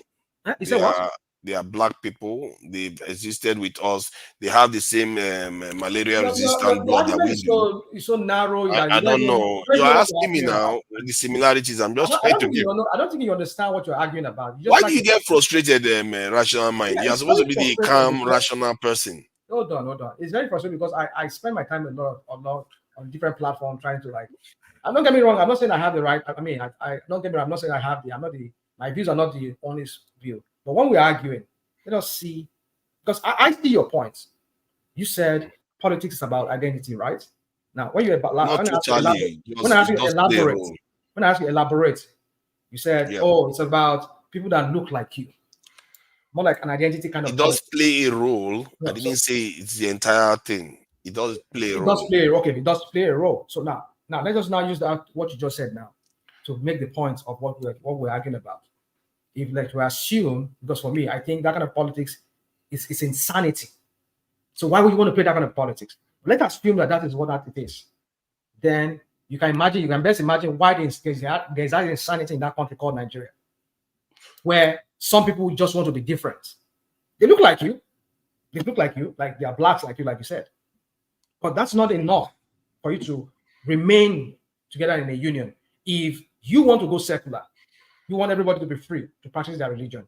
You want everybody to be free to have their own voice, their own opinion, go to school, and be useful to themselves. But some people know they want to make their own people to remain one way, to go to Quranic school, to do rakadede every time.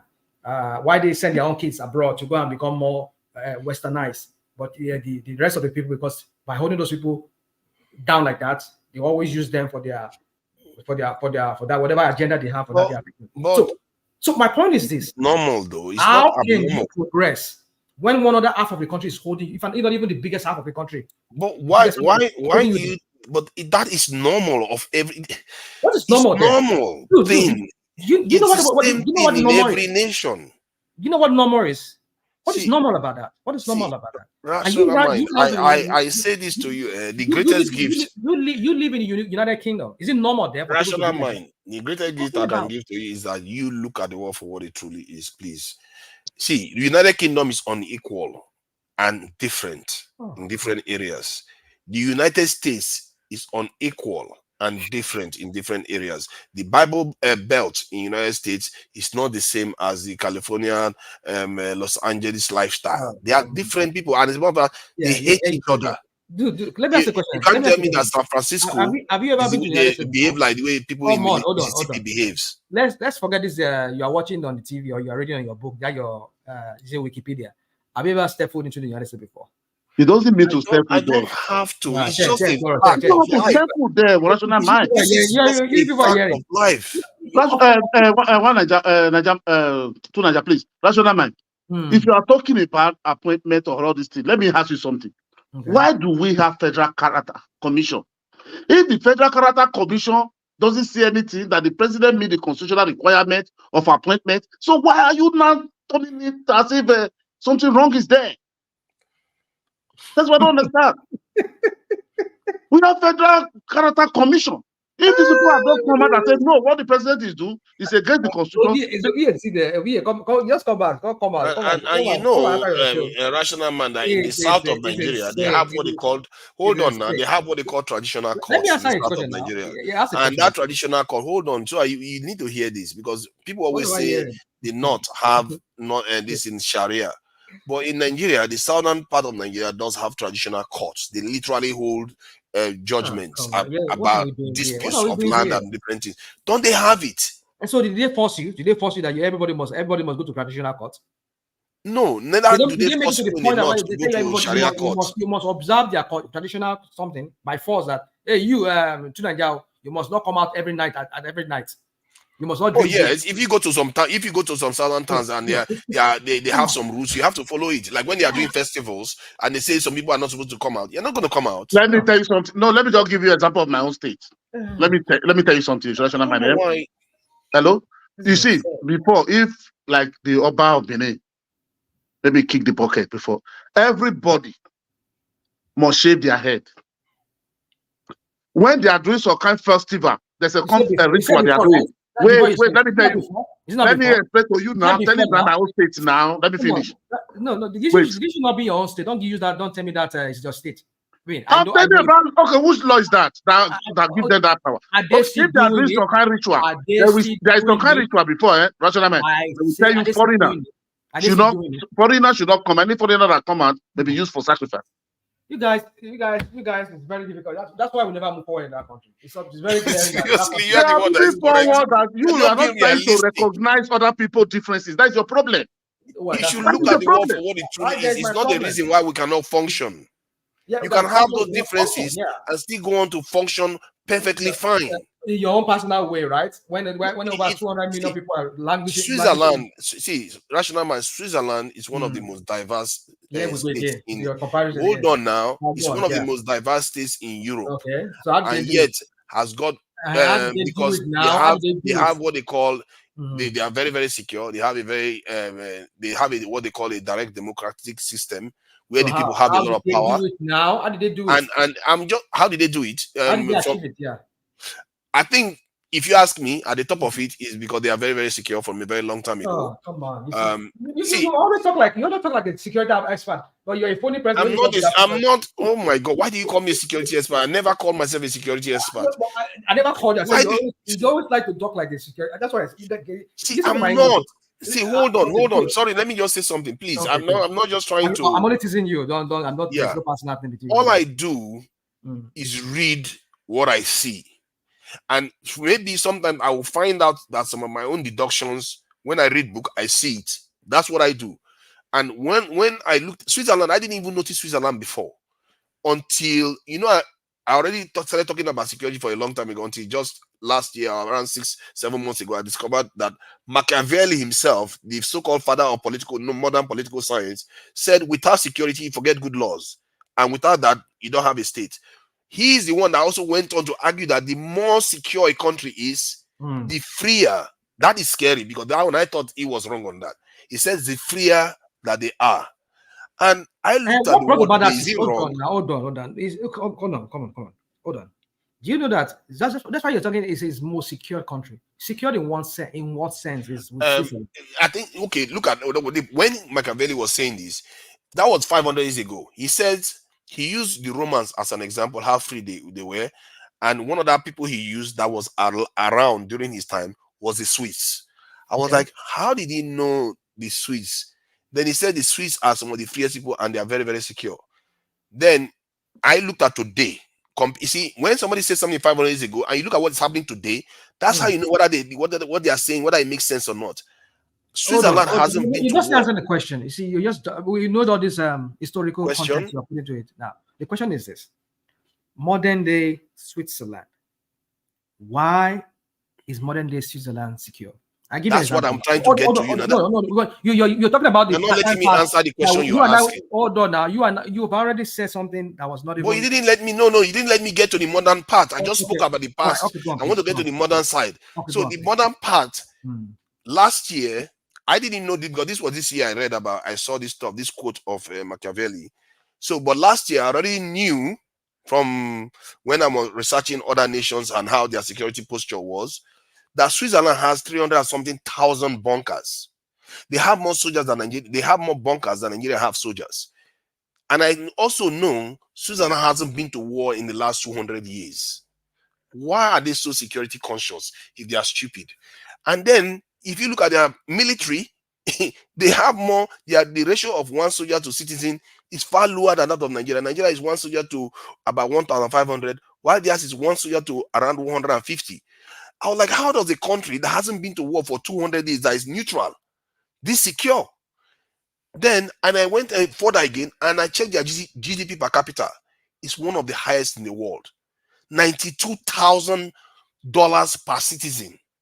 GDP per capita, that's what they have. While Nigeria now is 1,000. That is the nature of this nation. And guess another thing that they do again very well. To show you that Machiavelli was correct, then he said, these people tend to be the freest people in the world. Switzerland is truly one of the freest people in the world. They have what they call a direct democratic system. How did Machiavelli know this 500 years ago? These people, the people themselves can pass laws, remove it. They can do whatever they like. The people have the power to do whatever they like. They have 7 presidents at the same time. They elect what they call a presidential council. Then within that presidential council, they are the ones that make decisions, and they will select one person to represent them every year. And they speak multiple languages. They are different people.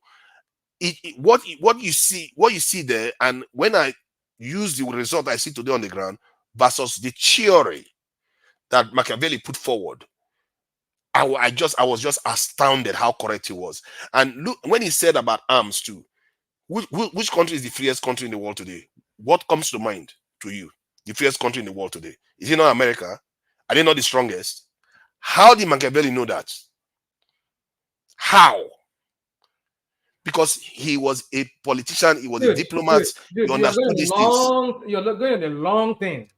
I'm just trying to express to you now. I am answering your question. I'm finished now. Can I just come before you continue? Yeah. I'll answer this question. If you don't answer my question, it means that you don't answer. I've already answered it too. Okay, all right. Because I don't even see any answer there, because the answer you're giving is okay, fine. Okay, I'll give you an example. You said you were secure. Secure.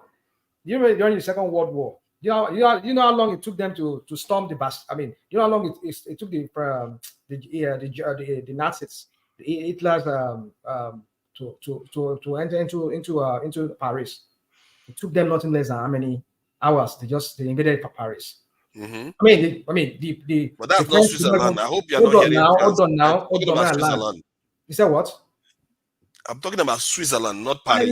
I will come to that. Okay. I'm still talking about those strong countries that defeated Germany in the First World War. France was one of them. One of those allied countries that defeated Germany in the First World War. Mm-hmm. France is a war power to reckon with. But look at how they fell during the Second World War. Mm-hmm. It doesn't take Hitler's men more than 1 minute to overrun Switzerland. They want to overrun Switzerland. Yeah.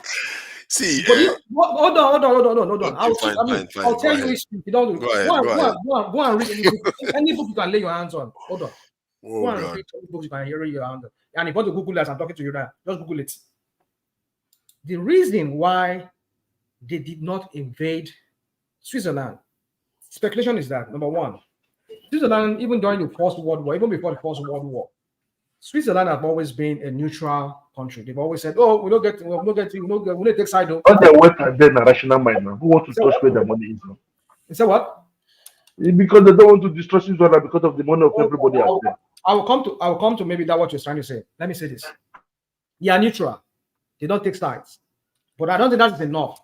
But one of the major reasons is that Switzerland, it's a country that is known for highly securing gold, diamond, any precious things.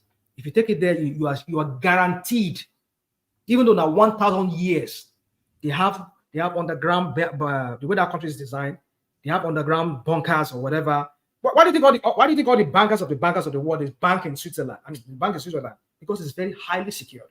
It's just because the security there, in the sense that anything you take there, the value remains there. You can always take it, and you have. So that is the reason why. Hold on. You know why did the French, the Germans, not destroy Paris when they enter Paris? They looked at so many things. Go and read the books. They looked at so many things, but they could not, because it's too beautiful here. Goebbels, Himmler, and what's his name? They destroyed Calais. They put Calais into zero. Hold on. I'm not talking about what you want to be. I'm talking about Paris, because it's too beautiful. No, we cannot do this. We're going to destroy civilization. That is what Switzerland represents to the Germans. It's a model of beauty. It's a model of, this is what we want. If ever we decide to overrun the whole world, at the end of the day, our loot will be moved to Switzerland. We'll keep everything there. We'll make Switzerland more like an annex of our empire, the German Nazi empire. That was what the plan they had for it. See, they knew that it doesn't take them anything to overrun Switzerland. But the main point is this. Where I'm going to is this. What I was asking you, why is Switzerland that secure, like you say, in a sense, not militarily, It doesn't take, like I said to you, it doesn't take the Nazis few seconds to overrun Switzerland. They want to take it, but they have a different plan for it. That's what I'm trying to say. But the reason why Switzerland continues to prosper is because they realize the diversity that they have, which I was expecting you to talk about. You didn't go there. They realize that there are German-speaking parts, there are Italian-speaking parts, there are French-speaking parts, and there are English-speaking parts. Also, looking at this now, if we say, okay, make it only the Italians rule over everybody, it's going to cause tension. If you say make only the French or the Germans rule over everybody, it's going to cause tension. What did they do? They break it down into cantons, whereby they rotate the presidency so that nobody will see that they are being, they recognize their differences. That's why they rotate that presidency. I mean, the leader of the country, they rotate it among themselves. Why can't Nigeria do that? And they did it in a single swoop in terms of they elect 7 of them into the presidential council at the same time. It's not like they have to wait 7 years or no, at the same time. They are all the regions. We learn from that. That's my own proposal. I actually said that Nigeria should be doing something like that, not the other way around. But some years back, let me finish what I'm saying. Now you were asking a question. You add one inaccuracy on top of another one. Hold on, in the rational mind. Come on. That was why our listeners, so that we educate them very well. Because you just made one wrong assumption and you want to add another wrong one. Because I asked you, you weren't talking about bunkers and whatever. I mean, that's not the reason. You are wrong. No, that's not the reason. But you don't want me to prove you wrong.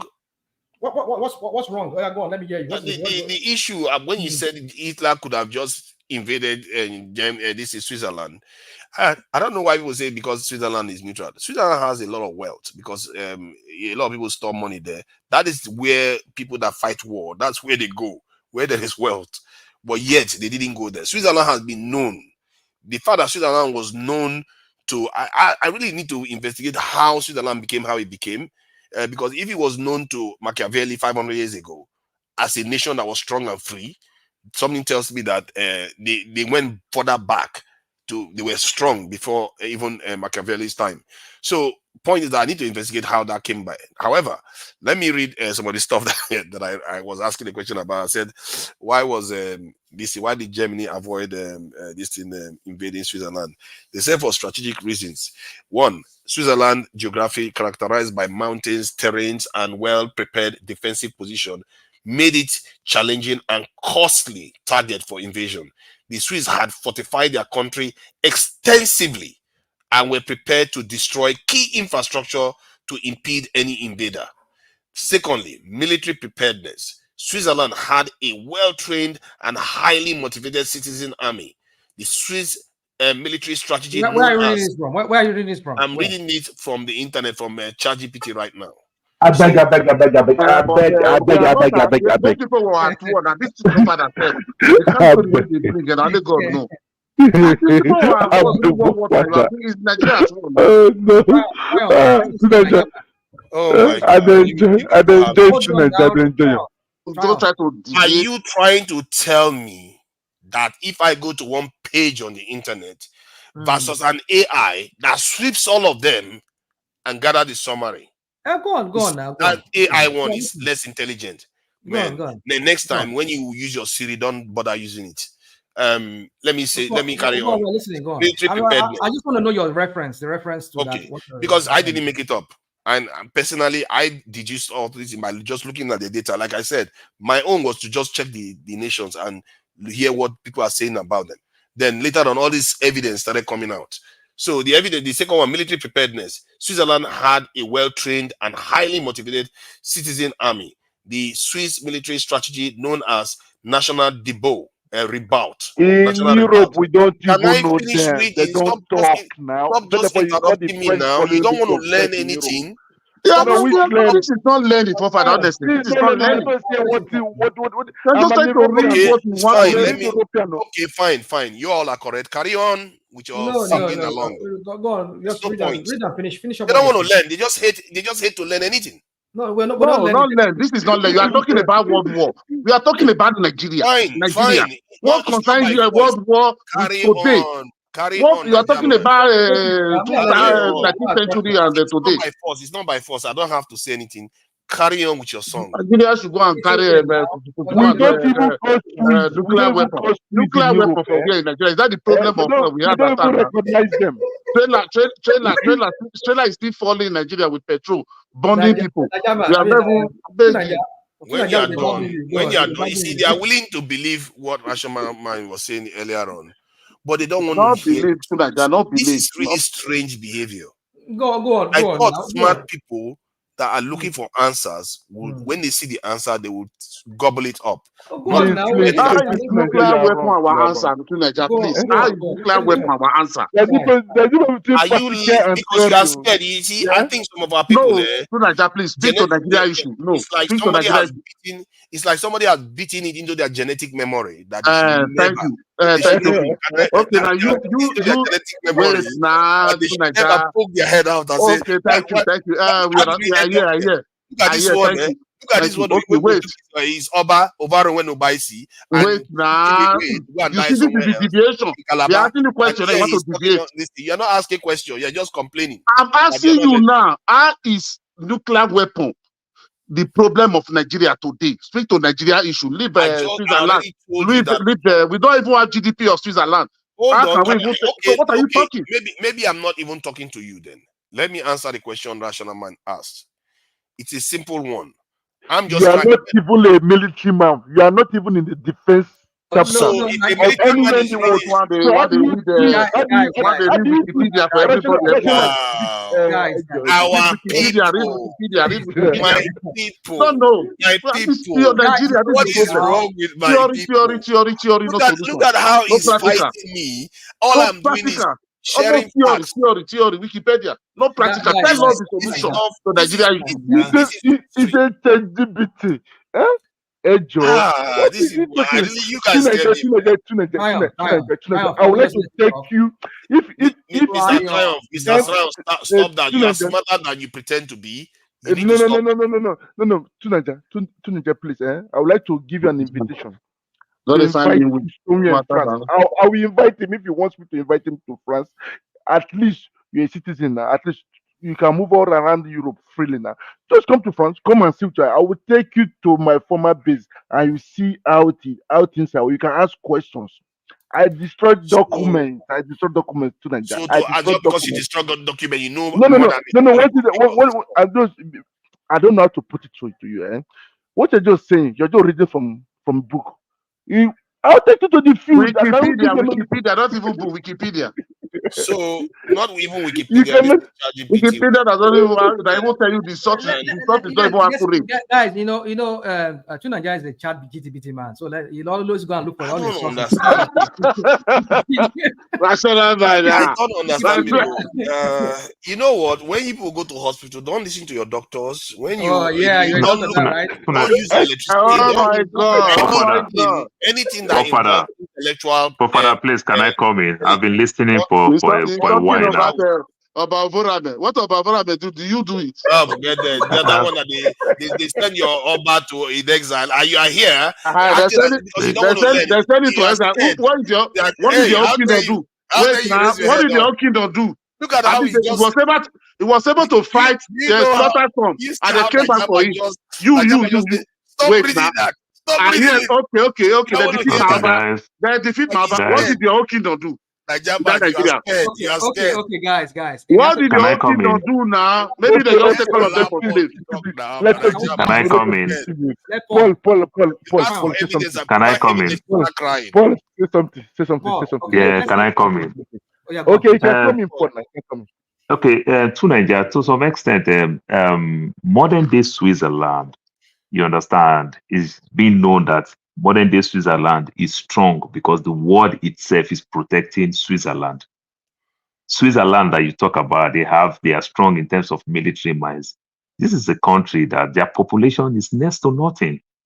You understand? But when it comes to development, they are very, very good. Like I said, many people don't even know the capital of Switzerland. It's called Bern.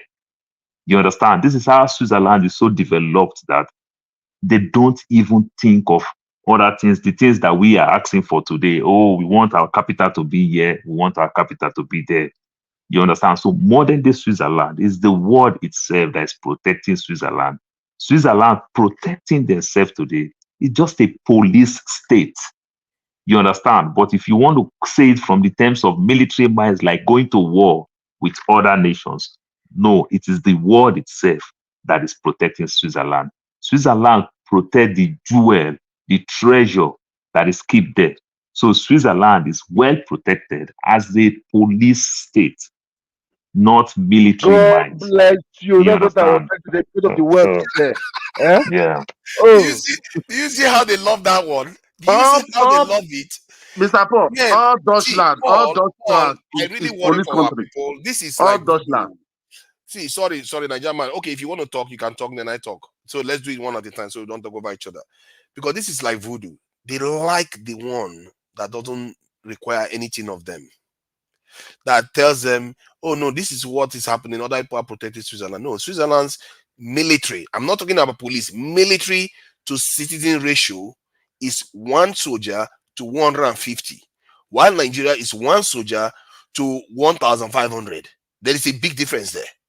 And when you look at when I was reading the reasons why Switzerland remains as powerful as it is today, it's partly because they are ready to do all those things. You saw what I read. Now they said they were willing to destroy their own infrastructure to make sure that Germany doesn't do well. Similar to what Russia did to Napoleon, to defeat Napoleon. Russia bombed their own city down.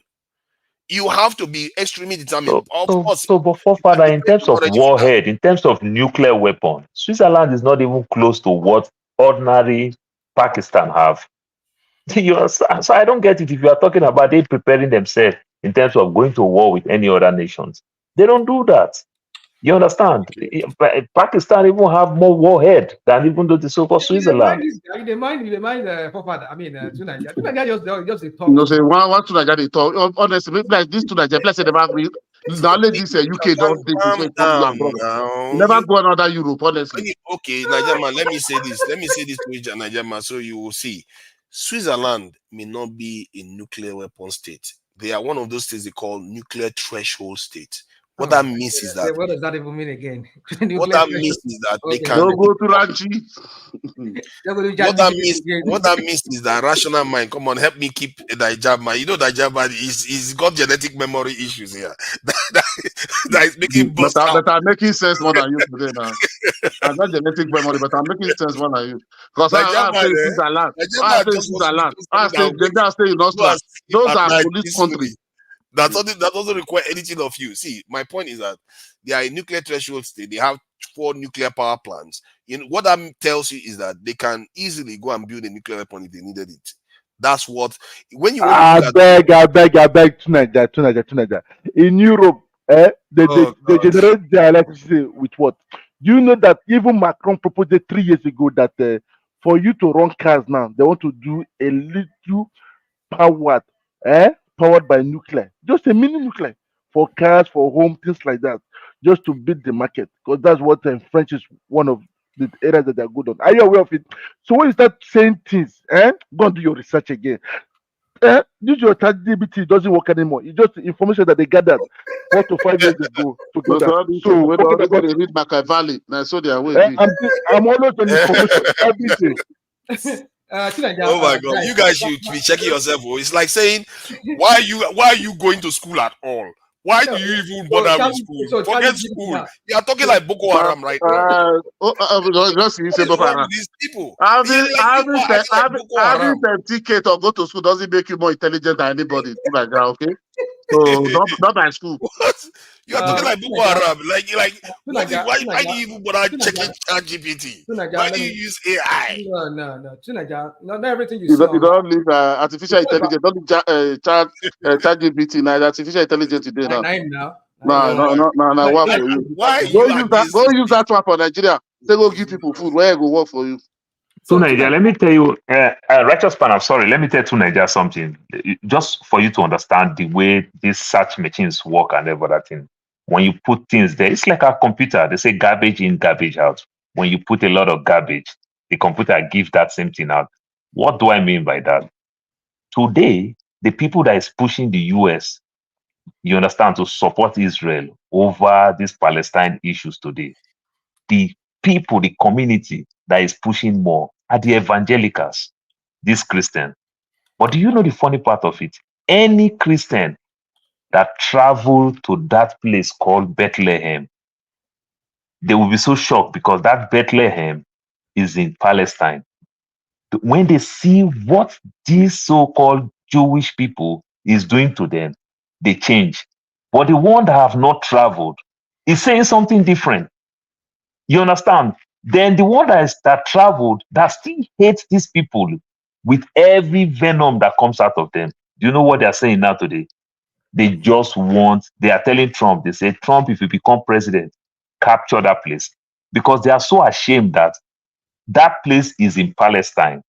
And to their thinking, by their own thinking is telling them that Bethlehem is in Israel, like we all meant to understand. You understand? But that place is in Palestine. So they don't like it. So the one that is very wicked, they tell Trump, if you come, capture that place, take that place back again. Do you get my point now? But people who don't really know the story, they are saying something different. People now who know the story, that Christian man that find himself there, now discover that these Jewish people can be so wicked. Is this that human being is living like this? The way they torture them, they kill them, they do everything, they come back, they change. So Mr. Paul, sometimes we'll what be will be very, the very meaning of careful with what we say on the search engine. what will be the meaning of Bethlehem, self, for Bible? You don't see what they tell us, say me. Not be the home of God, but that be they tell us. So how do you now want a Christian to believe that that place belongs to Palestine? It will never be. Of course. Of course. Meanwhile, they don't even know that some good percentage of these Palestinians over there are also Christian. That is so-called Jewish that is not Christian is punishing them. And the Christian in America is supporting it, thinking that the Palestine is in somewhere else different. They don't even know that these so-called people are also Christians, that they are punishing, and the Jewish are not Christians. Paul, you see that I would like to have a one-on-one discussion with you, because sometimes when you talk about this your security, you're going out of point, and I will be at the back and start laughing. Use one No. You are the one that is arrogant. You act as if you just believe you. Don't go there. You bring ChatGPT, bring what I'm talking about today modernity. Modernity. Not what you have happened 500 years ago. 500 years ago. You people are not ready to listen to me. There's no point. It's okay. You can believe what you like and come back. No. I'm on the field. I'm in the field. Can I throw a I word? would like to invite you to Nigeria, to Paris. You come and watch. This is let me say the security tech. And again, What is in Paris that is not in England? We literally forget that one. You guys have nothing. You guys just invited Germany to walk into your country. Yeah, that no man. What is in Paris that is not in England? Forget that one. England. When I went to England the other day, I thought I was in Nigeria, in Lagos. No different. Only lights finish. No different. I don't know, man. Not different with Nigeria. With the cross express for here now, they don't pass express like say you for sure the bridge. But this is that Nigeria you did so. To Nigeria. You see, the thing is, my only beef with you is that sometimes the way you analyze things sometimes is just so baffling to me. But I understand it's okay, as they say here. I don't know what aspect of it is baffling. I really would like to understand, so that I can correct myself, because I don't understand what is baffling. You don't have to correct yourself. My whole attempt here is for us to do what I call some kind of critical analysis of situation. Of course, I agree with you that Switzerland might be a very highly fortified country when it comes to those things you mentioned. It has had that long history of that. But why is it that's fortified? It is the internal politics. If Switzerland is to be like a divided country, which ordinarily has a situation that could lead to that division, because Switzerland is not a monolithic country. Because it bordered about 4 or 5 countries. And any of these countries, they have their citizens or they have people who live there who are from these different European countries, and they speak those language there. So it's easy. Like the Germans have their own part, the French has their own part, I think the Italians have their own part there. So it's easy for any of them to start saying, no, we want to be separate. But they all agree that, okay, we want to maintain this one Switzerland. And for that reason, for us, so that we continue what we have as a bastion of, or as that place where people come, they bring all their wealth, to come hide their wealth. Because that's how Switzerland thrived. Switzerland thrived on those wealth that people bring into it. So that's what they sell to the world. That's security for your wealth if you bring it to Switzerland. So, and the internal politics is what really determines the stability of that country. And so, what is that? We've seen that the prototype or the model they embarked on is that, okay, we rotate this whole leadership of this country among ourselves, so that the Germans do not feel that they are the superior, or the French feel that they are more superior than the other people. So that's the point. That's what accounts for that stability and that whatever they've had over the centuries as a secure place for people to bring their wealth to come and hide. So why can't we learn from that? And also, I think they institute. I agree with you. That's why I was always saying that we needed a more advanced form of democracy. My own approach has always been: if you want to get out of the mess you are in, you have to break new ground. The idea that you keep treading old ground is not going to get us anywhere, because Nigeria is quite a unique country, and so that was when I discovered the Swiss method. Because that's what they call direct democracy. It takes the power away from the center. It takes the power away from all the powerhouses, kingdoms, and all that. It gives it to the people. The people will decide whatever they want. If they don't like a national anthem that the government put, they will remove it. Whatever they don't like, they can take control and remove it quickly. So you can see how that is a powerful instrument. And in terms of the stability of a nation, that can make a nation very stable based on just an agreement that we vote, we decide whatever we want. So, and Switzerland, I don't know how long they've been doing it, because I know that they updated their constitution around 40 to 30 years ago. But I know they've been strong for a long time. I think Oscar Blackbone, that is often in the chat, he was the one that informed me that there's a reason why the Vatican uses the Swiss guards. So they've been like this for a long time. And who told I'm you not that? sure. Even the Vatican uses the French guards. Use all the way Yeah, but they call them Swiss guards. I don't know which one. It's not the French guard. Look at this one. Look at this one. No. He's crying now. He's crying now. Go. They're using the French guard. Because you just say something out of point. No, don't go there. Don't go there. This one. Don't go there. Okay, the Vatican uses the French guard. Are you saying the Vatican uses the French guard? Even my former colleague went there to go and serve. Okay. It is a pride for them. It is a pride. They call it pride. Okay, do they know? Does anybody know? Does anybody know about it? Hold on, let me ask the question now. Does anybody know about the French people going there to guard this? I didn't know. Check it. You will see it. You go type ChatGPT again. Go do your research with it. Type it. I'll wait for you in the next 30 seconds. What you have to know that Europe, they work as one unity. That's why if you watch it, these Americans, these guys Americans, they think that Europe is the Antichrist. If you want to go into look at the question that I asked. Look at the question that I asked. I said, do French guards work in Vatican City? You know what the first link that popped up? Swiss guard. You've started I'm sorry. No, check it well. Don't just maybe you guys hold on. Which was the point I was trying to make earlier? That it doesn't take Europe got Swiss and got the Vatican, if you want to know that. Okay, let me find out. You see, maybe ChatGPT can filter that information out. Yeah, please go ahead. So what I was driving at the beginning was that let's forget that I think we understand. I think there is no point trying me going back to all of this, but I'm just saying that it doesn't take the Nazis to Hitler and his men to overrun Switzerland, but because they had, I've been reading so many articles here. They couldn't stop it. They would. They can do it. If not of America, because of America, the whole Europe will be speaking German today. Well, okay, let's not even argue that. But my point is this: is that I've just said to you is that. Mr. Triumph, hold on. Let me answer Mr. Triumph. Sorry, Rachel, I want to answer Mr. Triumph's question. He asked, he said this French go to this, and I asked, do French soldiers act as guard in Vatican City? They said no. French soldiers do not serve as guards in Vatican City. You don't put it very well. Ask the right question. Write the right question. Hold on now. Yeah. The primary security force responsible for guarding the Vatican City and the Pope is the Swiss guard.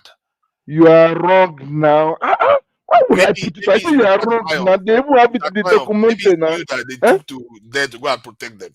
I don't know. I'm just telling you what I see because you are. All we know of you is here. You're acting as if you are Admiral Napoleon of this thing. France. I'm not. I'm You're not. talking I'm not. I'm not as mineral Napoleon. You call the art as Machiavelli, Abi? No, I'm not acting as anything. I'm just reading their own language. Sometimes you two like that. What you are doing, Let me ask you this other. question. Okay. Let me ask you this question. See, what I deduce myself, I will tell you, and what I read, I will tell you. Are you a Nigerian? Let me ask you this question. No, first, you know, wait, Mr. Wait, Cham. wait. First, he asked me, he said I'm a Boko Haram. But if they told him it's Dr. Damage, he will go haywire. The next thing, he told me I'm arrogant.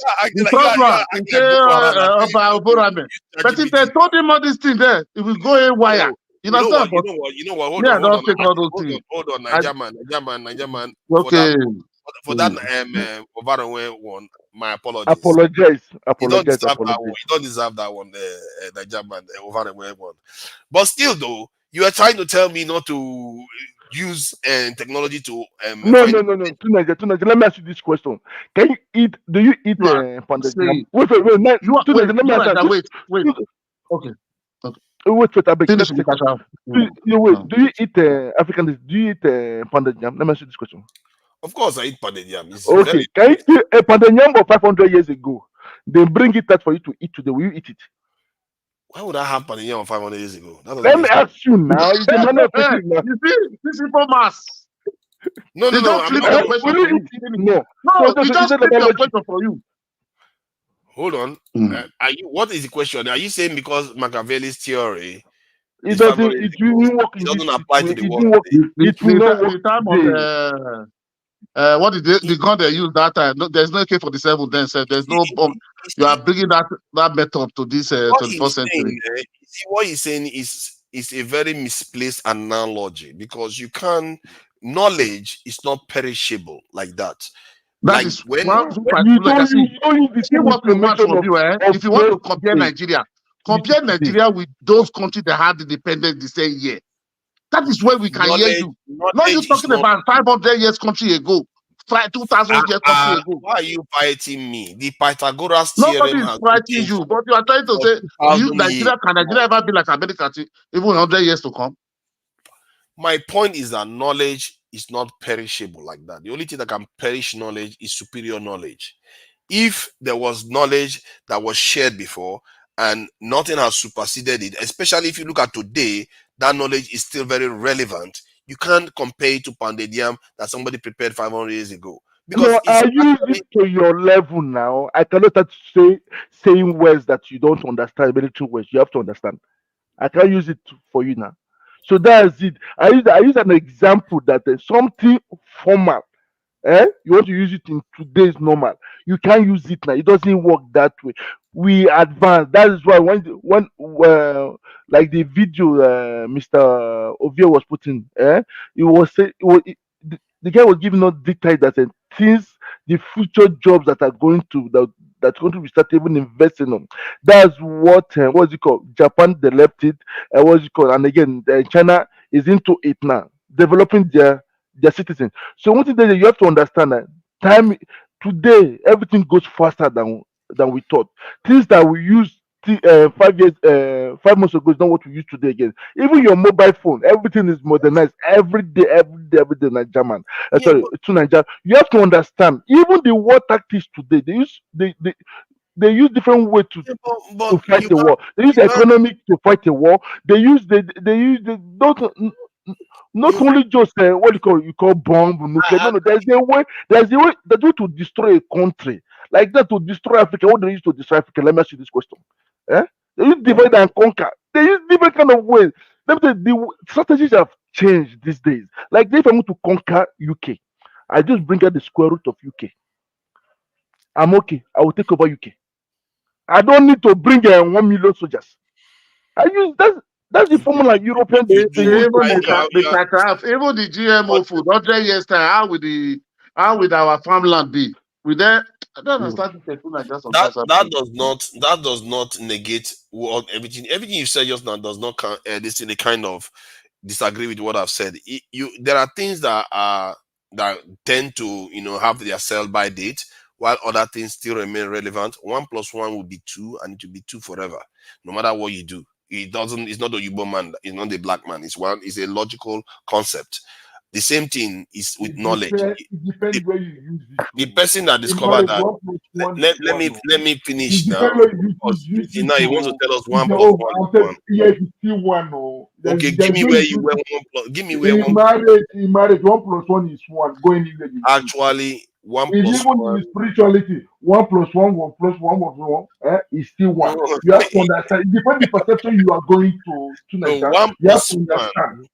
1 quantity of the Uh, same type plus another one always you gives you. don't understand that it's the way your perception through it and the way you use it, it matters. Yeah, Everything has changed.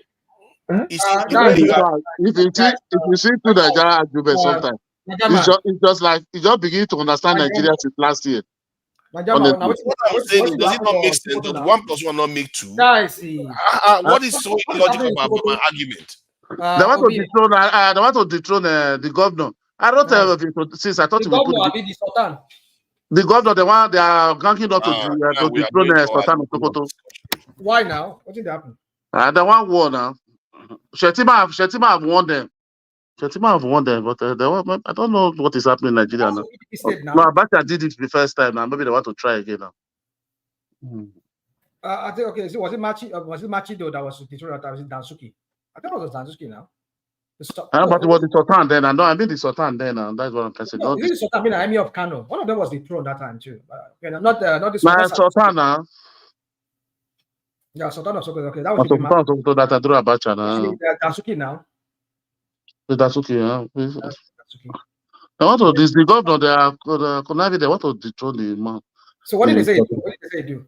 I never read that. Only that headline I just see for news since. Ovie, can you help us find that headline? Because I not saw Shetima this whole headline when he was cautioning them that what they are trying to do is that they should be cautioned, But I will read it later. Just before I come online. That's what I was. That's what I was. I saw that early this morning. But I never read the story. No, I never read that. I'll read that later in the night. It's a lot of things are happening in that country that they just I don't know why. Maybe they want to. I don't know why now. Why are they doing that one now? But that one will cause them a lot of. It will cause a lot of chaos in the north now. All those, that Sokoto now. All those northeast, northwest. Those are where all those Sharia states. All those one. Allah Akbar. Sorry, God forbid. They'll just start to by themselves there. And don't cause chaos in the country. For me. No, it doesn't know. What if it happen? But blood go full ground. Oh. Sorry, sorry, I need to say go full ground. People get their brain is just all those people that believe in their religion. See what they are doing in Kano. That is what is going on in Kano. Power. They reverse the judgment again now. They reverse the judgment. So now you not say Sultan of Sokoto. Civil war. I don't know. I just think this is not a strategy to distract the people against the second time of Tinubu. Because one thing I know is that if this gang maybe it's not his support. I know it's the support of Tinubu now. Maybe it's not. There's a move. If you read the newspaper, if you read today, this article today by Sheus, I think that man, that former senator, Sheus Saniabi, Sheus Saniabi from Kaduna. So he said the visit of the northern elite to Buhari yesterday, 2 days ago, that is a plot to unseat Tinubu. That is what is trending since morning now. All over the news. We saw that too. I saw that too. It was some few days ago. Yeah, that they said. I don't know. Is it not the same? You see, I don't know why the Nigerians cannot. No, but the Sultan is with Tinubu since then. He's already the one that been telling us to pray that Tinubu will do everything. Maybe I thought maybe he's not aligning with them. That is why they want to remove him. But my point is this: the point I'm trying to make here is that if you look at the whole calculus, the whole game that they are playing towards that 2027. This is the same Buhari that this guy contested against in 2019. The former vice president. That he called incompetent and all kinds of names. And that politics now. I know it's politics, but the thing is, why can't Nigerians even read between the lines? Okay, Are you asking me to come and vote for you in the next election? This is the same thing you said about Let me ask. Let Why me are you say making something. it look as if National man. Let me tell you something. Just think this way. Let's hear Ify. What did Ify say? No, let me just tell you. Sorry, Ify. What made Let me you just think tell you, election National man. One thing. workers Think in this thing. Nigeria? No, I mean I can't hear you now. I mean let that talk. Make I hear. Sorry, I tune that you could talk. Make your mind. What did you say? Rational mind. I said, what made you think election works in Nigeria? Election doesn't work. We have Yeah, we selection. know. I'm just saying. I mean, I get it totally. Yeah. So go on. National man. Let me ask you one something. Let me just make allegedly. Let me put it. Maybe what they did to Jonathan. Don't know if the Buhari did to Jonathan to remove Jonathan. Maybe that's why they went to meet him. I'll be happy if they do that too, Tinubu. Come and give us that strategy. Let's I'll be very happy because what goes around comes around. This is the same person that ganged up against his own Southern brother, and they removed him all because of. So for that, we should not. But I better go sit down. So because of that, we should not wait that the North will gang up against Tinubu. I better forget. That's what cannot happen. That will teach them lessons. Not to. No, we don't need that lesson. They cannot take over power. They should wait in 2031, 8 years. So are you saying you want let me tell you, they can. They can. How they can? Oh, how will they? Even all of them 19 states the cannot give the president this power. You know they are not the one. It's the electorate that give them power. And where is he from? I believe what Ify said. And where is he from? You said what? Where is he said something. Where is the man that the INEC chairman? Where is he from? It doesn't make the. What are you people saying? Wait, rational mind. The worst INEC chairman we ever had in Nigeria. The worst that doesn't conduct election that give us result. That even the president have to come and say, I've been sworn in, but the election that brought me is totally fraud. Where the president have to admit. That's what I'm telling you. Listen, of course, we know who owns Nigeria, not who controls. We know who owns Nigeria as a country. It is the Northerners. If they decide to remove Tinubu next election, they will. So let's understand if they will get vote now, if they will get vote from the south now, that's what do you mean? Which do they even need to get vote? Not because INEC chairman is there. All tribes will be there. All of them are worst. No one is do they even need to get vote from the south? Why not? How can Nigeria state give you president? My brother. How can Nigeria state give you president? Tell me now, please, madam. Okay, all right. Nigeria state cannot give you president in Nigeria. Impossible. Okay. One region cannot give you president in Nigeria now. Okay, all right. That is impossible now.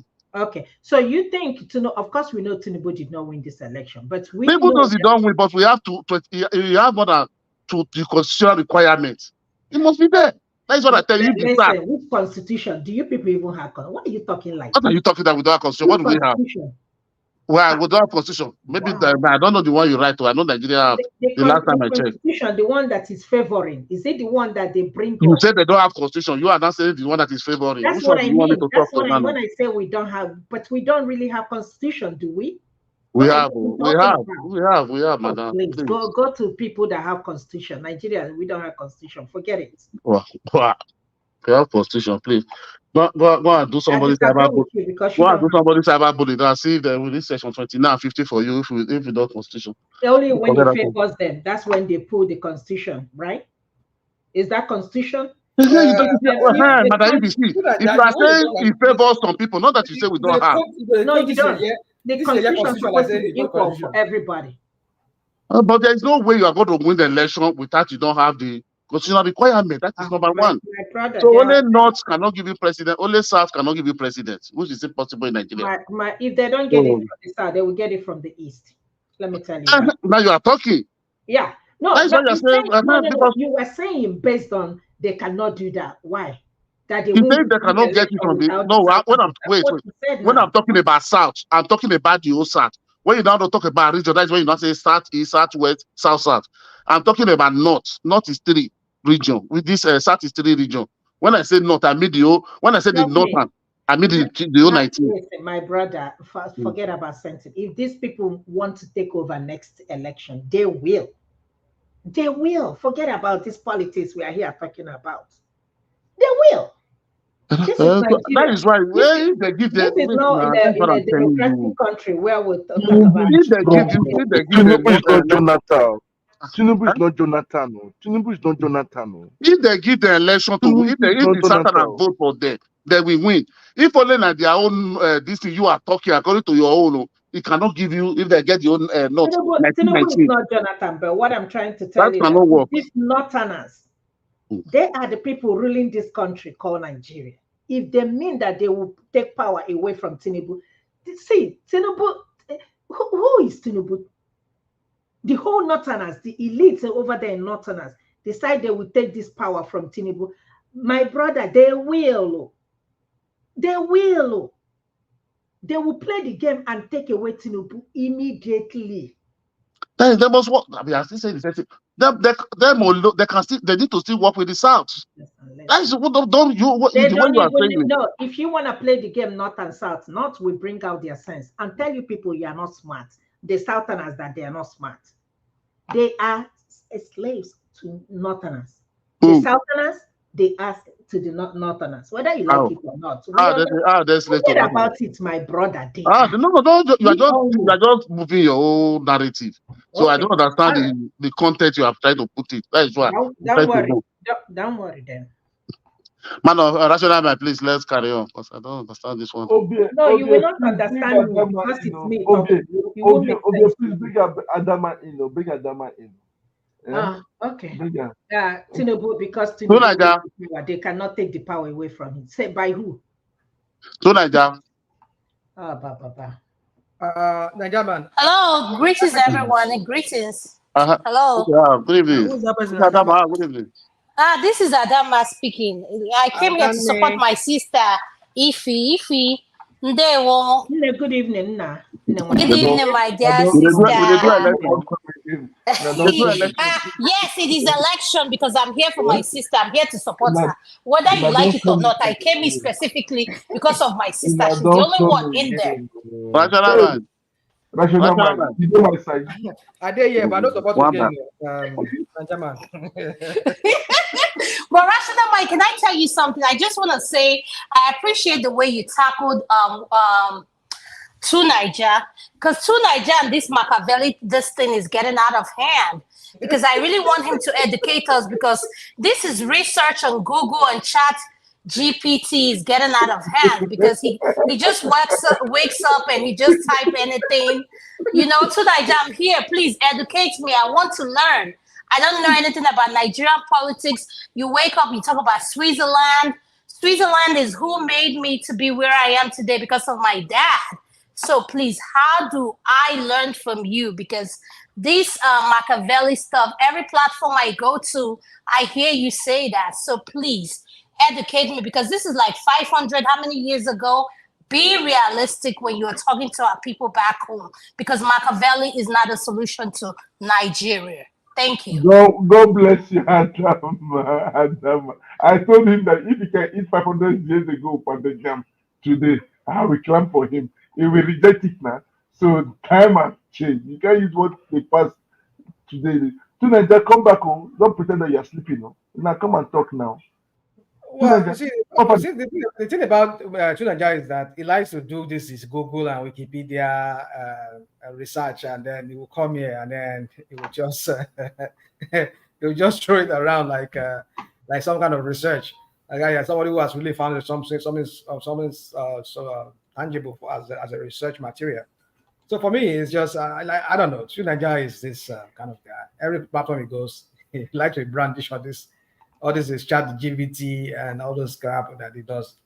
Well, I don't know. Is it still there? I would have liked him to go and become a security agent before he started. Just first of all, to learn the basics. Oh my goodness! With this exposure, he has to go and do it now before he start talking. Because the way he talks sometimes, I look at that, say, where did he get this information from? I know that he's listening from the background. He's listening, he will be laughing and smiling. I would like him just to start with security agent, this one that stands in the boutique. That at least he will start first of all. Then later he upgrades every 6 months, he changes job. At least then he can start talking. You're just then your computer telling us stuff that you yourself you will not even accept it. You put this in practice before you talk. Huh? How I learned is that if it does not work for you, don't bring it out for me. That is it. So I don't tell them Machiavelli. You can get it Machiavelli. Or we fair for Angeri. Eh? We're talking how to bring to take the country forward. Na Bulu Machiavelli na bia. Or be fair for Incho. I beg you. See, you can see now I'm now my Igbo is now getting up and up. I'm now learning that Igbo, whether people like it or not. At least at Dama, you can see I can speak Igbo now. Later you be putting me. You say I don't know how to speak that Igbo. A round of applause. Kai kwa nagaka de mabiko. For what you said. Okay. Please, let's call Nagaka. We Kibunke. We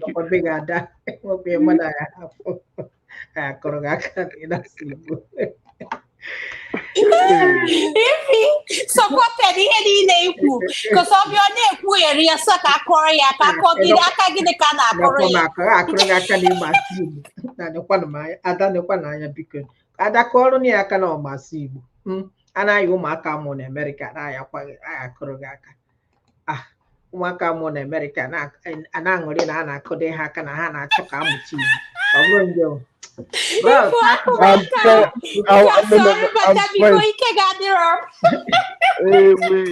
brother, by park one side, I beg. Don't worry. Don't worry. I have something that can speak universal languages everywhere, and that's what I'm using. Okay, and it works for me.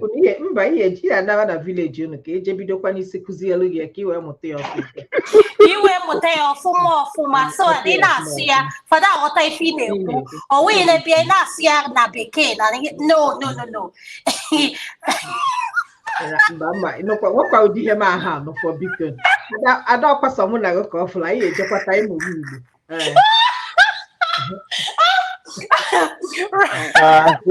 I hope man of prestige is not listening now. I know next time he comes, he's going to fire me. I hope he's not listening now. I know you're going to make fun of me, but it's not my language. But I'm trying now. Okay, our language in Kemo. Our language, Rational Mind. Listen, I know Rational Mind is listening. Everybody in the Mr. Triumph. Do you know how old I was when I came to the United States and I'm able to speak the way I speak? If my parents did not insist on me communicating, so now it's the fault of my parents. It's the fault of my parents. That's what you want to tell me now. That's what you want to say. It's the fault of my parents. I'll say it's your fault because you choose not to communicate. It's the fault of my parents now. I understand it's the fault of my parents now. You people will not kill me. You will not kill me. Lie. Triumph. Yes, sir. Which of the Nigerian restaurants you people get very close to you there where you are? I don't go to Nigerian restaurant. I only go there in Paris there. It's only 2 I've visited. Do you go there yourself? Yes, I only visited 2 restaurants in Paris, owned by Nigerians. So that was a few years ago. I don't. Next month, you and I should meet there. Okay, no problem. You be that means you're coming for the Olympic then? Is it? No, I'm not coming for that. Actually, I'm going to. Are you relocating? No, I'm going to Belgium or something. Then I'll be back, and then I'm just starting. I'm always on Belgium. No? I'm always in Belgium. No? I'm always in Belgium. Belgium is not. I'm coming in through the Charles de Gaulle airport. So, but I'll be departing from there at the same time. But I'll be touching landing there first before I move. So if you come, you want to show me around, right? No problem, but we're going to make our appointment on Saturday. It's going to be a Saturday. It's okay. I mean, it doesn't matter. I'm just saying. I'm just letting you know that if I land, if you want to meet, we'll meet, and then we just go to one of those Nigerian restaurants there because I like to sample Nigerian restaurants anywhere I go. Yeah, so I like to look for the Nigerian restaurant then and eat there. So So what is your specialty? Your preferred dish now? Well, I mean, our dishes from the south there, I'm okay with that. Anyone. I like amala with I have amala here. Maybe I want to try something else. Maybe try more typical Igbo restaurants. Okay, not shaking. At least I know that they're good, but I'll prepare for you. Don't worry, eh? But don't prepare for Uncholu bia na Georgia. Paris fair against Uncholu bia. one room back. National man. Paris fair against one room back. That one kind of. Para bala, we don't bar for this. Uncholu bia Georgia. Uncholu bia Georgia. Eh? You won't be Atlanta. Georgia. You're going to be Ungabia Atlanta, Georgia. Ungabia. After this election. Want to come? That's up to you. But I don't live. I'm not in Georgia. So maybe you talk to our sister here, Ify and Adama. They'll come and meet you in Georgia, and then they can take you around. Yeah. So I'm just letting you know so that if you want to. National my did Texas. Yeah, the higher money is. No, I know the Texas. I know that Adama is not there also. But I prefer. When is Olympic? When is Olympic? Is it next month? Is the next month? It's next month now. As that's why all the tickets are just hop, just so it's insane. The flight tickets are just insane. Even hotel now, you move spend almost 3,000 to 5,000 euro a night. Another thing, rational mind. The thing is, rational mind. This is traveling season. Yeah, exactly. Everything is up. Even if you're not going to the Olympic area and everything is just, this is season. Yeah. College students are out, everything, so everything is just high. Yeah. I've been thinking about that lately too. Like, are you sure you want to do this right now? So yeah. So the best time for you to travel, if you want to travel solo, don't come during winter. Don't come during winter. No, I'm just saying October is a good month or early, the ending of September. Yeah. Yeah, you're right. It's the cost of I've been looking at hotels and all of that too. I mean, it's insane. It's insane right now. Yeah. Well, maybe I only spend. See, you know what you will do? You will fly to check Marseille or check Bordeaux. If you can fly there, much cheaper. Then you can just take train and come to Paris now. Train prices are going to be high for him too now. No, because sometimes sometimes if I'm taking flight from Madrid now to Paris, very cool. I will take to Marseille. I will take to Marseille very cheap, and it's just about 45 minutes from Madrid. It's much cheap. Then I will not take train or take bus. When I travel across Europe, I go by Flixbus. You know that Flixbus? Hey, poverty mentality. No, you ask for sightseeing now. You take picture. No, it's more better if you have time. I prefer those ones. Poverty mentality. It's not poverty mentality. You have to see more things. No, it's not poverty. Hold on, Mr. Triumph. Now you are trying to mess with my brother, Rational Mind. What makes you think is a poverty mentality? Explain that to me now. Okay. Let me talk. Let me give an example now. You know that is a time for you to arrive in your destination earlier. Better for you to take this express train, TGV as an example. Understand?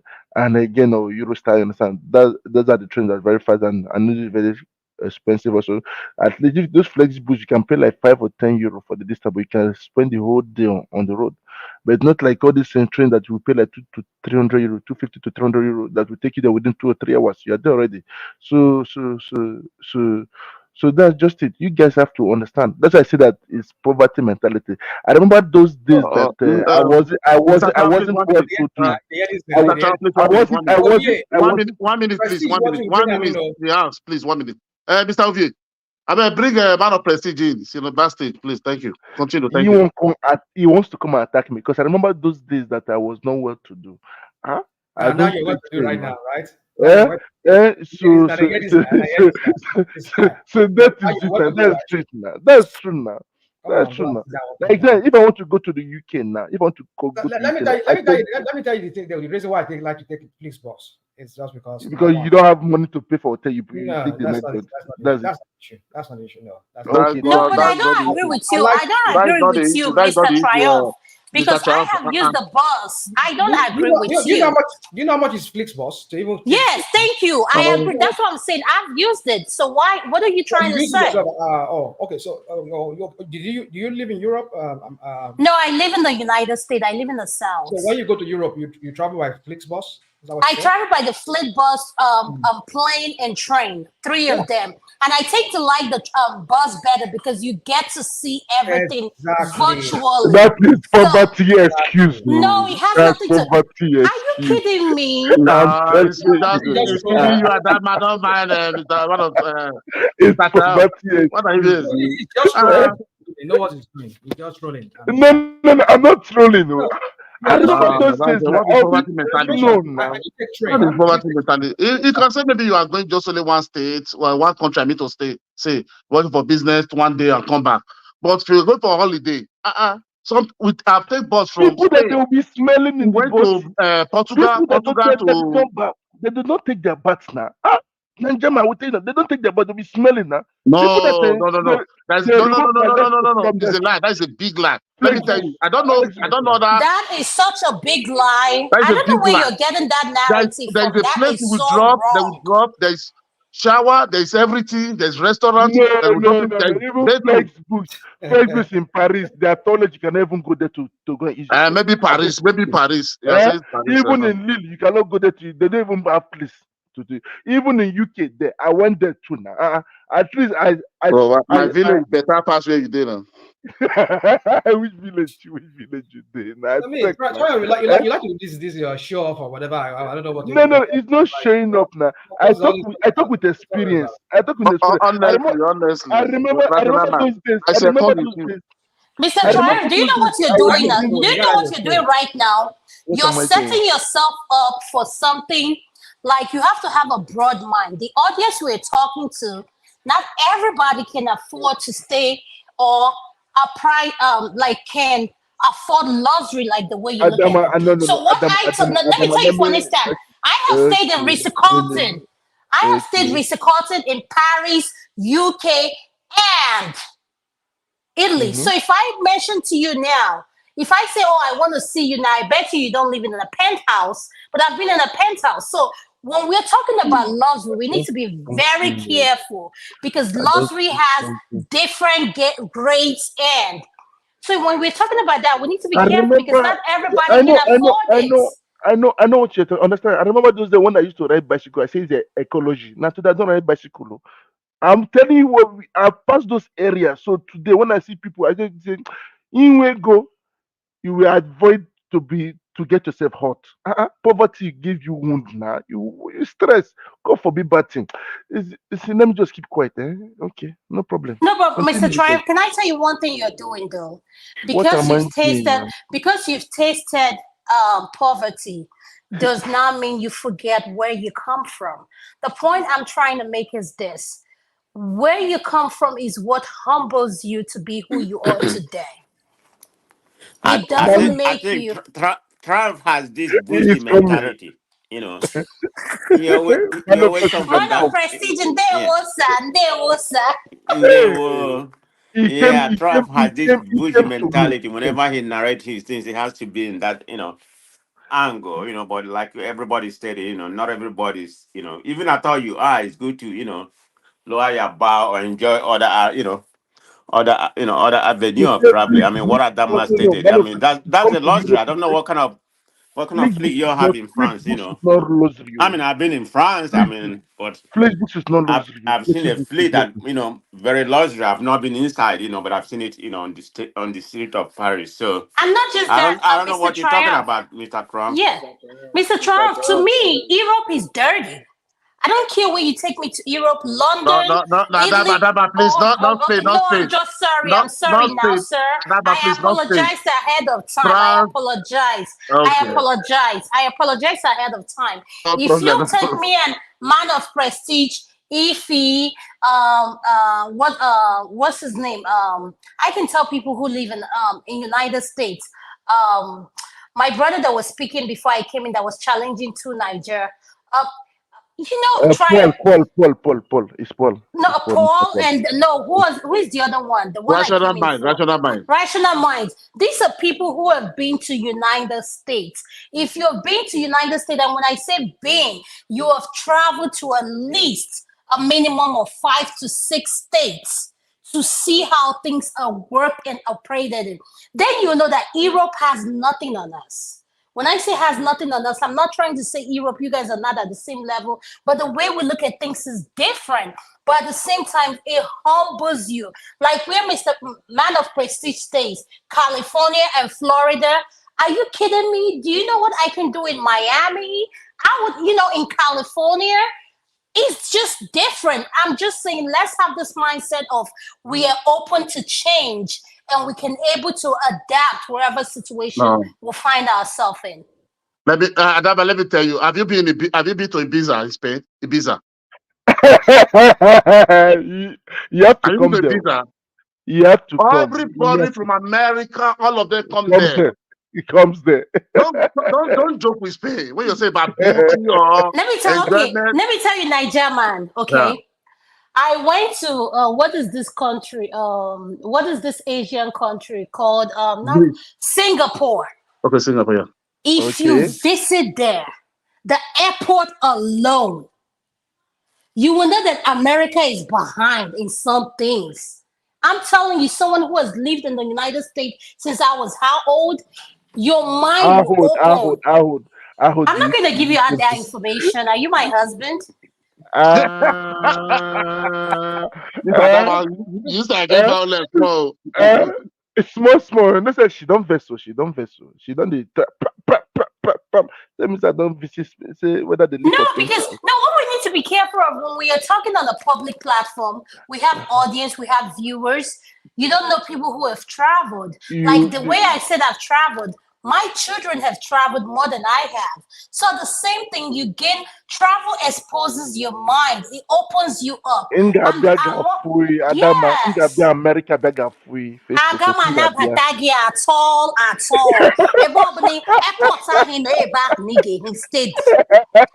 my sister, if he's backing me up. So don't come to Atlanta. Anyway, if you come in, we'll not even Atlanta. Man of Prestige probably take you in, or Paul in Jersey will take you in. Not me and Ifio won't take you in. Why now? Be your brother's people. No, because this thing, Mr. Triumph come up like this. He's like this Mr. Fabulous. His lifestyle is at this level and at this level. Yes, I understand the French people are braggadocious.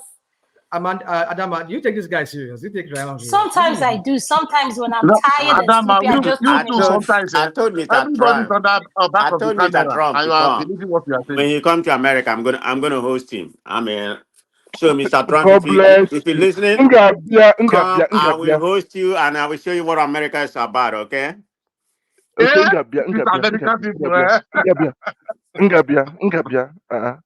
right. Whenever you're ready, just send me your artillery, or send it to your VP. Has my info. Get over. Okay, no. If Adama, from face to face. I'll go see Adama. Adama is a married woman. What's the matter with you? I worry now. Adama toast well. Adama, you get Pitbull. Who should I be toast again? How do you say the name? How to speak Igbo now? Oh, come on. Bẹ̀rẹ̀ lọ́wọ́ mi, kí ló fẹ́ bẹ̀rẹ̀ lọ́wọ́ mi tó fẹ́ mọ̀? Bẹ̀rẹ̀ lọ́wọ́ mi, máa sọ fún ẹ. You have Pitbull, right? If you have a Pitbull, yes. Don't put it in front of your door when this guy is coming. No, but do you know the thing? I have a dog who is my dog is a Yorkie. She's so high maintenance. Forget it. She even let Mr. Triumph take her with her. She is something else. She's a personality. Hey, we. Yeah. Abuna man, one time. Abuna. What are you saying?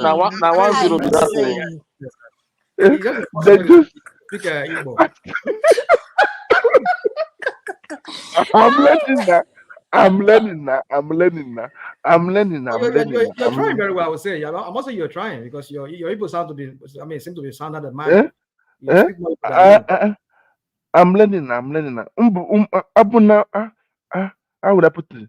Wait, Kikanga cookie. So, Okay, but okay, Mr. Triumph, can I ask you on a more serious note? I know okay. men in Europe, a lot of African American are married to Caucasian women. Are you Apoku, married? And if apoku, you're married, apoku, apoku, no, this is apoku, a serious topic. Yeah. apoku, adim, No, I want to uma, hapo kai so na susu now, kai apoku. mato No, wine. apoku, biko apoku for next time. Apoku, chicken. So, Ask the Mr. rest of us. Triumph, Adama, this ask the rest of question us I've now. asked you now, it has told you that I'm a coded woman. So you think I'm just Apoku, I won't answer you. Biko, he just name direct. Calm down, no, calm down. Okay, can you, it's almost 1 o'clock in my time. Okay, Adama, I use it think like you say, you say Frenchman. Don't mention it. They say Frenchman. Ask it like that. okay, France man. Can I Uh-huh. ask you a question? I know you've been in France for a long time. Are I've you been a married long to a time. Caucasian or African Apoku, American or African Europe? I don't know what you guys call it. So, but I know our men like I know hapo na hapo pano kupa kagini sa jujum kamay hindi ko. They like Beke now, maybe so. She's married to Yes, white. thank She's you. married to white. No, I know that he's married to a Beke. So She's married to white. Thank you. Listen, national mind. Omoto Bonnie. I mean, you're so coded. You're so coded. now I'm Omotogbo, right?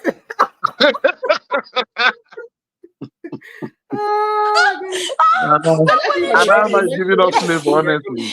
No, but the truth is, no, I'm just being honest because for we, you know, when people see me, they'll look at me, they'll say the first thing is, So this what was one the is question Akada. about? What was what's the topic you're trying to raise with? The topic I'm trying to press, he sounds like someone that is married to a white Well, I woman. mean, he said that's what he said. That he's. I mean, you can hear asking himself, but he said. He is. I can tell with the way he speaks and the way he acts. I can tell. Oh, so what? No, let me just no. National mind. You know the question. Why are you asking? No, I know the That question. is why when you see black women, it's only fall in love. Finish. Thank you, Hold on. I didn't catch that. What did you say? I didn't catch that. What did you say, Nigerian man? You say? Nigerian man, what happened now? You just keep quiet. I may repeat them again. Yeah, repeat that. Everybody here, what are you not here? I know here. Can I ask Adama Oh something, my please? goodness! I mean, Prestige, I bet man of Prestige, change the subject to. I say, Rational, I say you know the answer. Why are you don't not do now, Nigerian, don't do now. Man of I say Prestige, that is change why the when you see black woman, you only fall in love. You don't see when you see Adama, see if he will rush into the show. We just stay there, just be admiring her all the whole day. I want to come to Georgia. If he say yes, come. So Rational will buy ticket tomorrow. Brought there. That's why he's telling me if you have money, don't worry, I'm not coming to I love you. You're so real. You're so real. You get it. It's the truth. Yeah. So Apoku. Tell us now. Fiorelle. National Fiorelle. Fiorelle. Rational mind, Joe Fiorella, come on, no, Koba, Joe, feel it, bush your way.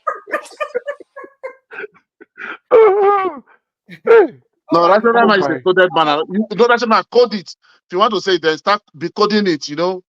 I know say in Beke they inside there, so you don't want to talk where the Beke. They speak pidgin. They speak pidgin. So as a Beke, you don't want to talk. No. You guys are wrong. Mr. Triumph, today is your day. Today's show is your day. Not gonna let her sleep outside. Close still. Someone never call like that. The other bedroom. You know go ever sleep for the main bedroom anymore. You guys, why be say I always finish as you people's topic every time when you guys are together? It's true that. Okay, hold on. Can I ask? My uncle, man of Prestige, has a question for you, so I want to answer his question. Okay, man of Prestige. What do you want to say? Man of Prestige. I know that you are the one that's going to save me now. I'm sorry. I'm here. Yeah, you're going to save me now.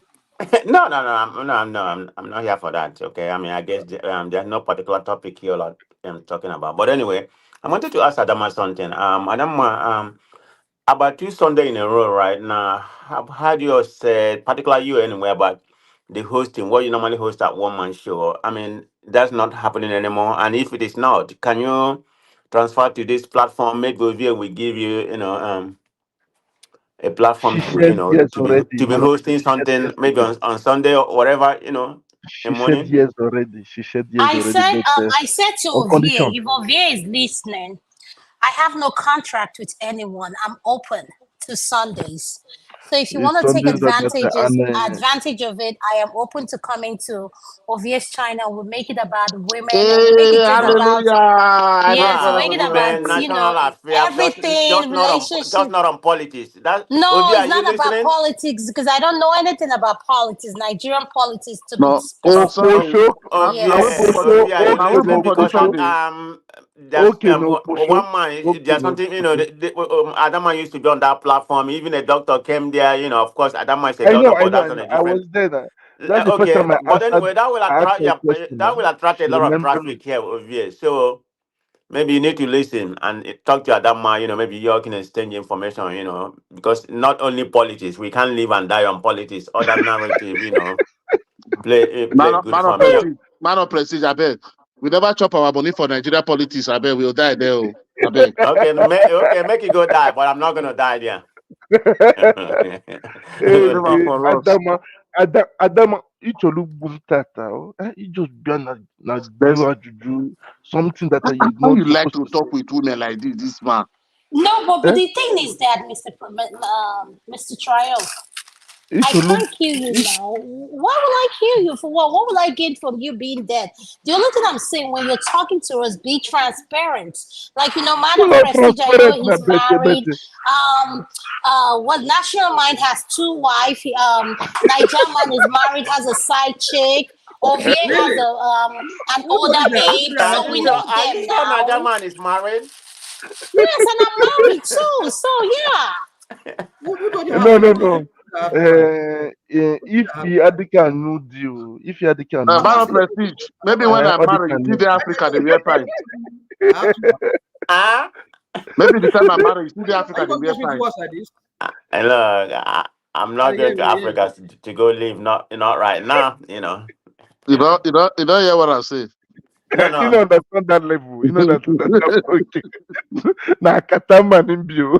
I have Na 4 kata. boys. My 2 sons is in Oh, okay. university. I got you now. I got you. It's Prestige talking to us here. You're on a different platform. Be like say Prestige, No, get no, kata. no, If no. like say get kata Prestige, can self. you mute The yourself? voice. You're not talking to us. No. Adamaka, Nge Suri Kuku one of these days. Go. Nga Gwa Ifencha. Go.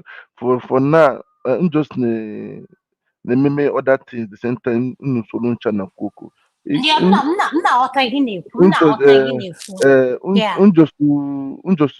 She just to understand the way the kind of person but Adaman like kind of show on when the just to somebody easy simple person understand and again that man if See, in the meme are you mixing French and Igbo together?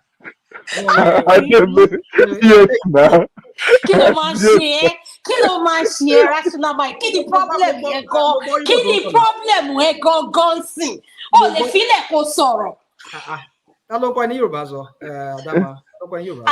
That's what scares you guys because when you see me, they say this one is Akata or this one, this one you can't put her. This one doesn't know Nigeria culture. No, dá mi lóhùn ò dí dáhùn ìbéèrè mi. Mo ń gbọ́ Yorùbá gan Iléṣà lọ, ọ bí bàbá mi. So mo ń gbọ́ Yorùbá, so mo máa ń wo Yorùbá movie. Ibi tí mo fi kọ́ ara mi nìyẹn. So gbogbo nǹkan tẹ́ máa ń sọ ní one mind. Mo máa ń gbọ́ tẹ́ bá ń bóyàn, mo ń gbọ́ gbogbo nǹkan tẹ́ sọ. Yes, sir. National man, you don't hear now. Okay. Umanku kita. Ngo. Umanku kita. Yeah, ekwukwe na ihe ọwụna because achọghị m ihe ọwụna a ga-eti gị na nsogbu. No. Yes, aghọta m because achọghị m ka ihe na-ezi oyi dịkwa. Don't go there now. Don't go there now. I think you see yourself now. Huh? that are saying Nigeria should break. So where you want to put Adama, you go call it and go like that. No, come on. Yeah, we're taking with this politics again. I mean, don't start this politics of. See now, you speak Yoruba, you speak Igbo. Maybe you speak another tribe now in Nigeria. We don't know. Okay, now if you now go, okay, you call a CEC, you can't go. National man of Mr. Trump now come to take visa to go meet Ifi. No, hold on. Now people go carry out there now. Hold on now. Make I answer your question. If Adama married to a Yoruba man, example, let's assume she's out of man, so she doesn't need she doesn't need visa because she's married to a Yoruba person. Automatically, she's a Yoruba person. She will get his passport. It is somebody who does not have any link to Europe. You see, you people like to do this. What about? It is possible. South Sudan did it now. They were. Okay, what of we that married to Togo? Yeah, we'll go. There were South Sudanese that were living in northern part of Sudan. When South Sudan broke, they all moved back west. If you want to remain in North Sudan, you remain. That's up to you. Okay, now. Guys, make sure now watch Chivido, wedding tomorrow, please.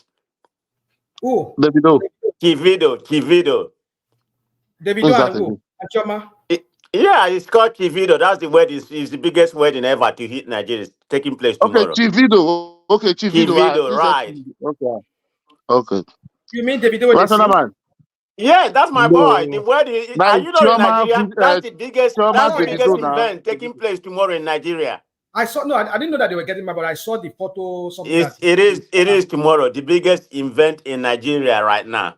It's taking place tomorrow. How does that put on my table? Yeah, we're just talking about tribal, marriage. That's why I brought, because Chioma is from, Chioma is from my area, and Davido, is from the west. Man of prestige, can I ask you something? How does that change your wedding? And how does that change? Yes, how does that change? How does that change your shoe states? Because let me tell you, you're talking to someone who knows Davido's family. It's not about bragging. I'm not here to. It's just to tell you, at the end of the day, we are all of us on this platform, we feed ourselves, we're independent and distant. At the end of the day, the point I was making, because there was talking about, taking a passport or whatever, I said, but this is where we are in Nigeria. It's a good thing so that's why I brought the Davido. Of course, I follow Davido. I'm a Davido fan. So, that's why. I'm not okay with this marriage. Me, I'm not okay with this marriage. People like me and Ify, I'm not okay with this marriage because you know why? He's too young to be getting into what he's getting into. Every month, this guy has someone he sleeps with that exposes him. No. So Adama, please. Okay, all this also we are hustling all this morning. What are we going to do? I asked you a question that day, the last time. I said if you smoke, you don't say lungs, if you drink, you say kidney. Now we see they do woman. I want to enjoy the money now. Well, yeah, something, Nigerian. No, honestly, just also Nigerian, your case is so complicated. I don't know even where to start with. All this weight we are gathering. We're going to enjoy it. If you smoke now, the doctor say no, your lungs. If you drink, they say your kidney. Okay, we still do woman. They say okay, no problem. Okay, so what are we going to? How are we going to enjoy the money? Nigerian, can I tell you something? The greatest love for someone like Davido. I've never met him. I know his dad. I've met his dad. But what I want to tell you from someone who, I work with a lot of high-profile people. At the end of the day, the point I'm trying to make is learn to love yourself first before any other person. Love yourself first. Discover who you are. Love yourself because you know why? You cannot give what you don't have. And the culture and the environment and what Davido does as a celebrity, I have nothing against Davido. Davido is like a son to me. So I cannot sit here and tell you, oh, I'm happy for Chioma. If my daughter was Chioma and you ask her dad, or you ask me as a mom, do I support it? I can tell you out of the bag, my husband would say, hell no. Because you know what? There's nothing worth self-respect. What you guys don't understand, If you don't know Choma's background, educate yourself, read about her background. That's what we are trying to say. Women, empower yourself, know who you are before you get involved with any guy, whatever. I'm not going to sit here now and knock both of them down. They're both in love. But at the same time, would a woman like me marry Davido? Hell no, because guess what? My mental state and where I am in life, he's not at their level. So if he was my son, I would tell him, enjoy life, discover who you are. You have how many kids out of wedlock? Learn to be there for your children before you settle down with another person. Can I address you a little bit before you go to further? Yes. Go ahead. Let's just listen to ourselves here. I'm with you on that. This moral thing. You see, one thing you need to understand is, I want to believe you being a medical doctor, you must have seen a lot of patients come to your practice, and you must have heard so many stories. Even some you're not really privy to, but because of the situation they brought before you, might kind of like understand. You see, the Gen Zs, and not even the Gen Zs. I belong to that. This is the Gen X, they call them, right? People born from the 60s, 70s, I think, to the 80s. They are called Gen X. I don't know how they go by that. Their label that they throw around these days. But the Gen Zs, and I mean, some part of the Gen X, my own generation, I mean, I can attest to that. There's this kind of, if you know what is good, I mean, okay, let me say that. Let me not assume that you know. If you know, okay, I keep saying if you know. In the recent time, we see that, especially here in the West, and I see that to be the case because I've had some of my friends back in Nigeria telling me that there's something similar to that happening in Nigeria. Some people, especially in my own generation, they get to a certain stage, they lose interest in their partners. They're not attracted. Not saying they're not attracted. They're still attracted, but they don't have to spice things up. What do? They go into swinging, right? That's what some people do. Now this Gen X, I mean, I say Gen X, this Gen Zs now, they're even more into that lifestyle at this size. So if Chioma has come to understand that, look, this is my guy is, this is my husband is. Don't get me wrong, I'm not saying not for that. I'm not supporting that. Accepted it now. You said what? She accepted it now. She said somebody like that. Yeah. So if she has come to understand it, that okay, this is who this guy is. He's a philanderer. He just sleeps everywhere. He cannot put his stick in between his legs. He can just, I mean, everywhere he goes, you just have to drop his seed and all of that and spread it. So, but then if she has come to that realization and he wants to be with him, I mean, I tell you, I have so many people here. I know many couples here in America. Some Nigerians, some not Nigerian, but majority of them are not Nigerians. That's what they do. They swing. They swing like monkeys on on a tree. But what I mean swing, what I mean is, so as for them to maintain, because the other alternative for them is to divorce, go their separate ways. And some of them, because they felt so many things involved in that divorce, or so many things they've had a life together, they just don't want to throw it away. They just resort to swinging. I mean, like, okay, all right, you open relationship, you go do your stuff, and then but don't bring me disease and all of that. You as a doctor, you must have probably heard about something like that. I'm not trying to promote that here, but I'm trying to say we need to face the reality of what is staring at us in the face when it comes to this relationship and dating, as it is right now. That's the only route I've seen that so many couples they'll be able to maintain the solution of their union or their marriage. I'm not trying to promote that as a way here, but that's what I've seen. I think that's not what Chioma himself has. I mean, she herself has come to that reality. Because of course she knows about this different baby mama and all these different videos that surfaces online every time of one girl videoing themselves together, having fun and all of that. And then, I mean, I hope she's prepared. I just hope. I mean, I want to believe she's prepared because if she's deciding to move on with this marriage, knowing what is on ground, that this is who this guy is, do not be fearful that you're going to see one day one video surfacing online of him doing like maybe foursome or whatever crap they call it, even possibly a gangbang, as they can say. I mean, would you want to say because of that you want to like divorce him at that point? That would be stupid on her part because you already know who this guy is. So I want to believe that she knows what she's walking into. So for that reason, maybe we should not criticize her for now because some people do it. I mean, it's a modern trend now. Because some people felt, oh, I love this guy, I don't want to lose him. but I'm okay with whatever. But as long as you don't bring me disease, you don't bring me all this, because he knows that he's having different kids with different women. So why not? If that's but don't get me wrong, I'm not supporting that. But that's what I've Rational seen. mind. Yeah. Rational mind. You know why I like coming in when you speak with a lot of reality. You can tell you're someone who is exposed. When you're wrong, you admit you're wrong. This is my problem with that situation. And I agree with what you said 100%. This is all I'm saying. If after this wedding, this elaborate wedding, like man of prestige, my uncle said, the wedding of the year, the wedding of whatever happens, and 2 months later we see a video surfacing of Davido, and I say, deal with it. Why should I feel sorry for you? Don't come attacking me and say, oh, you're cold, you're heartless, you're a woman, you should.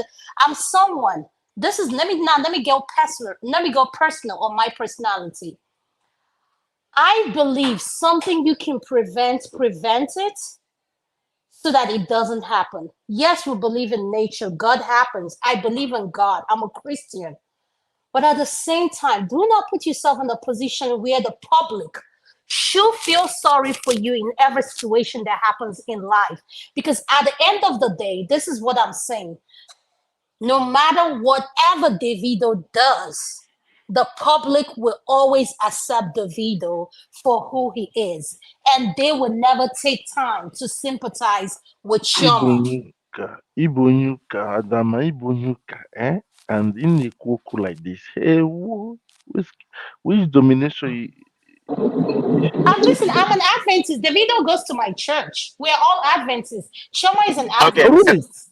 Can I Yes. can I say can I come in? Can I Yes. come in? Man of prestige, come in, uncle. Yeah. He's an Adventist, and I'm familiar with him. I'm familiar with you, with the family and something like that. So the point I'm trying to make, what Adama said is, is right. In a righteous, in a righteous world, but we're not living in a righteous world. Remember these two couples, supposedly they are couples, by tomorrow, official. They've been together for a while, and they've been up and down. We know about Davido, history, his antecedent when it comes to women and all that kind of things. I mean, we all been there, I'm not gonna say I'm in category of Davido when I was at that age, I have friends, I mean, I did a little bit of my part. So I'm thinking maybe they will outgrow that situation if they really love each other, if there's a true love there. So I mean, I'm not gonna come here, I condemn him or something. If that's my, let's assume that's my daughter, and he decided to go there, I can only give her advice. But as a grown person, I mean, they are grown. None of them is under 18, so she can, she can make the decision that fit her. Learn from it. If it happen, maybe next week they divorce. Life goes on. I perfectly understand your viewpoint. Okay, I mean, it's out there. Everybody know about Davido and what he is, as a celebrity. So he come with the territory before Chama venture into that matrimony. So that's the way I see it. I mean, I just like the personality. Davido is probably not my favorite musician, music wise, but I just like his personality. That's why I like. I love one of his music. This is what I play Yeah, I mean, I love to some of his music, but I mean, I'm just saying it's not my this number. Philip. I like this Philip. I don't listen out to his music. He just have few music. He just have few try that I enjoy. But as a person, I just like his personality. That's we need that kind of personality. So you're driving, okay? Yeah. Adam, I ain't go cook. I'm good. I'm right.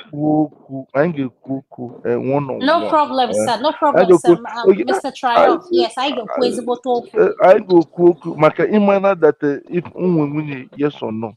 If in boy, that's if ige welu na. No be so. Yes, If sir. in boy, Yes, sir. okay. Yes, sir. So that is why just na mom. Everybody just na cook. One mind na my onye butata. Understand? Did I say it right? And again, that at least I have to go and learn this Igbo very well. Maka, if in the meme, na use the meme yeah. If in the use the meme yeah. So unge welu unge J YouTube jega mwa ofuma by December unge wiki kuku fine, very very fine. Mr. So that Trump, is it. you are trying, you know. Okay. I'm trying. It's good. It's all good. Okay.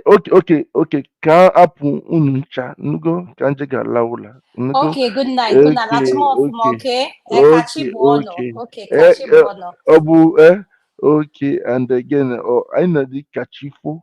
This is one I know. Kachifo kachiboa. Okay, come apu Let me ask you something. Let me ask you something. There's something I noticed when it comes to particularly studies. Are you from around Umba area? Because you seem that's where the Adventist people mostly, you know, a lot of them. Just I know you're from Abia, but Are you talking to me, a man of prestige? Yes. Yeah. I said I know No. you're from Abia, but No, I'm not even from. No, I'm not even from. I'm from Obakala. okay. Where is that close Yes. to? Arochiko Umuahia. Where is that close to? I'm so sorry. I'm the wrong person to ask because I don't know. So I don't know. Okay. I think that Oh my that God, I would think that would be between Umuahia and Aroch. That's around that. Okay, I got you. You good? Yes, I'm born in. I am from Obakala. Now Lomland Suko. Sukwe. Yeah. No, the reason why I'm just because you know most all the whole Umba, about majority of the Umba, you know, they are Adventists, you know, so and there's I think Yes, there's a that's true. college. That's true. Yeah, Yes, there's a that's true. college around I Umba support around. what So you say. Yes. Okay. Kachifo ununchao, odaro, Okay, you guys, take care, So I have other things to do, If Mr. Sam, I the learn the what's up, language man? now, Mr. Sam, All right, guys. I'll talk to you. I ain't We are got going food for dinner. 80, I ain't got Okay, food I 80, get I out. ain't got All food, right, I ain't guys. got Y'all food take 80. care. Okay, take care, thank you. Mwamu na, just little Why you mwamu, talk yourself too? mwamu na, all the mwamu, on a bit serious. You won't cut your tongue. Oh. Why are you like this? Why are you like this? But Nah. can I ask you something, rational mind? Can I ask you something? Now let's change the topic and switch it up a little bit. Women, let me put my sister, Ify, I don't know how long she's been here. Women like us. I know the first day I met you in this platform, people tend to assume we're not Nigerian enough. Could you please, I know you're one person, you have an open mind. Could you explain that part to us, please? That people have this perception about Nigerian American women not being a Nigerian enough. Is that what you're saying? Yes, sir. Yes, sir.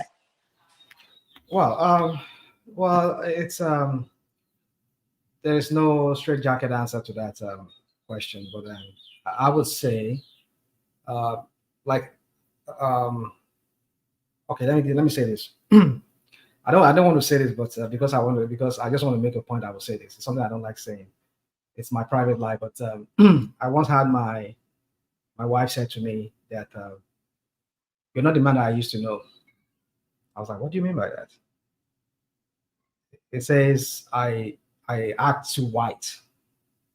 I mean, I act white these days. I mean, I act white. So what the heck? What the heck are you talking about? So yeah. So what am I trying to say here is that things. I mean, we change with time, especially because we got married and then we moved here. We got married in Nigeria and then we moved here and all of that. So and she was like, "You change." I mean, like you white. I mean, and I'm acting like you because I've been around you, being around your people, being around everybody. So what do you expect?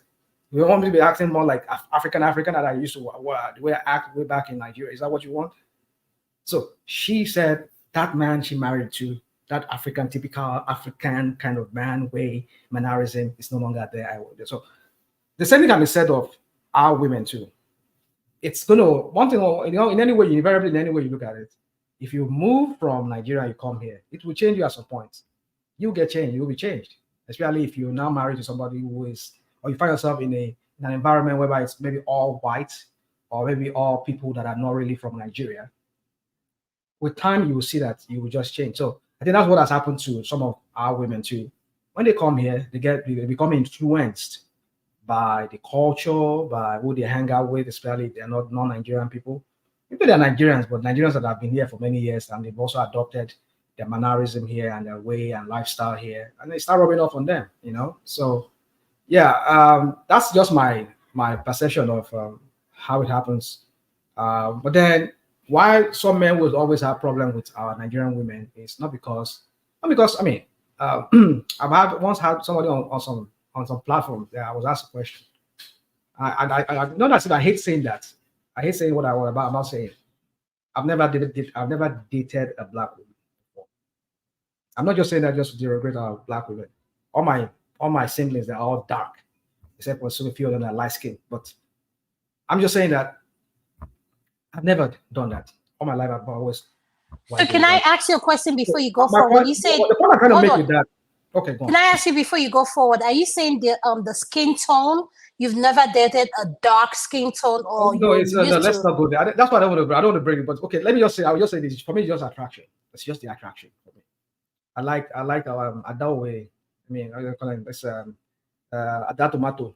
You know what I mean? That's I who know I what am. you mean. I know what you mean. I do. So I I like do. Adatomato. I like fair skin. So let's just go. So my point is that when you marry somebody who is not of your culture, like me, if you are attracted to some kind of a thing, You like yo-yo. you say what? I say you like yo-yo. Yo-yo Nabi. So yeah.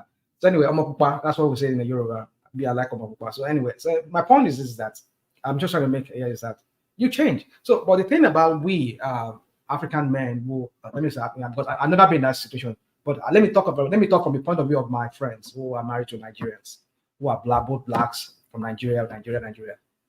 I mean, I've had some of my friends who were married to whites, they had to go back to Nigeria and bring their wife, bring a Nigerian woman. But with time too, they start complaining about these women of having changed and no longer the women they used to be. They act American, they talk American, you know. Why some of them, their web still, even though they still try to like live both lives, act American and still be balanced because they have to raise it. So the only problem I think when most of the men here, our men have problem is when it's to the detriment of the relationship. Like for example, I was having a conversation with a friend who lived in Houston, Texas, and he brought his wife. He was married to a white woman, a white American before, and then divorced, and then went to bring his wife. So I was not asking him. We're not talking. They have a child now, so I was not talking about. They had a business, a family business they do, and I was like saying to him that, okay, this your wife. I hope she's not be giving you a problem about I want to go experience. Because I just brought a lady here. They've been doing that business. The guy makes good money from what he does. He has one business in Houston that is well known. He travels everywhere for that business. So, but the woman does what they call, receives the call and everything. I was not asking him, are you sure this woman go get bored? You're just sitting at home, looking after a child, picking up calls, doing accounting and everything. He say, if you get bored, where she want to go? I say, well, don't talk so now. I mean, sometimes these women, they want to go and explore and see outside and see. Say, well, that will be the end of the marriage then. You know, I said, no, don't say that. So I went back and forth with him. He said, listen, I don't want what happened in my previous relationship happening. And that's the point. The point is when it become, because his fixation was the relationship, our kids, we have to raise them. But as soon as you step out, not to say step out, go be with another man, but you leave that business. You say you want to go into corporate America, you want to become some kind of like work in the corporate world, apart from the business that you and your husband is doing. Then you are trying to tell me that I'm not good enough for a man to lead us or to tell us our direction. So, but I don't think maybe I'm making that point very fairly well. But there's a way he explained it to me. I really pushed back at what he was saying to me, but I understood what he was saying because when a woman comes here, they start making life so difficult for the man in the sense that I'm not saying every woman. Don't get me wrong. I know if you want to jump on my neck now, say what are you talking about? So all I'm just trying to say is that the thing is that Nigerian men, when they come with their women here or they marry a Nigerian woman, either here or they bring them from Nigeria, is that they want a woman. Not to say make it do yes sir to them, but that will be more like I will cooperate with them. I will believe in their vision. and I will support that vision. That was what my friend was all about. He said he has big vision. He wants to expand the business. Only I know if you do them now. So only me cannot do it. So why would I go and employ somebody to be doing it? Why you, my wife, can do it? We can both do it together.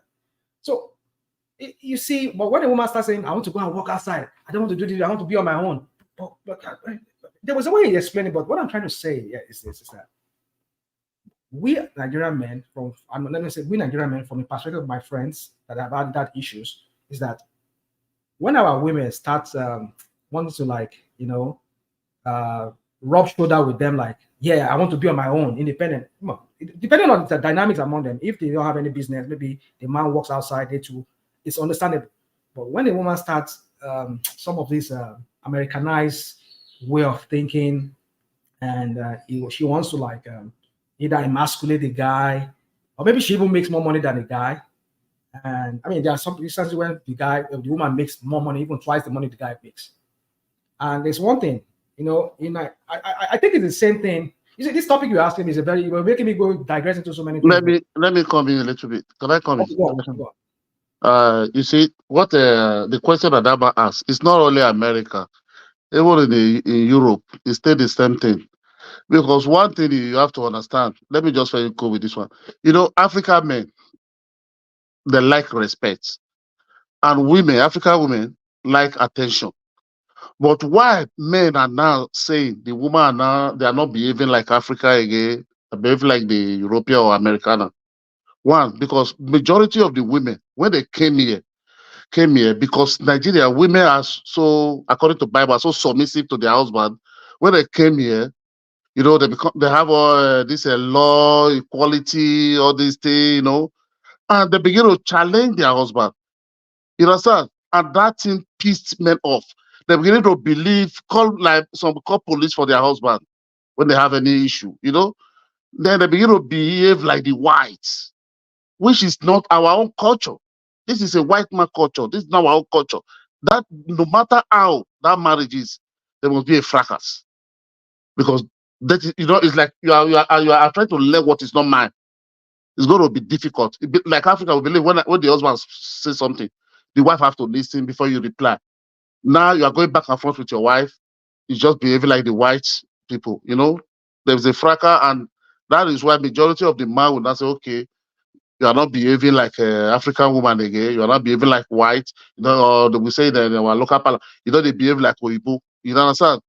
They behave like Oyibo. So that is why all those things come. There's actually wrong for a woman to behave like somebody dropped. I don't know if it's is it Adama that dropped. Somebody dropped. So anyway, so there's nothing wrong if a woman is to Nigeria.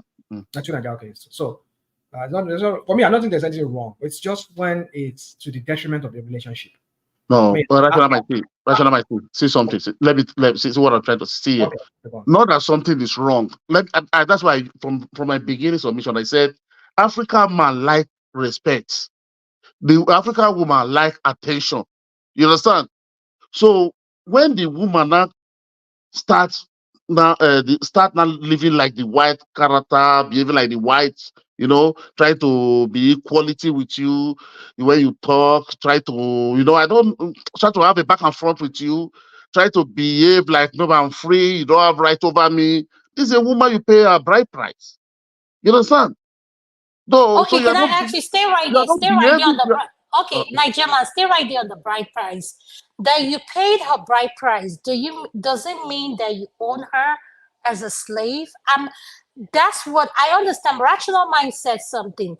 There's nothing wrong with a woman being who she is until it starts affecting her relationship. So this is what I'm listening from both sides. When you see these women who are here, okay, you've paid her bride price. Does it mean that you own her?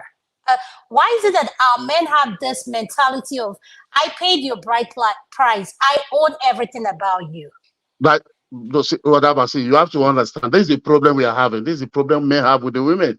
That's exactly what you are trying to ask me now. You are an African. You are an African. I'm an African. There is no how, even though we go to the moon to stay, there is no how you are going to take that Africa out of me. You understand? There's no how you're going to take it out. This is where I was born, I was raised. This is where I saw my mother, my father, even up to our grandfather. You understand? So you are not expecting me now as a man to come to know that you are my wife, that I pay a bride price, that you now start to be challenging me, or because you are not making money. I think some of our men overdo things sometimes. No, wait, I will come to there. I will come to there. No, me, I don't. Thank you, Rational Mind. Thank you so much for saying that. I don't look go one side love that. You understand? You don't want to be behaving like a white man. When your husband, there's some woman. Let me give you one true example. There is one place in one family in Spain. That was about 2014. We are coming from work. Then the guy said I should drop him at home. When I get to, he said I should climb up. It was weekend, Friday. He said I should climb up. When we climb up, the wife now asked, now called the wife. He said, my wife, please make down for us. We are 3. Do you know what the wife said? Even though you have any fracas or you have any anger with your husband, first just make everything like good, everything is okay. He said, why? I want the way he said, who be all those idiots? She's in the bedroom, she has not even saw us. Who is all those idiots you bring home for her to come and cook for? You understand? So what do you expect that kind of a man to look at a wife? Because he's trying to behave now, with all this abroad. Everybody is free 50-50. No, but I don't agree. That's where I think we're having the dialogue. No, Nigerian, can I tell you from a woman, and I'm not saying this to support women, they have had issues before you walked into that door. That is what I'm saying. All you are seeing is the reaction. Yeah, but that's no, Adama, wait. That is what I'm saying. Even though they have had issue before we come in, you're not supposed to just categorize all of us. That you don't even come to the parlor to see us. Your husband just talked to you in the room. The guy went to the shower. Then from there, you're just saying, because you're speaking my language, who is all those idiots you brought home for her to come and cook for? See, what do you mean by that? Even though you have a friend, you don't have it with me. Najaman. Yeah. Najaman. Yes. Make I sorry for badging, Make I answer what you just talk now with another story. Thank you, Adana, for actually coming that there's an issue before they work. Now, my neighbor for worry. My neighbor for worry. This is a true story. So you get wife, you get stubborn wife. When I miss stubborn, they always, in fact with everybody in the compound, right? So that's why I call her stubborn. So you get one of our neighbor, Nigerian guy, so he can't get visitor. The person can't come visit him.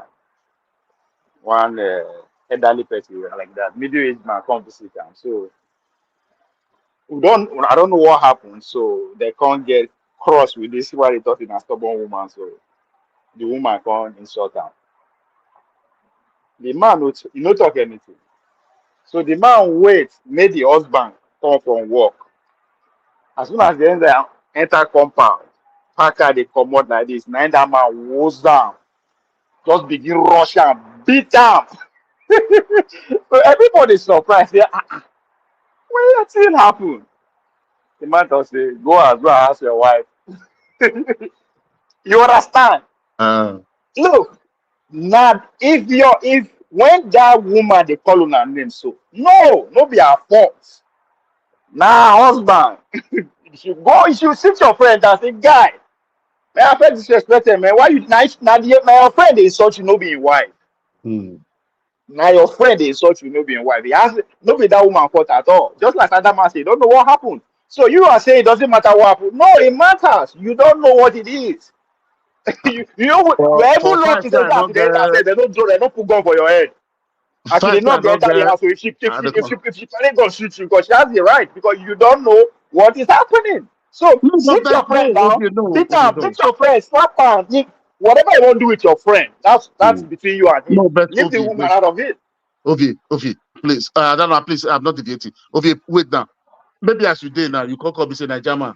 I invite you. There as will come. You understand? So I can't come your house. Your wife can't insult me. So wait till I can't do. Now me, you should pick problem with, not my wife. Because now you are go people with you. If your wife, if I come your house, your wife begin insult me. Now you are go face. Now, woman, I don't know. God bless you, Ovie, for saying that. Look at it. God Look at it. Because you. Now you are the symbol. If I disrespect your wife, now you are disrespect because that's how you feel. If you come out today, they can't tell you say I disrespect your wife. I swear to God, you know go ask what happen. You will come meet me first. Say, guy, what did they bring that one now? Right? You have the right to do that. So why come when you turn the other way around? You say no, no, because it, as I say, I be your friend. If you hear say I disrespect your wife, I swear to God, no matter what your wife do, you will come meet me first. You won't follow me whole ground. That's it's the same thing. You Okay. understand?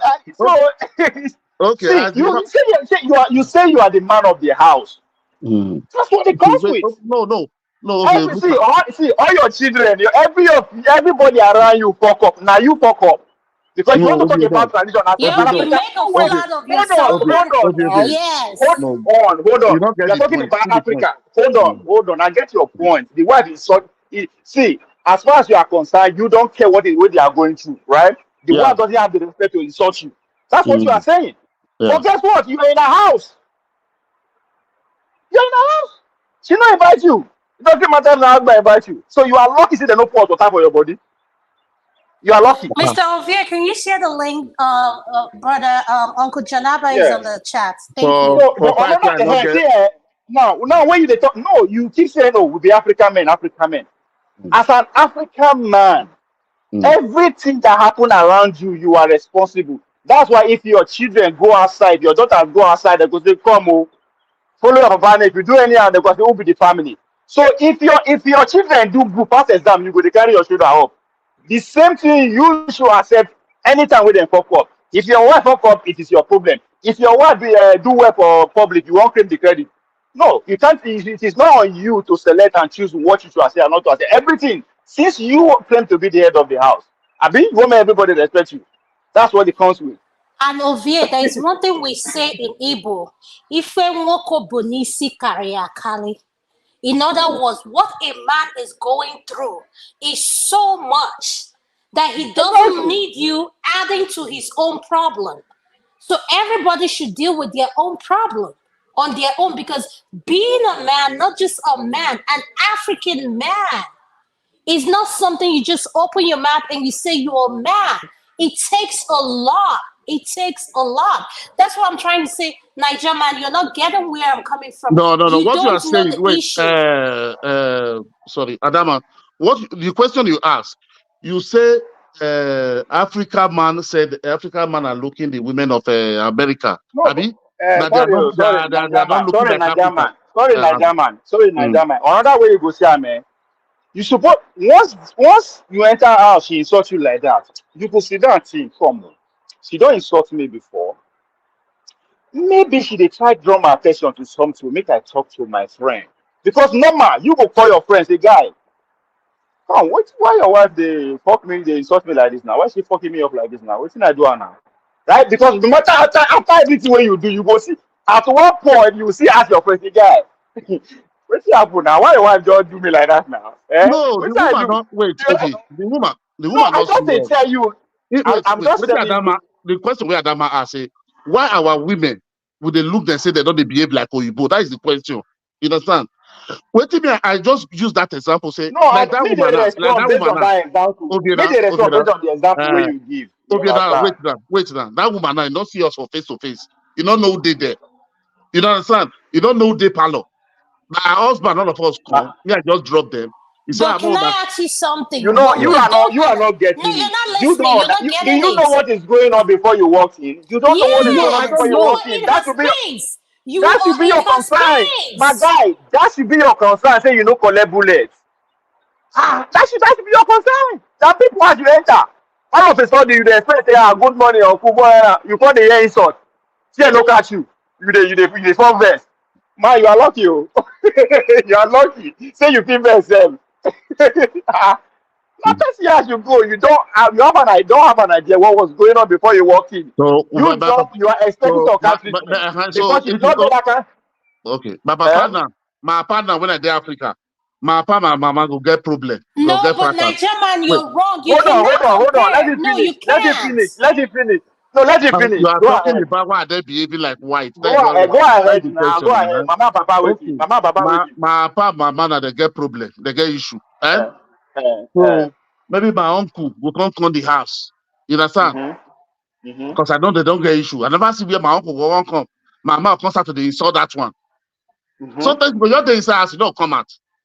Okay, so because that's how your whole family behave, you now say everybody for the world may be like that.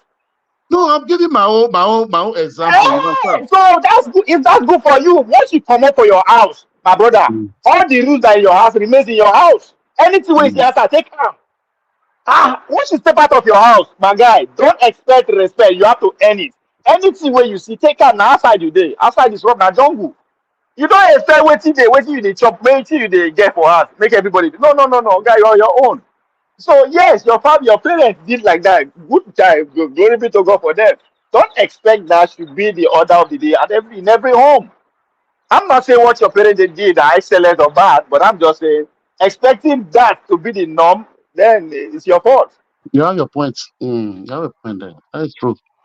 No, but what he say makes sense, because what we try to do is incorporate our childhood into the present situation.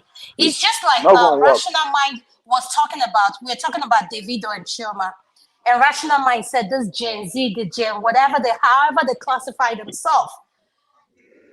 The truth is, let's be honest, back in the days when my grandfather, my great grandmothers, women were out there doing things they have no business doing. The only difference is the men could not come out and say it. So it's like now, this generation, everybody will come in and say, oh, I want a DNA. I'm not the father of this child. Are you kidding me?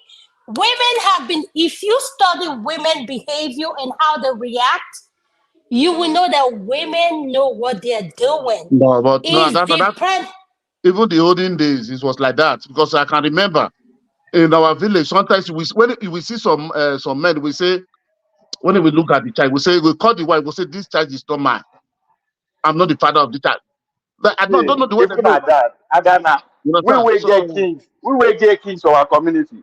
I guarantee you, if you go back to 50, 60, 70, 80s, all the firstborn of his family belongs to the king. So, you keep saying now, we they do anyhow pass. What are you talking about?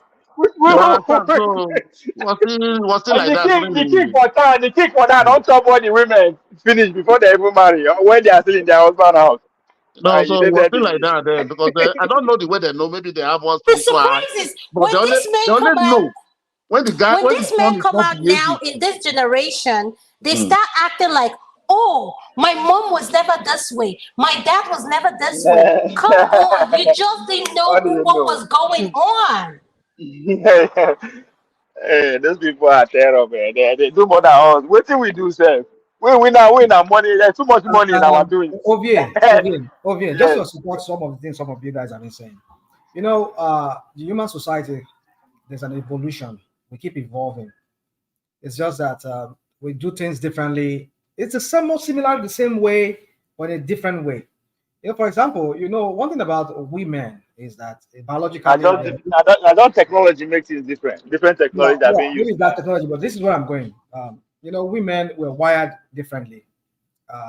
Like somebody once said something to me, and I just got me thinking. He says a man can produce. I don't know. I don't want to be too gross about it, or too. I don't want to be puritanic too about it, but I'm just saying a man can produce semen within himself within a microseconds. It produces millions of semen within his microseconds. But a woman only produces one egg. If anyone used that analogy, I was like, what the hell? Rational mind. Hold on. Oh God. So there's this biological. But sometimes, because how the twins come about 2 eggs. How many eggs be that one? Yeah, produce one egg every month. That's what I think they said. So he says the thing is that a man has this propensity to want to like spread his seed. So how did those our parents back then? They do a little bit of swinging. So if you people don't understand what I mean, they do a little bit of swinging because those grandpas, they kind of have concubines. They have second wife, the third wife, and like that. Because 7 wives. You said what? Some 7 wives. Yeah, some 7 wives too. So that's a kind of that's a form of swinging, but maybe in a sense they restrict the women. Rational mind. How many times you have to do to get 27 children? Come on, I don't know what you're driving at with that question. What are you No, driving what at? I'm 7 wives saying, every year, guy, 7 if you 7 know now. the fuck, you don't get 27 children, you must be a bad guy. Yeah, of course. Don't be So saying that. That doesn't mean that means you only fuck 27 times. Is that what it means? No. Those guys are if they are even more dangerous than us. We say now money yeah, they in a now sense, that's what I'm money saying. use our But foolishness. today they do their own guide, their own in the guise of marrying more than one wife, 2 wives, 3 wives. And they will still get concubines sometimes. It's just you see that's the thing about women. We have that innate that thing in us to want to spread that seed everywhere. But the point is that don't get me wrong. I'm not saying that's a reason for being whatever some people want to become. But my point is this: is that you see, women need to understand that. So as women too, we need to understand that there's a female nature, there's a male nature. But in modern times too, we've seen that the new breed of women today now, they just want to yeah, if you two can have it, I can have it too. If you two can mess around, I'll mess around too. So for me, I just That is the believe Igbo mentality that they have these days now. no, it happens for many African. And I'm the Igbo mentality where they can't get for abroad. That's why. But a form of it existed way back then in Africa too. In the form No, of but this it has concubine. existed now, Nigerian man. It has nothing to do with Oyibo or this. It has Yeah. existed. You see, the reason why some of those our papas were able to stay with our mamas for long is some of them because they have maybe concubines, they have they have second wife, third wife, that way they know say yes. If I don't get them from here, I'll get them from here. So you see, one thing you need to understand is that I don't know some of you. It has happened to me. At some point, you start losing interest in your partner. Yeah, it happens. That is normal now. It happens. Sexually, you might feel attracted. So, but some of them, for them to maintain that balance, sometimes they'll just go into like this. They want to do open relationship. Okay, you can go, but don't bring me disease. But you can go and do a crap outside. Don't bring me child or don't bring me disease or whatever. Yeah, some of them are okay with that. And some of them they just do it a different way. So my point is just that the society keeps evolving, and the more we evolve, it's just yeah, we kind of code it with different kind of name, different kind of label. Like time passes, polygamous marriage, but now it's not. Now they go by different terminology now, polyamory, whatever they call it. So it's just Okay, rational mind. Can I ask you this question? Then I'll let Uncle Jonaba answer. Okay. You said time comes when you start losing interest on your spouse or whoever the love of your life is. So at that point, and I want you to be honest, but you don't need to be personal, but just answer the general because I know you're that smart. Do you tell your partner or you just act like everything is okay? You see, that question you're asking me, it's a very, very, very I know. I like tweaking with people's brain. I like tweaking with. That's very dicey question. No? Yeah, it's very. Yeah, it is. So you see, Adama, for me, you see, some people, it's just. I think it all depends on the moral upbringing of that person. Some people just say, "F it, no, I'm done. I'm out of this marriage. I'm not feeling it anymore." Some, like I said, it depends on all the upbringing, the circumstances, the context of the marriage. It could be they still have some kids at home, and they just don't want that kids being raised in a one single parent home. Like, the dad, after they break up, divorce, the dad was the one who has the custody of the child, the mom is not in the picture, or the dad is not in the picture, the mom has it. So some people don't. Some women don't want their marriage to, or some men and women couple don't want that marriage like that. So they just want to raise that kid until maybe when he turns 20 and leaves home, or he turns 21 or whatever, at whatever time he leaves home, then they now dissolve that marriage. Some happens like that. Some because sorry, rational mind. Sorry, rational mind. I think it varies. For where I come from, as a woman, you are free to go outside, have a full-blown relationship, have kids there, and you come back, you go see in your village. Well, I guess stepmothers When you're saying, I want you to be realistic. When you're saying in your village, I am telling you, I have. Hold on. I have stepmothers and stepbrothers and sisters. I'm telling you story. My life story. Now they tell you so. I have stepmothers that have when after high relationship that kids come back, I meet them for house.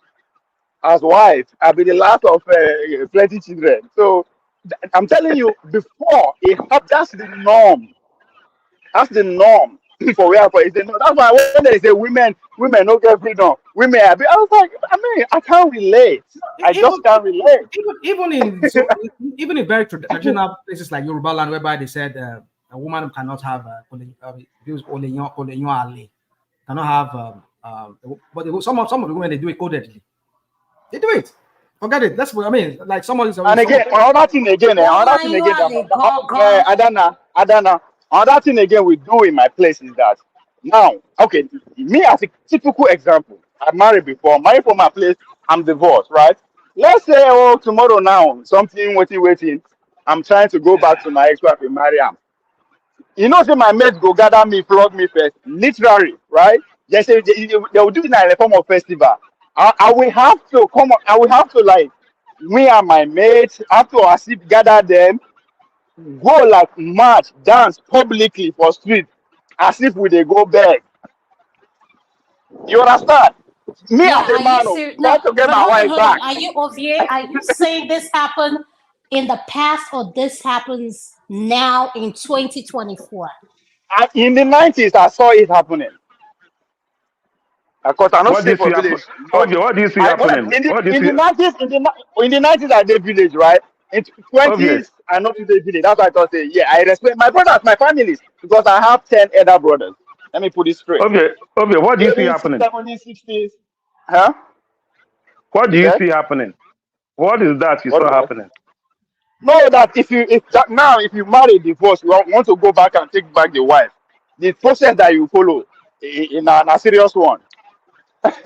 You are literally carrying your No, own he's talking about teammates, his own place like or movement. your for my Hold on. place. You He's literally go talking bring about his now. place. Like, this is it. Now I know say when I they go marry, like when I go marry, right? I work with my friends, with my family. Abi, even during the wedding, I have my groomsmen and all that. The same process you have to go through, right? When you are going to ask your wife back publicly. But You understand? OVA, After that time now, the woman go dey, yeah, so that go dey rise, that they go dey take you this shakara. So I'm just to tell you that women are not just treated the way we dey talk am. From my own experience, that's why they very hard. That's why when people are they say, oh, women no get free. But now another thing again, if you go my village right now, there's actually a contention because there's a festival in my place whereby I think 48 hours between when that festival they take place, they lock women for house. Women are not allowed to come out. Now, today women make it a conversation. What do I mean they make it a conversation? They say it's against women's rights. I agree, I see where they are coming from. But the question nobody is asking that why was that law in place? Okay, can I That just law ask you? was in Can I just ask you one question? If the what? woman is the minister of interior, all right, of minister of art and culture, he has that face there. Yeah. Will she come out? What is the minister of waiting? I mean, if the Well, woman get money, she's wealthy. Will she come out? no, it's not about money. That's the problem. It's not Okay. about money. Now, listen, I tell you why it be like that. Let me I give you just the ask reason. question. I just Right? ask question. You answer me. It's not. Yeah, now I you just should ask allow question. me to finish. If I finish, you go understand. Even if you think the question, you go understand the question before you go answer. Now, why that law was in place was because the festival is a masquerade festival. Now, when masquerade, nobody they know who they dey inside the masquerade. I bet who did there now? Mute your this Who's thing gonna now. tie your Let dog? not be Tie your loud. dog. So you know say masquerade now like scary thing. If you the real masquerade of the thing when we dey school, I no be now. Nobody they know who they inside. When I mean nobody, now only the guys or the person wey get the masquerade, the family where the masquerade they come out from, the palace where the masquerade they come out from, wherever that, now only that they know who they. Now, if you women, if you not allow you, let's say Adana now, because that during that festival, during that period where they say they no come out, the masquerade now they don't take off their masks. So you now see the real people behind those masks are demonstrating. So imagine the Adana, that masquerade that you dreaded so much from your childhood, right? Let's say the masquerade name na devil, literally. So you dreaded The that masquerade from your childhood. So you now can find out one night that it is your husband, the man you are sleeping with every day, was literally inside that masquerade. How are you going to feel? How are you going to take it? You understand? So to I'm not avoid going to take it well. I'm not going to take it well. First, I'm going to react. exactly, Yes. exactly. So to avoid story that touch, they say, okay, make una just put help patient stay indoor for so period. That's it. But today, no, they say no, women with the oppression. No, it is not oppression. There's a reason for everything. Come on now, anything where you see take out, nobody will explain to you. What you go see, not to flog you, So not to go see, not to you flog you. understand? So, So but that's so put now, back anything that still what they they flog actually you. asking you to What do, you what they never see? actually asking for you, what they actually asking you to do as a woman, please give your husband, your brother, your father, your boyfriend just 2 days for him to be mad. Is that too much to ask for? That's it. That's what they're asking for, nothing else. But they are seeing it, the modern world nothing as an oppression. Now confusion on the every year. People must debate, people must be sorted there, people must quarrel. This is still your grandparents' generation have been practicing with understanding. Because women say get their own time. When then they celebrate, whatever say they will do, avoid they will give them time. But no. So it's I don't know. So when you argue all these women empowerment, women oppression, I think it varies from tribe to tribe, tradition to tradition. You know, and I'm not saying my community are the best. So I just see some nuances. Maybe they if you go there, because they come. As a woman, I no go fit. Just so it happened, but on that particular one, women get freedom. Where me I they come from? Even up to now, there we know we don't give our women help based on bride price. They don't they pay anything. I did it, but the process that you will get through, it will tell you say come na serious business you are embarking on. So it all depends. Sorry, Jonathan, Okay, I can think we help with Janaba's input on what yes. we're saying?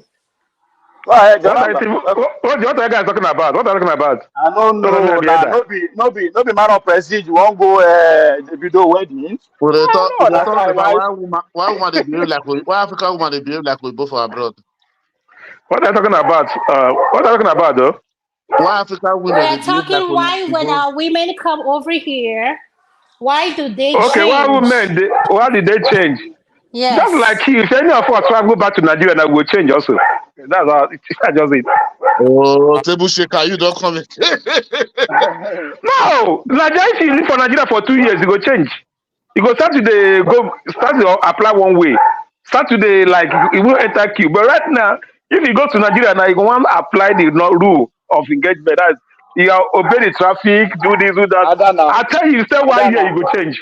That's not a change. Adana. Nothing is there. Yes, sir. Yes, Sorry, sir. sorry, sorry, Adana. I sympathize with you. Eh? If you no change, after some 30 years, they go say you are boring. They'll go look for another one. No, If you because change, can they I go ask say, you the ah, you question? think. Can I If ask you you this change, they go say question? you are too difficult to handle. If you change, they say you are too difficult to Yes. handle. Yes, So because what did they want from you?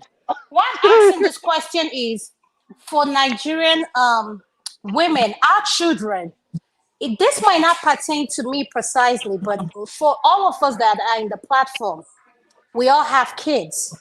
Our children are going to end up marrying each other. All They're you're not not there going for to. here. All you're not have. So no, come out over here. Move on the fight. Move on the do now fight. I avoid that Take fight. off your hat of this fight. One fight. Out of this question. No, now one fight wey I don avoid. Move on continue na fight. No, so that's what we need. No, but Ovie, the Yes. question I'm asking, this is an issue we need to address. How do our children marry each other without having to feel that pressure of our parents, of me, like someone like me? They always tell me, "Oh, you don't fit in. You're too American. You're too this. I'm never Now, Nigerian enough." okay. So, what do Again, you do? again, again, I will give you my own personal experience and example because I don't marry this person. Now, I'd always say I am lucky. Lucky in a way that now my mom actually have that power to tell me what to marry, who to marry, and all that kind of thing. I said that because I lost my dad when I still very small. But now I dey actually understand my mom. Yeah, most of the things that she says, and I guess you. But if concerning marriage, she just tell me one thing. I don't care. who you marry, where she's coming from, where she did, who does she, blah blah blah blah blah. No, she just say, I hope you marry a woman that will be a mother to you when I'm no longer here. Now that's a very deep something to say. So she never tell me who to marry, where to live, how to live. So I don't see myself actually telling my daughter, say, come, this is the way for you to go. No, it's her life, right? So No, I don't really I don't know. I don't know how you feel to say you must do this, you must do that, because I've no, never but been put into that position. for me, I told my son not to marry white. They should marry black. That's only what I always tell them. Okay, Don't okay. marry Can Nigeria we white. man, wait? Can waka. we? Can we all wait? Nigeria Can man we take all 5. wait? Nigeria man take 5. If you there here, take 10. Don't No, take 15. no, see, Okay. See, You see, know, see your Najaman, life. Najaman, I now tell we my are son, Najaman. being don't marry But white. realistic. You have to marry black. but See your people, life. but Take Adana, our look, year. oh, but Adana, look at it. Look at what the Najaman just talk now, right? My mama Yeah. na old village woman. When I mean old village woman, I don't mean every sense of it. You understand? Now, she never give me any pressure. But I have elder brothers who are in their 80s, 70s, 60s, who are educated as you can, whatever you can think of, work, retired and all that, live in the city, being abroad and all that. Guess what? Them collectively, the only advice they could give me, na waiting Naija man talk so. I should travel so nobody Oyibo. That's it. Imagine Marry, with all go, of their marry experience black. and education and exposure, that was their advice. With my mama, we no go formal education, right? But she still has the wisdom, so not interfere. So why are you come see am? Is it the problem of our parents of yesterday, or we as a people now, even we as a parent, as you are saying it, right? As you are putting it. Mm-hmm. So I don't think our parents actually, because the world was even a different place as at that time, right? That's why some of us get marked. There's a reason why we get marked now for identity. So that anywhere where they carry us good, they will know say now we belong to this kingdom or this kindred. Uncle Jonaba, So can I hear what your input is on this, please? You know Good what evening, Uncle happened? everybody. Uncle Jonaba, come this mustard. Good You know what evening. happened? Good evening, everybody. Uncle Jonaba, good evening. Yes. Adam and Ify, good evening to you all. Greetings, sir. Yes, Greetings. yes, ma'am. You have to, because you guys have said so many things in different ways, so you have to narrow it down to the one you want me to address. You talk about before the conversation went to this route, you talk about rational mind was. You asked rational mind, or he mentioned losing interest, and then I don't know how they think went the other way around. So, which one you want me to address? I want you to answer both. The first is, when you lose interest in your spouse or partner, do you tell them? The second question is, do you get to tell your children when they are older they must marry a Nigerian, or do you allow them to make their own decision? Thank you, sir. Okay, let's start from the last one you mentioned. Um, I think every human being have their own prejudice and stereotype and all of that. Um, I think the environment that they are brought up matters, influences them. The families and friends you keep around. Um, in as much as all that, they also go to their own, like they go to school and mingle with other, uh, whether you want to call it skin or different culture. But the value that enshrine in them, uh, sometimes it reflects. And I always personally I told them your word is you. You define yourself. Your word is your word. The people you hang around. I just let them make a decision in the environment whereby they know what is the value that everybody hold dearly. Respect people, disagree. I told my children, if somebody slap you, slap them 10 times. Don't take it. If they push back on you, push back on them. don't initiate it, but don't walk away. There was a time I was in like a family gathering, and the people was, no, you can't do that. You can't tell them like that. And I said no. And in my children's school, anything happen, I saw face right away to let them know that I'm here and I'm there to support them and to see if they make any mistake to correct it, work with the teacher to make sure. But then apart from that, I would love them to marry somebody that love them, they share a common value of life, because the world is becoming one village. uh, my son loved Japan. He just came back from Japan. He's 10 years old. That was his dream to go when he's 10. And when I had a good time, he loved everything about Japanese, the technology and all of that. And the world is so much in their way that when he went, he studied everything from here. That he do not ask anybody, even the subway, the place was so crowded, the street is so neat. But he did not ask, and we did not ask anybody where we are going, because he already said he already studied everything, and that is what I want to live with them. That I came to abroad. Of course, my big brother was here, but if abroad was to be heaven, and nobody want to go, but people want to go to abroad, even if you don't know anybody, because of what you heard about America or any other world you want to visit, whether it's Canada or any other developed world, or your dream city you saw or you heard about.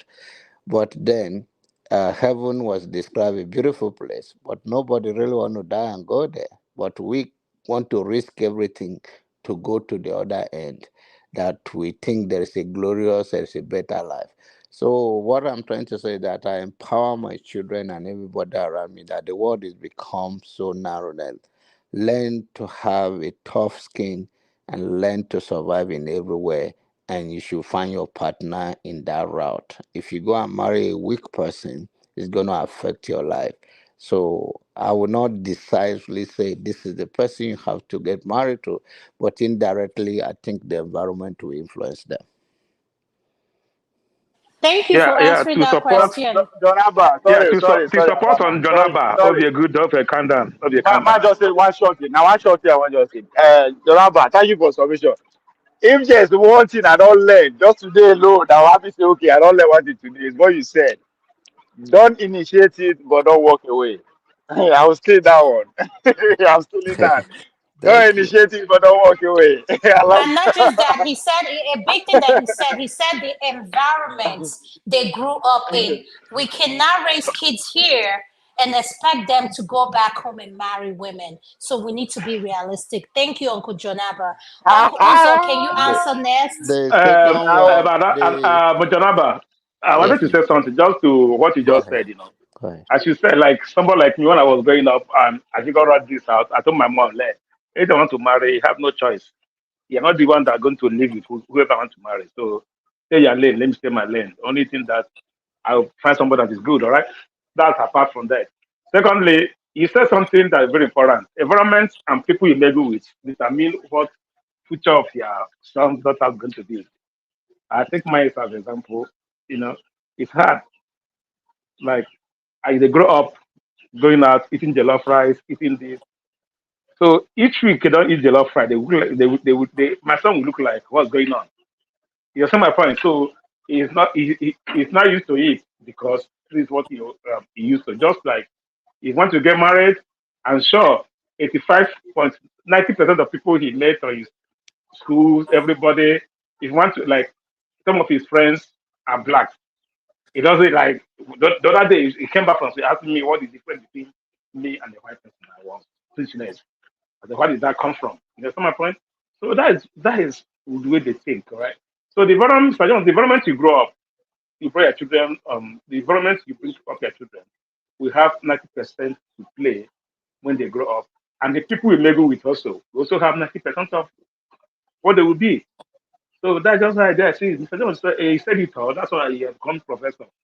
You know, he said it all, so we all But understand but, how it but we in a village you grow up, oh, but So we me. the Uncle run Uzo, city now. We Uncle the Uzo, run I'm city, oh. kind of Because confused. obviously, if you go for village, you go marry for village, you know. You want to go No, marry but for a Uncle back where you grow Uzo, up for village. Uncle Uzo, I'm kind of Uzo, confused with Uzo. your response. Are you saying that It's, your son is so used to jollof rice that he cannot survive outside jollof rice? I'm confused on that part. no, one jollof rice is one of our favorite delicacies, right? If we and food for right and fufu, all right. If you look, some African born kids, all right. You bring them up, you feed them with macaroni and cheese, indomie, cheese and this, or hamburger every time, all right? So when you feed them, they will be used to that. That's what they know what to do. Then when you introduce them to, okay, if they eat a lot of rice, they also be used to that. Just like I just give you an example of the environment and the people and what you do have a very big role to play. If anytime I pick them from school, I take them to Jack in the Box, take them to buy them chicken sausage and fry. Doing that every day, they will be used to that. If you give them anything else, they will not, yeah, they will be like, okay, what is this, all right? But when you introduce them to something, you know, that's what they will live in. That's what I just try to make. I use the love as an example, all right? I don't say, okay, they must eat that. But I tell you, I don't, I don't, jollof rice doesn't, I have it here I think twice a week. They go chop am. My last That's born no doesn't But big eat. deal. My last born Adana, doesn't eat rice. Adana. So My are you pounded. saying that because we raise our kids here, they cannot fit into another society or community? That's why they must No, marry from that's not here. what I'm saying. What Uncle Janaba said was a good example. My daughter and I just came back from Hawaii, and my daughter is older. My daughter is 20. She's going to medical school, so and she's going to tour Asia for 1 month. She has Asian friends. She has Caucasian, Black, and matter of fact, the person taking them, the person that is going to be their side sitter, like showing them around, is two of her Asian friends. My daughter is fluent in Mandarin. And the point I'm trying to make here, we need to keep an open mind.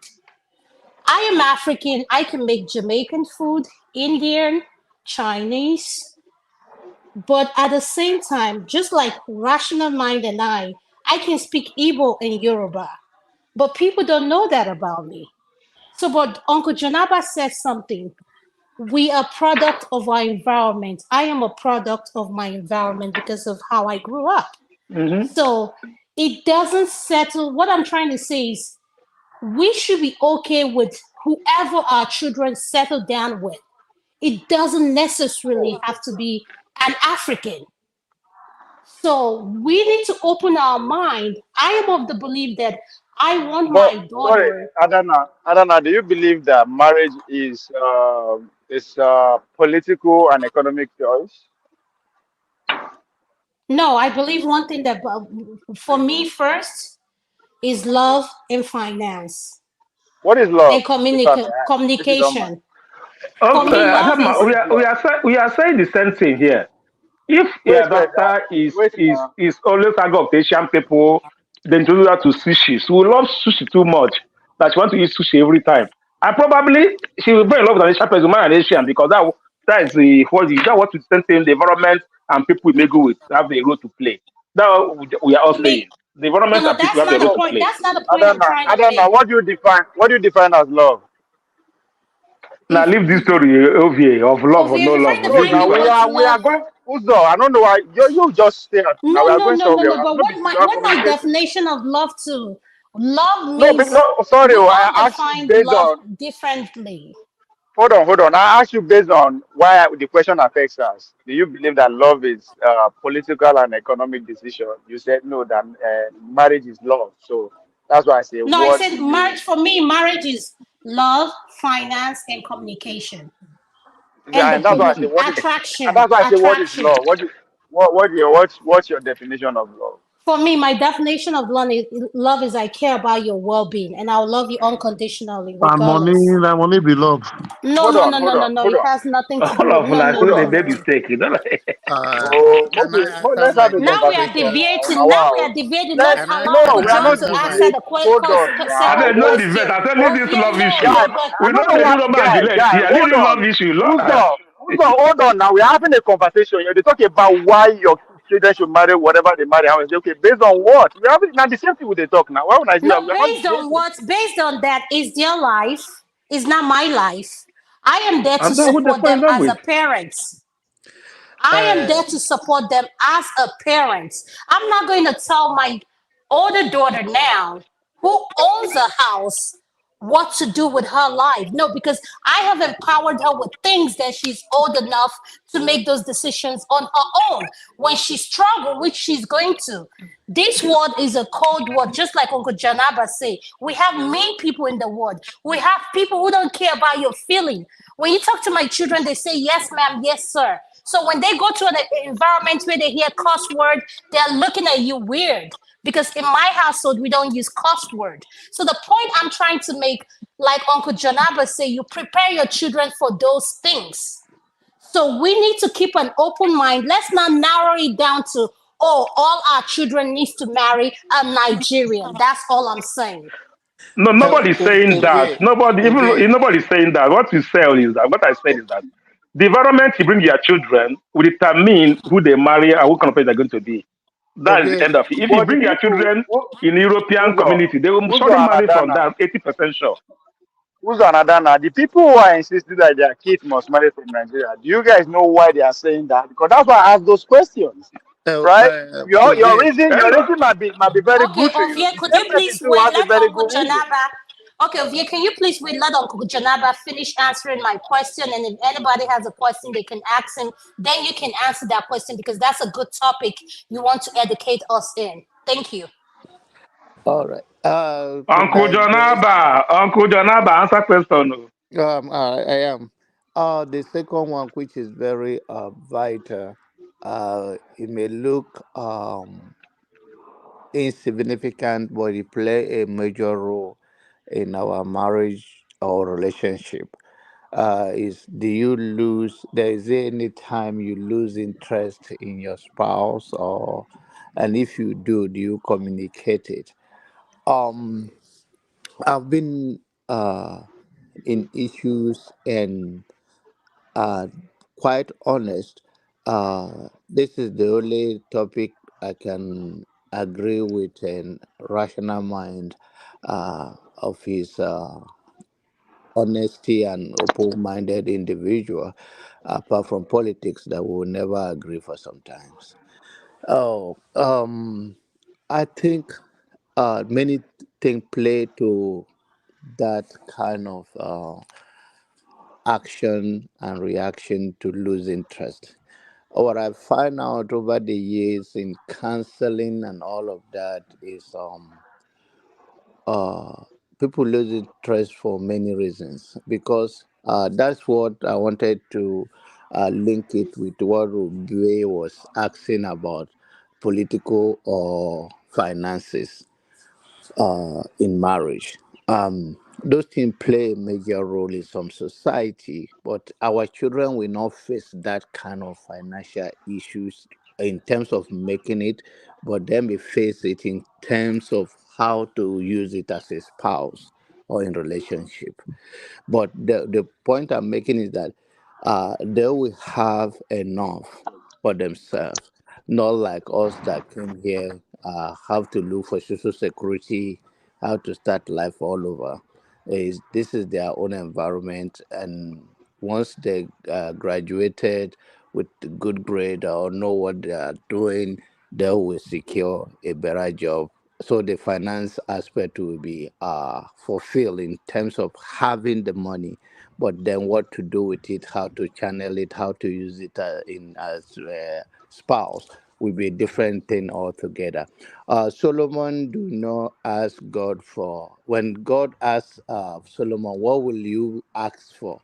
He couldn't ask for money or wealth because he already have those things, so he asked for wisdom. What you already have, you don't need to ask for it.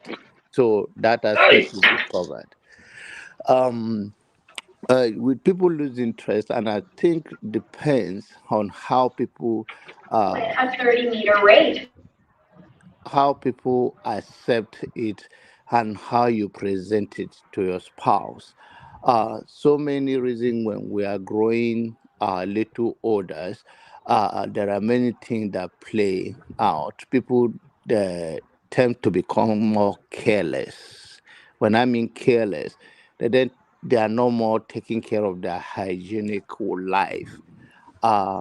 They maybe when you have children, you make the children that are coming between the spouse to become a major focus, without you have to project that those children that came between the marriages are also still temporal because they're still going to live at a certain point. So how do you keep your marriage and make it spicy is to be aware and create a relationship as well. I'm not. I don't think it will be surprised people that know me. I'm not. I love. I'm married. I love to be married, but I am not against people who keep relationship and not married. So when I say that's why I use the word married and relationship, that people can still stay in relationship and they don't have to get married if marriage is not what they want to do. But when it comes to fall apart, they need to know how to spice their relationship, how to keep it going, how to understand that the children or whatever, whether it's a career, there will be a certain time that they have to be by themselves. That those things, even there will be a time you have to retire. So all those things you are holding dearly will be temporal. Even life itself is temporal. But you and your spouse should know how to keep it going. And people lose interest, maybe it can be money issues or it can be a sexual issue or terms of neatness. So that's why I say that being careless can create it. And you have the right to tell your spouse, maybe the way you can tell you, oh, let's go to shower. Take shower together. Or do things instead of just be blunt, say go take shower. Or somebody say, oh, you just work all day and you just come to bed. Come on, let's you can encourage somebody without offending them. They can pick up what you are saying to them. Because the interest. John, but you forget the most important way to do it. Just move blonde together.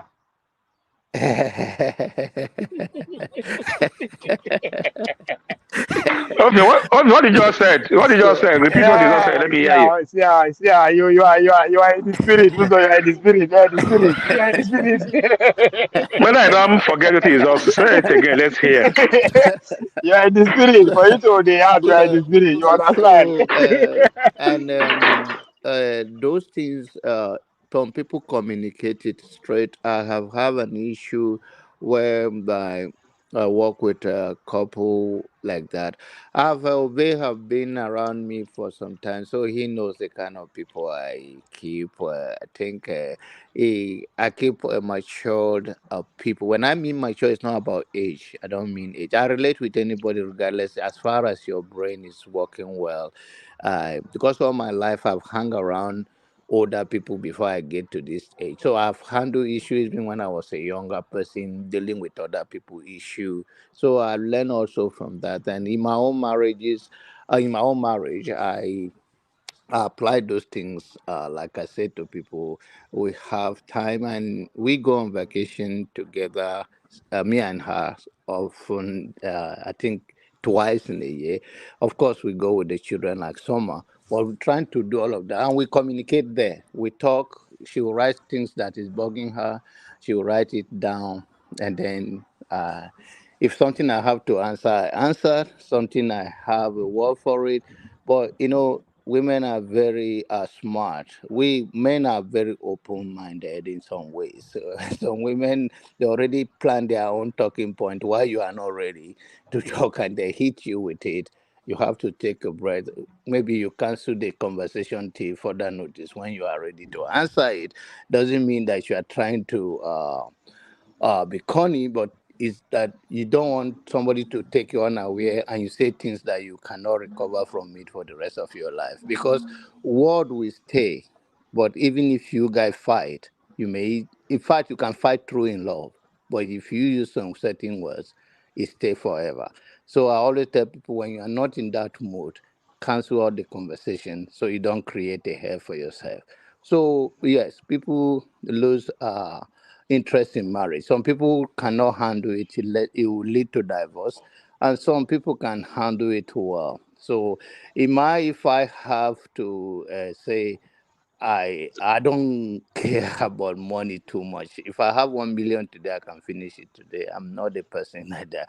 I believe in invest. Buy. I love property. That's my own thing. So my wife, she told me categorically, and I think I've sent it on Dr. Rudolph. She said, I don't want to be poor. She said that she feared poverty than death. So that is her own. She said everybody's going to die, but she don't want to be poor. And it's amazing to me that she said that, because if anybody should say that between me and her, it should be me. But I didn't say that because she's from a rich family. So why is people that test poverty that would never want to be to be poor? Why you have not tested poverty and you don't and yourself so much afraid of it? So I think some of us that have come from nowhere supposed to be the one that say, okay, I don't want to go back there. But somebody that have never experienced it is still saying that is amazing to me. But two things that make, in summary of my submission, major thing, don't allow money to be an issue. Spicy your love life, I think you'll be fine. If those two things are missing, you will have a problem. Let me come into this discussion. You see, for me, relationship is in trouble in recent years. If our parents, some of our parents back then, I know some of my aunties, my aunts, they are really they had a troubled marriage. They divorced their husbands and moved to another man. They just keep jumping from one man to another man. So not as if like those I'm talking about in the 50s, I'm talking about 40s, 50s.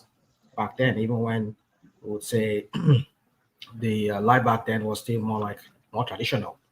I mean, I know some of my aunties that were jumping around. I mean, my aunties, I'm talking about my dad, my mom's brothers and sisters. So having said that, um, it's just that how we deal with situations like that. Um, because sometimes I wonder, back then when I was growing up, I would like ask myself, why did that my auntie leave her husband? What was it? It's almost the same thing like what happened today. Either he doesn't can't take care of me, or he beats me, he doesn't care about me, all those kind of excuses. So not as if like back then was any different, or maybe the morals then was still like a little bit tighter than what it is today. And that morals was what really guided the people's way of living back then. But if you look at now, fast forward now to the 21st century or the second century that we're living now, you understand that the dynamic has changed in the sense that uh, the pressure that people felt back then in the time past, they only live a very, very monotonous life, one straight jacket life, go to farm, um, sit down, tell stories, and that's how they entertain themselves out there, have sex, and that's it. Maybe go to farm, go go carry yam, go market day, go sell. That's about the life. So life was so simple then. But life is now sophisticated. Now life as we live it today is very complex now. So the toll, the effect it's having on marriages, it is straining a lot of people. It's the pressure is so much. Like you have to pay your mortgage, you have to pay your these bills, you have to pay that bill. It's just so much that a lot of them doesn't even have time anymore for each other. And when somebody is not having time, the other person is feeling neglected, it starts becoming a problem. So you see, here in America, here, some of us come in here unprepared. Some of our people come in here unprepared, or they don't read the atmosphere here very well to understand how do I say um, uh, how to Will you say may I say adjust? adjust. I think that's another word for it. Just to adjust to the old existence here. That's why a lot of people fail in their relationship here here in America.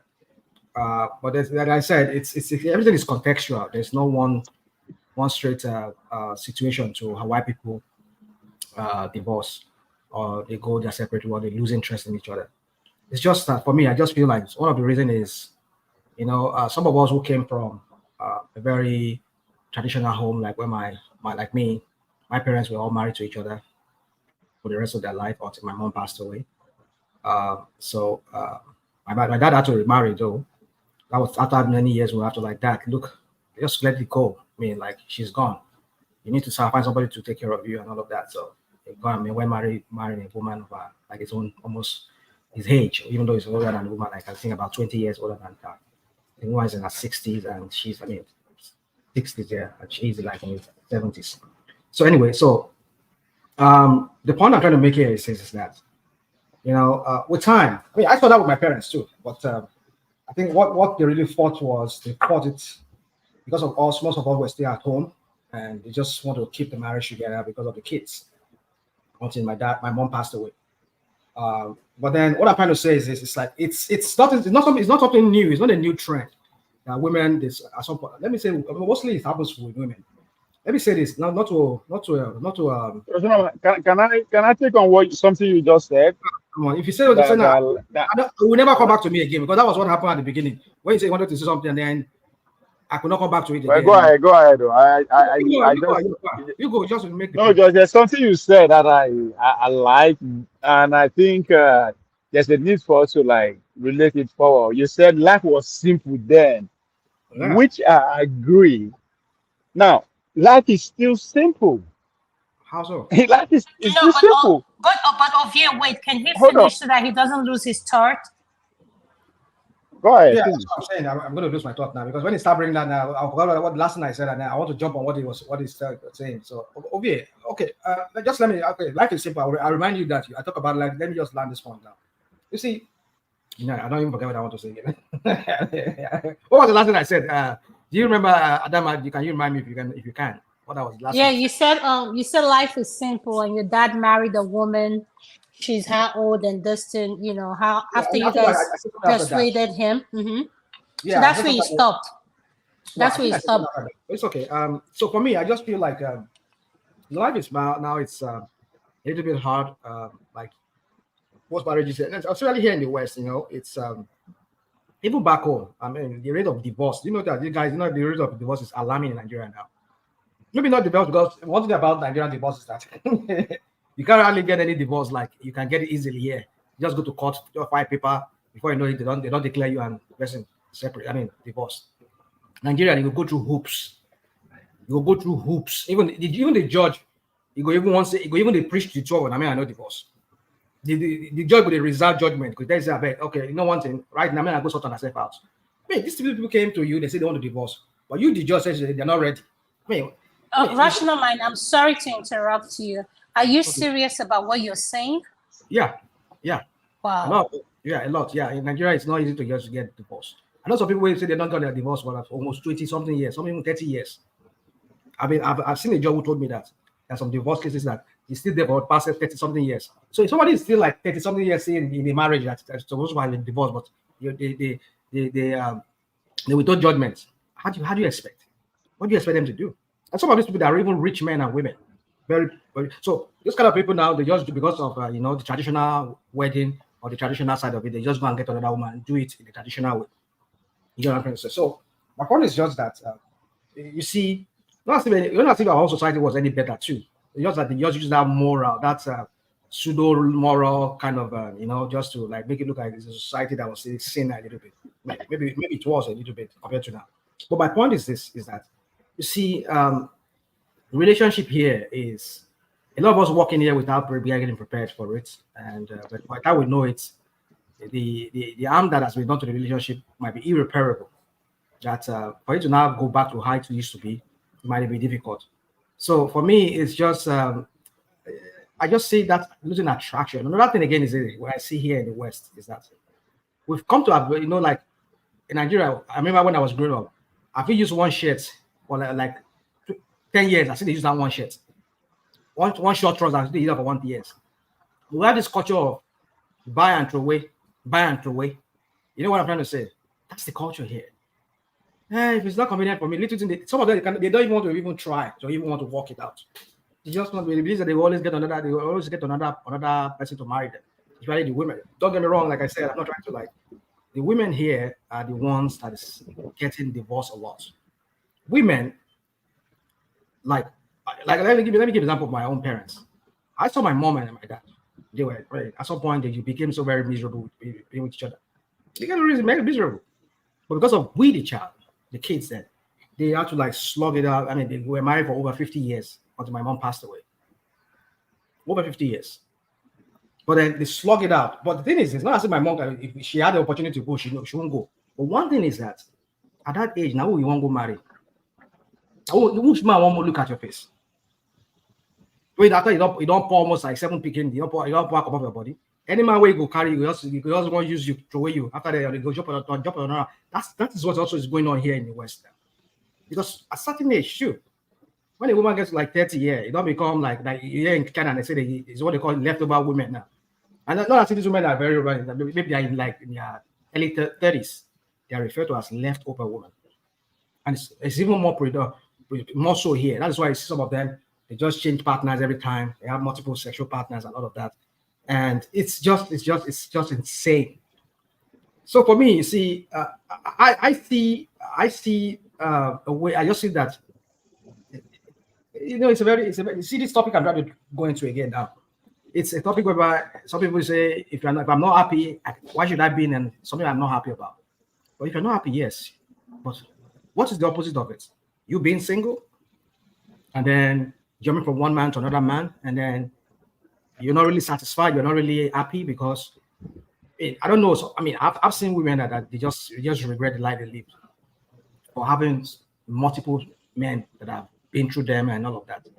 So my point is, this is like, for me, I'm not saying that it's best for people to remain in loveless marriage, but I just believe, like I said, some way of some people going about it's just maybe these open marriages, go have your fun and then we'll come back and then we have our own fun and then that way we still keep together. So there are different way people are trying to like maintain their marriages, but I'm not advocating anything here on this platform. I know I'm not trying to be a moral person, but the point I'm just trying to make here is that there's a lot to relationship, either marriage or just cohabiting together. There's a lot involved in it.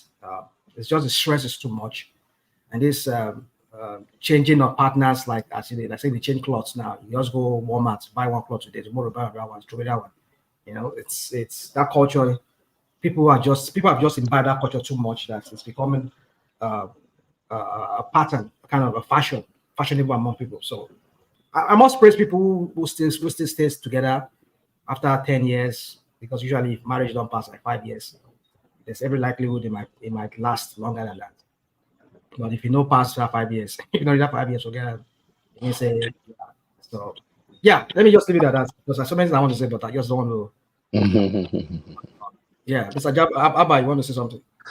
Yeah, something I you want to say, say, Adam. oh, Okay, go ahead, Ruby. Go ahead. Go ahead, yeah, Ruby. you said something about life was simple there, and I agree with you.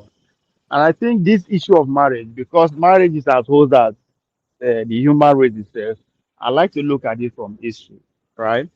Before the coming of the new way of life, which is what I want to believe, what Ashonama is also talking about. Life was simple. There's nothing much to do. What is obtainable then was, are you able to provide for your immediate family, your environment? If you have surplus, you take to the king, then you take the gods of the time. And then you're a responsible man. That's what life was based on. Then civilized evolution comes into play. We have new people who are preaching civilization. Now they came with a way of life, which now, in a way, whether now good thing or bad thing, which now that simplicity that our parents were living then, they were. I don't think I would say there were no rules. You marry one person, you have to be this. Now that's what the new civilization brings, which comes in the name of religion, right? If the two are now dominate the planet Earth. The Muslims say you are allowed to marry for it depends on how buoyant you are and all that kind of a thing. While religion, a Christian say marry one and be faithful, right? That if you are faithful enough, if you do everything well enough, your reward is in heaven. So the attention and everything now focus. But it also comes with a developing religion, which is called capitalism, which now had more to what we now see that life is complicated. Just like I think Adam said that life is complicated. Life is still very simple because what is obtainable then for you to actually live fine is able to for you to feed and have shelter to cover your head from external and physical harm. And today, that's all you actually need as a human being to stay alive. But way of life now bring other things to it. Work, keep buying, keep buying. If you religions, the religions say your reward is level. The new religion capitalism say no, no, no, no, no. Buy more, buy more. So you now see us who are fortunate enough to have some kind of history of the past. We are not trying to bring that aspect of our past to what religion say we should maintain this kind of life in order for you to see. But at the same time, see, immerse ourselves with what today's religion bring capitalism. Bye, bye, bye, bye, bye, bye. Then it is difficult for you to want to live all these three. If you actually want to live simple like your father, life is still very much that way. So I look at marriage from just like success story in life. Nobody has a blueprint of how to live life successfully. What work for you? That's success. There are a lot of things that you do that did not work. That's failure. So in order to say that this person marriage has a blueprint that we have to follow, so I don't know. I think to me, it's never going to work out like that. What is working for her Dana is perfect can only work for her. What is working for Jonaba, the same thing. What works for me, the same thing. Does it mean if I follow that the same trajectory, it will work out? Or it might work out, it might be more successful. So I see marriage like that too. But I know it's very hard.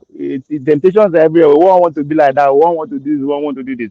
But if you can see truth to that simplicity of life, what matters in life, I think that's the advantage our forefather has for us. They were able to define life. What they want in life. Life is simple. The complete say I must have this, I must have this, I must have this. It's not really there. Now very few people. That's how I see life. Maybe that's why it did very hard for me. So go ahead. I think Adama is there, right? Um, I think She's still here. She's still here. I think she's there. okay, all right. I think when Yes, I'm here. I'm here. okay, all right. When the rational man says that life is easy, then isn't in the sense that the life there also have its own challenges, Come on. but Come our on, Zoe. parent, uh, like I'm from a polygamous home. Um, we are plenty in number, so very plenty, and I think my mother, uh, she's not the first wife, uh, but she married another woman for my dad because she don't want You my should be mom. here. So the life then, I think they also have their own challenges in the sense that I believe my mom stayed in that marriage because of us. I think she also have her own challenges. She could have walked away, but then they have a different understanding. Where am I leaving my children for? So people bear that. And doesn't mean whether she's right or wrong, but I'm saying that as simple as life could be then, it's also still have its own challenges, and the level of endurance then is much than these days. And another thing is that even these days in this generation, the home that experience both parents in marriage and they are transparent to use some of their lifestyle to teach the children that you cannot get everything you are looking for in marriage. Those those can you guys hear me? Can you hear me? We can hear you. We can hear you. Yes, we can hear you. Yes, Okay, Marava. because I haven't Yes, I can hear okay. you. All right. So the there's tendency that they also will succeed in marriage if you tell them whatever is your own challenges. That is not something that, oh, see us together doesn't mean we don't, me and your mom or mom and dad do not have their own differences, but they choose to iron it out. Those are the things, also trying to instill in my children. The fact that I don't think they have seen us fight doesn't mean that we never fight. We just didn't fight in their presence. And some of the fights should not be something we exchange words with. So they should not expect that the fact they can go out there or when they get married and say, "Oh, I've never seen my parent have misunderstanding." Doesn't mean we don't have our own challenges and we don't have our own fight, and that are the thing that help many children. And there's tendency that if you are from a broken home, you will have a chance of divorce quick. But if you see, and also marriages that they are together but they never share their experience with their children, and the children all they see is to being together, happy together, also is kind of misleading. So personally, we have that with my children and tell them, because my second daughter she is more anxious into relationship than my first daughter, and they never see us have anything. And she came home, she said, "Oh, I can't stand this boy." My heart was broken because I don't even want to hear it as an African man. Not that I just know I can't take it. I just walk away. What the heck is she talking about? So, I mean, so those are the things we have to pass on to the next generation. Now, like Ovie says, I think, like I said earlier too, I don't think our children will have the problem of finances like we do have, because especially if they are in good relationship with themselves, go to school and finish school well and obtain their dream job or whatever they want to do for themselves. But the issue is that how did they manage it? Also, is a very sensitive in marriage. Um, uh, like for instance, my wife doesn't believe in investing in Africa, especially with the up and down. I do export things before, but right now it's shaking. So my wife don't like that kind of investment, and I just say, okay, how much can I be giving you in a month? I give it to you. Let me focus my own business and do what I'm gonna do. Life is loose and this and that. So sometimes, not that I hide it from her, but if she hears, she will say, "I told you so." If I like, there was a time have like three container arrive in Nigeria the same time for no warning, no sign, no information, no anything that okay, so time to so time we're going to increase the duty or whatever they call it tariff. Boom, just like that, and you can almost lose everything. And then when your spouse says, "I don't believe in that," to come back and tell her, it's like, "I told you so." So you have to go through all those kind of a thing, because and I understand where she's coming from. But sometimes I believe life is taking a risk. If it's what about if it's the other way around that I make money? So it go both ways. But those are things that happen in, you also have to manage in marriage, that spicy thing, because sometimes depends on the mood. I always tell people a man can lose his mother today and still want to fuck. Excuse my language. Your woman will not like to do that. Women will not like to do that. Women would love to mourn and do that. Men, maybe the way he gets rid of his own stress is to make whatever they call make love or whatever. I don't know, be decent in my words sometimes. So uh, so it's a lot of stuff that we have to deal with in this life when we talk about marriage and in relationship. It's all about learning what work for you. I think in 21st century, especially some of us that came here in our not too young, not too old, but you still have to come and learn this culture. We are the one that we may have that kind of financial issues, but I think our children will not.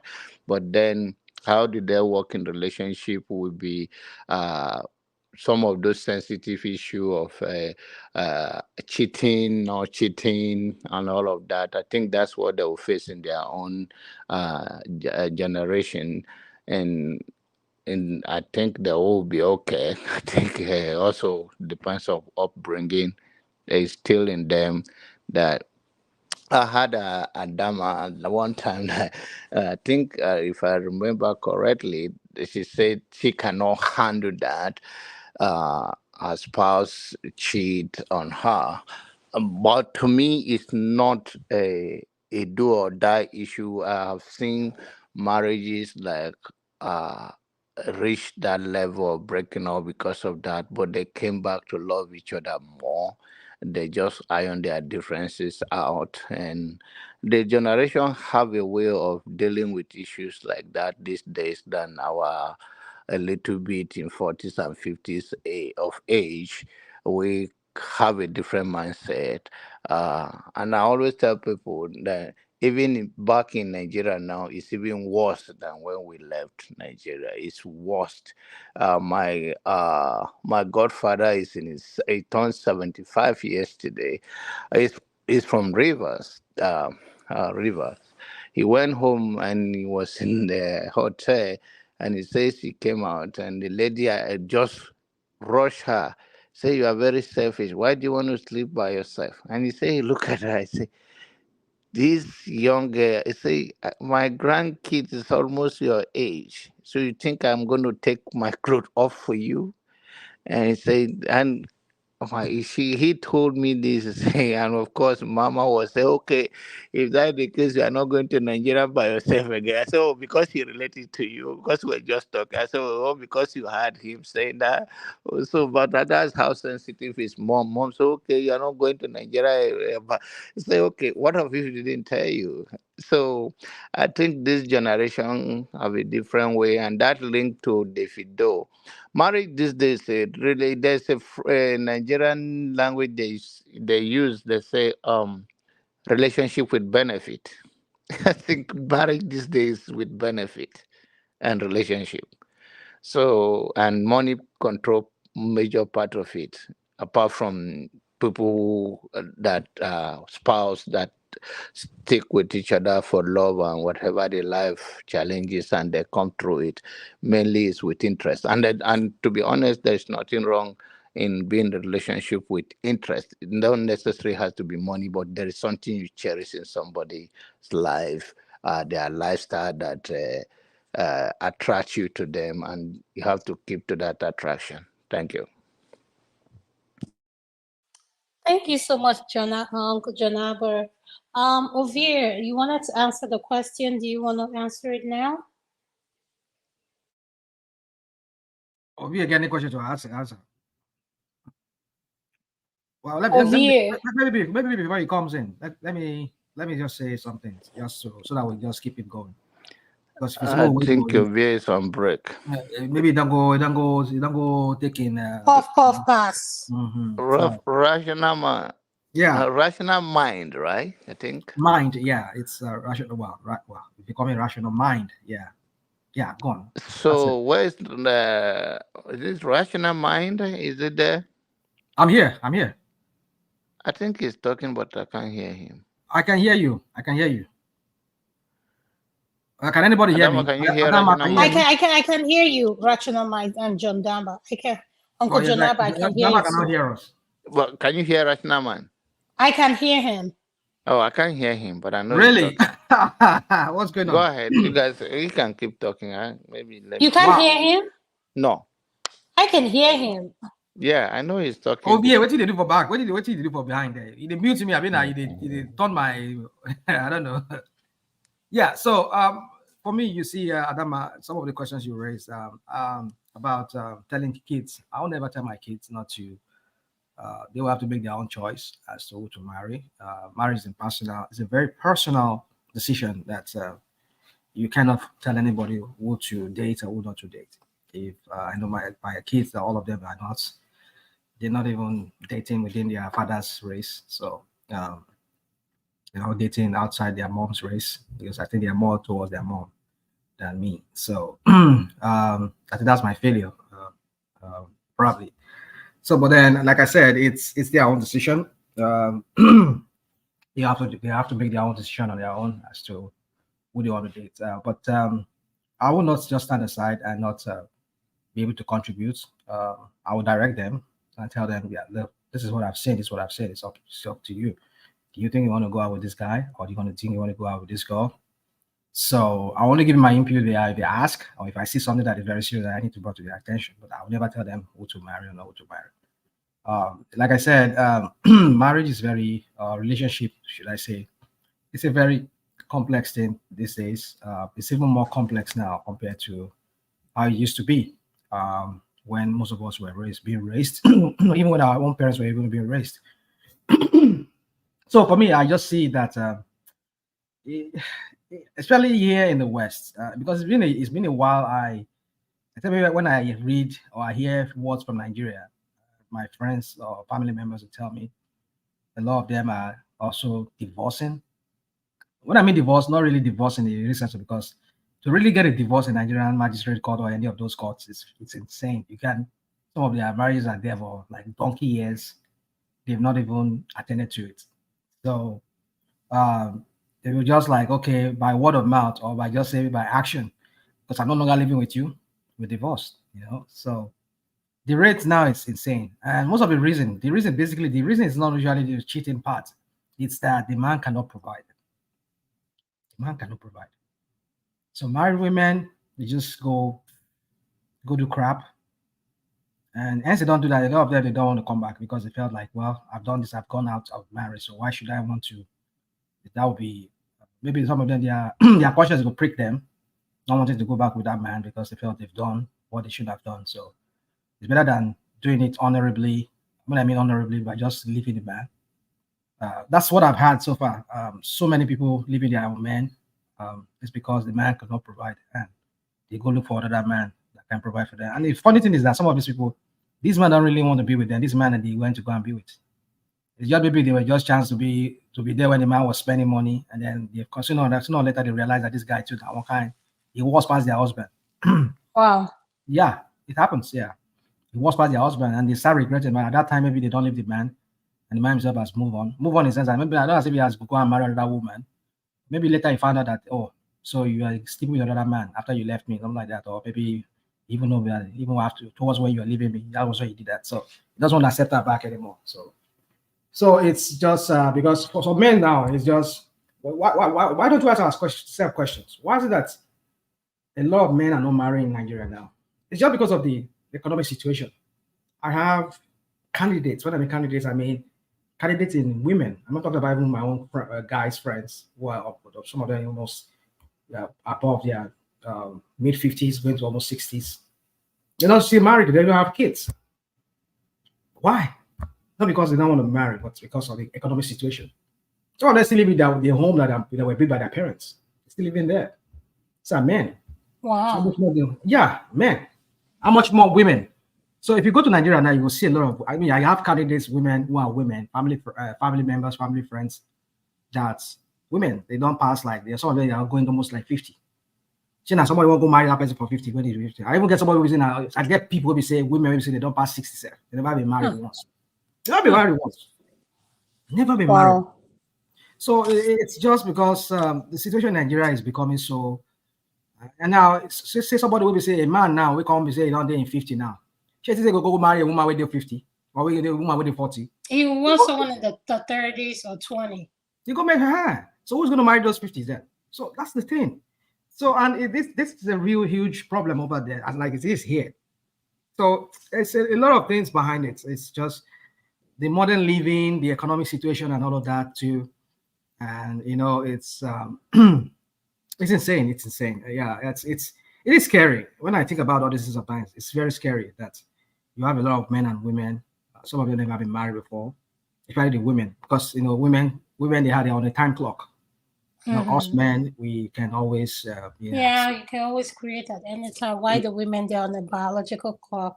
Well, I didn't say that now. Let me do am. Let me say I'm now. Let me talk am No, now. I'm just saying so that the Okay, people so listening can okay, yeah. So I agree don't want with to sound what like you're maybe, saying.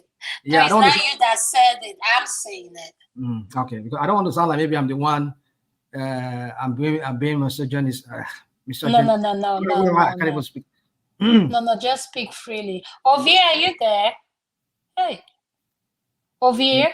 Ovie can. Ovie is in the other room. You know. No, Now because God, I only want God, to tell. only God know where his mouth today. Where Ovie I mouth wanted today. to, I wanted to tell him if he would like for me to host this Sunday, let's talk about just regular stuff apart from politics.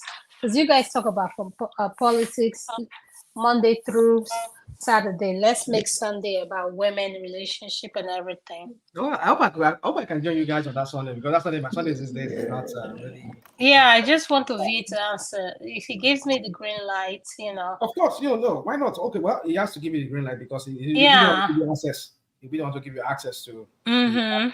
Yeah, those are the things I want to ask him because I understand what I kind of notice whenever I come in and we're Struggling with speaking. high blood sugar, do not drink cold water. Did you know? And I wouldn't help us say. Jonaba, Uncle Jonaba. But don't drink cold water, Abi. If you get high Yeah. blood pressure, Abi. Oh, well, rational mind. Can you tell Ovie what I said? And probably I during the week, will. I'll I come will. again just to remind him, All right. and we'll go That's from nice. there. I It was will. nice talking to you. Y'all have a Nice good talking to all of you evening. too. All Yeah. right, bye bye. Janaba, Thank you, Raj. Bye, Uncle Janaba. Have a wonderful evening. Thank you, sir. Thank you, man. Bye bye. I couldn't hear Rajna, man, so Yeah, I don't maybe know I why will nobody leave hear me. now I don't know because why I nobody hear don't me. think he can hear me too. I can hear you. That's why I hear you. was listening through the my iPad because I was using my phone. I'll talk to you. We talk to Ovie, then you can host us during the week and talk about life and marriages in diaspora. Yeah. Yes, I'll be honored to, sir.